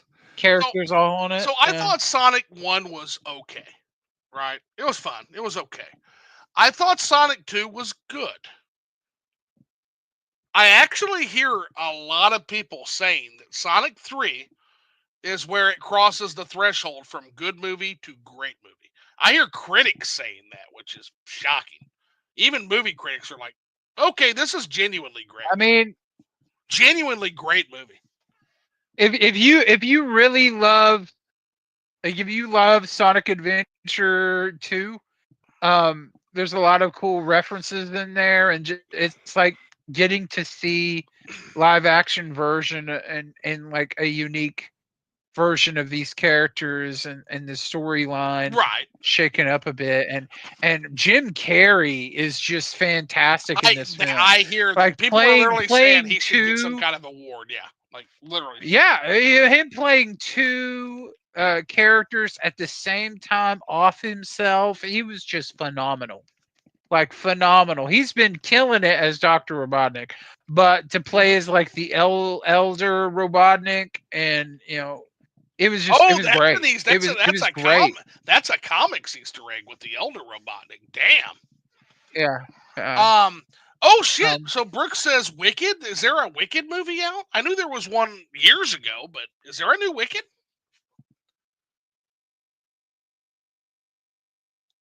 Oh shit, there is a new Wicked. Damn. Okay, God, the movie theaters are stacked right now. Yeah, did the Northman too, which I didn't know that Roland Eggers did the Northman. Yeah, they went hard with merch. They nailed it in the film, Monster says, and says you can tell these folks played the game. And then Jim Carrey is a god at this point. Keanu was perfect casting as well. Yeah, I don't think they could have casted Shadow better. Like fucking John Wick himself. When it comes to Keanu, I do think at some lines it looks like his voice was a little off, and maybe it was intentional. I don't know. That's just Keanu. That's just how he is, man.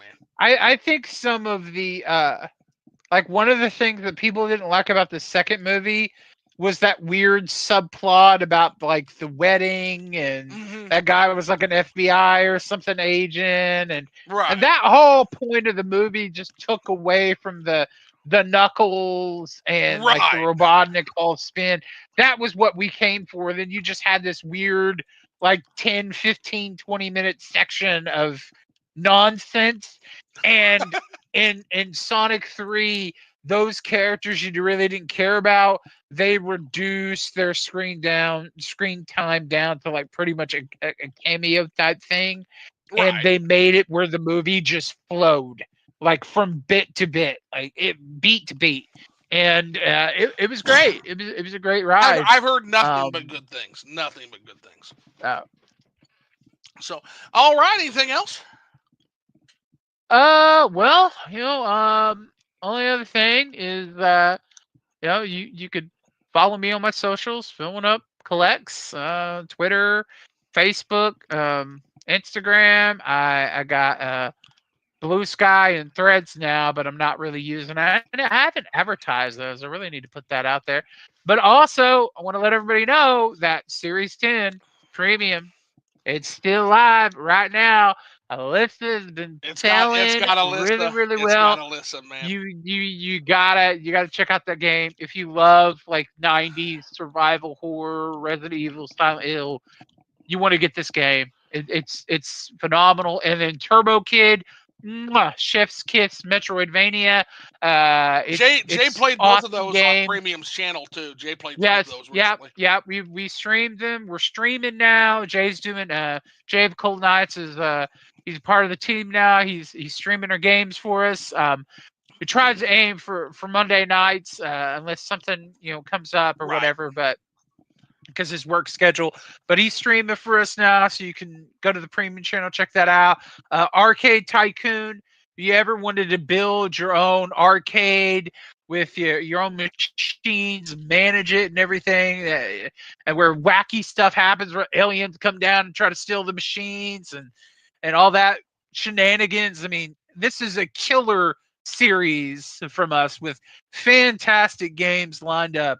You got your horror, you got your sim management, you got your Metroidvania. I mean, like, dude, I can't wait to see all the things that we're gonna do in 2025. The games that we're gonna bring to everybody. It's exciting. I'm pumped. I'm pumped for it. I just want to keep upping the ante, and we put out even more amazing games and spotlight these developers, because the developers are the rock stars, and we want to give them the love and attention they deserve. We want to give their games a high quality physical release that they deserve. And yeah, man, it's exciting. So definitely head over to our website, premiumeditiongames.com. Get your pre-orders in. I think Series 9 is still available too, so you can check that out. And of course, follow me on my channel. Planning to do some more video game live streams, Yeah. pickups videos. I mean, I got a lot of stuff for the last couple of months, Christmas, and I'd like to kind of show off and just chit chat with everybody. I like doing it in the live stream setting I to love where I can live talk to streaming, man. It's everyone so and fun, man. and and show off the games as I chit chat with everybody. And of course, I'll probably put out some more videos about gaming and whatever topics come up. And I would like to bring back my own podcast at some point. Try to see if I can reach out to some more developers and That was maybe fun, man. Yeah, I loved your get them podcast. on the channel and talk about their games. Just have to set something up. And I also have a Facebook group, Video Games Plus Facebook group, and then Souls Born Facebook group. There's the premium Facebook group that we all have those. So yeah, man, all my socials, on my YouTube and on my Twitter, you can find all that good stuff. So yeah. All righty, Phil1Up collects, ladies and gentlemen. Now, Phil, I guess that leaves me with just one last question for you. And by the way, before we end here, I just wanted to let you know you did not quite reach the crown. You came in second place. Would you like to know who you came in second place to? Sure. Yourself, buddy. What? You have the crown. 4 hours and 20 minutes. Phil1UpCollects. I just checked it while you were giving. Wow. So you 4 hours yeah, stream. Yeah, well, 420. We're 403 right now, homie. It flies, man. I've been told Liquored Up Lives fly. Yeah, they really do. So. It doesn't even feel that long. Wow. Yeah, 403. So second place to yourself. I just want to say, if you are still watching this, you've been here from the beginning, You're a real all the way one. to now, regardless of you. Yeah, you are a champion, buddy. Like that, if you made it through God bless Riverdale, you. If you made it through the Riverdale segment, whoa! Riverdale word salad, like, oh my gosh, that I was checking out during that. I'll be honest, bro. I think we lost half our viewership during that, but it was worth it. I didn't think we did, because I was like, shit, man, this is wild. I don't know. It was fucking totally worth it, though. So, all right. Well, Phil, I have one last question for you, buddy. Phil, did you have fun? Yeah, man. I have fun. I always have fun talking to you. I'm gonna miss these live stream podcast chit chats. They're a highlight for me. So here's the thing. Everybody says that, and I'm hearing everybody. I'm hearing you guys. I just want to say, I'm not opposed to, if you have a good idea for a show, you know where to summon me at. You know where I'm at. I'm not closing the Discord. I'm not closing the channel. It just say the right spell and you can summon the fucking ghost, right? I might be a little cranky. Like, why the fuck are you summoning me? I'm supposed to be dead and resting. Why are you doing this? But I'm not opposed. Why are you Riverdale summoning me? Because it sounds like something happened in Riverdale. You had me at Riverdale, but my grumpy ass ghost will pop out. Why do you summon me? It's like, I want to talk about Riverdale. Oh, Riverdale? Yeah, fuck yeah, man. So, dude, I'm gonna go watch that, and then we're gonna have a podcast talking about all that shit. I will absolutely do a Riverdale, dude. If you watch Riverdale, I will absolutely do another. We will raise Liquored Up live from the grave to do a Riverdale podcast. Now, please don't. Now, Phil, you're gonna have to, not to get back on it, because we got to end this. But you had, you're gonna have to suffer through a mundane. So season 1, aside from the weird murder plot with the maple syrup shit, don't even ask. Don't ask. Aside from the maple syrup murder plot, that is a normal Archie show. It's literally problems like Archie has stage fright trying to play his guitar at the school talent festival. It's things like Archie can't choose between two girls he likes. Archie can't choose between his music and football. Like, that's season 1. So you're going to have to sit through some mundane teen drama. All played by 25-year-olds, of course, in natural CW fashion. And 30-year-olds. You're going to have to sit through some fairly mundane, low-energy shit before the show loses its goddamn mind at the end of season 1. Honestly, if you don't care about the characterizations, and you shouldn't, you can honestly just skip to the last episode of season 1 and just go from there. Wow. Go from the robbery of Pop's Diner by the Red Hood, who's just a guy trying to steal money from a cash register, until you get to season 2, when all of a sudden he's been retconned into a serial killer known as the Black Hood, trying to purge Riverdale from sin. No explanation is given for this. They just retcon it. Now he's not robbing the store to get money. Now he's got the gun pointed at Archie's head. And yeah, it's a whole thing. It's fucking... The show literally, you can tell the moment the show literally snapped and lost its mind. Anyway, we're doing it again. Anyway, you got another 10 minutes out of that. Yeah, you almost did it, man. All right, well, thanks so much, everybody, for tuning in. Yeah, we got, wait, we got some more. We got, Monster says, sounds good, dude. Brooke Barnes says, bye, when's the next stream? Well, tomorrow will be the Morrowind stream, but the next Liquored Up Live, I'm trying to think of the next one. We've got one lined up with Monster and Caesar for some random Monday. I think I've got one involving Switchboard Sam. I think is going to be coming on at some point. And that's all we've got planned for right now, aside from IO Renowned One. I don't know if he wants to come on or not after what happened with him, but IO Renowned One, IO Nintendo Prime one-on-one when they get time. So when they IO Joey Ferris one. So if and when they ever want to, we got several. And then IO V, my last one. My best friend V is going to do my last one with me. So, all right. Well, thanks so much, everybody, for coming out. This has been one for the ages yet again, Phil, as always. Love y'all. We're gonna go, but get the fuck out of here. Cheers. Happy New Year, everybody. Happy New Year. Bye.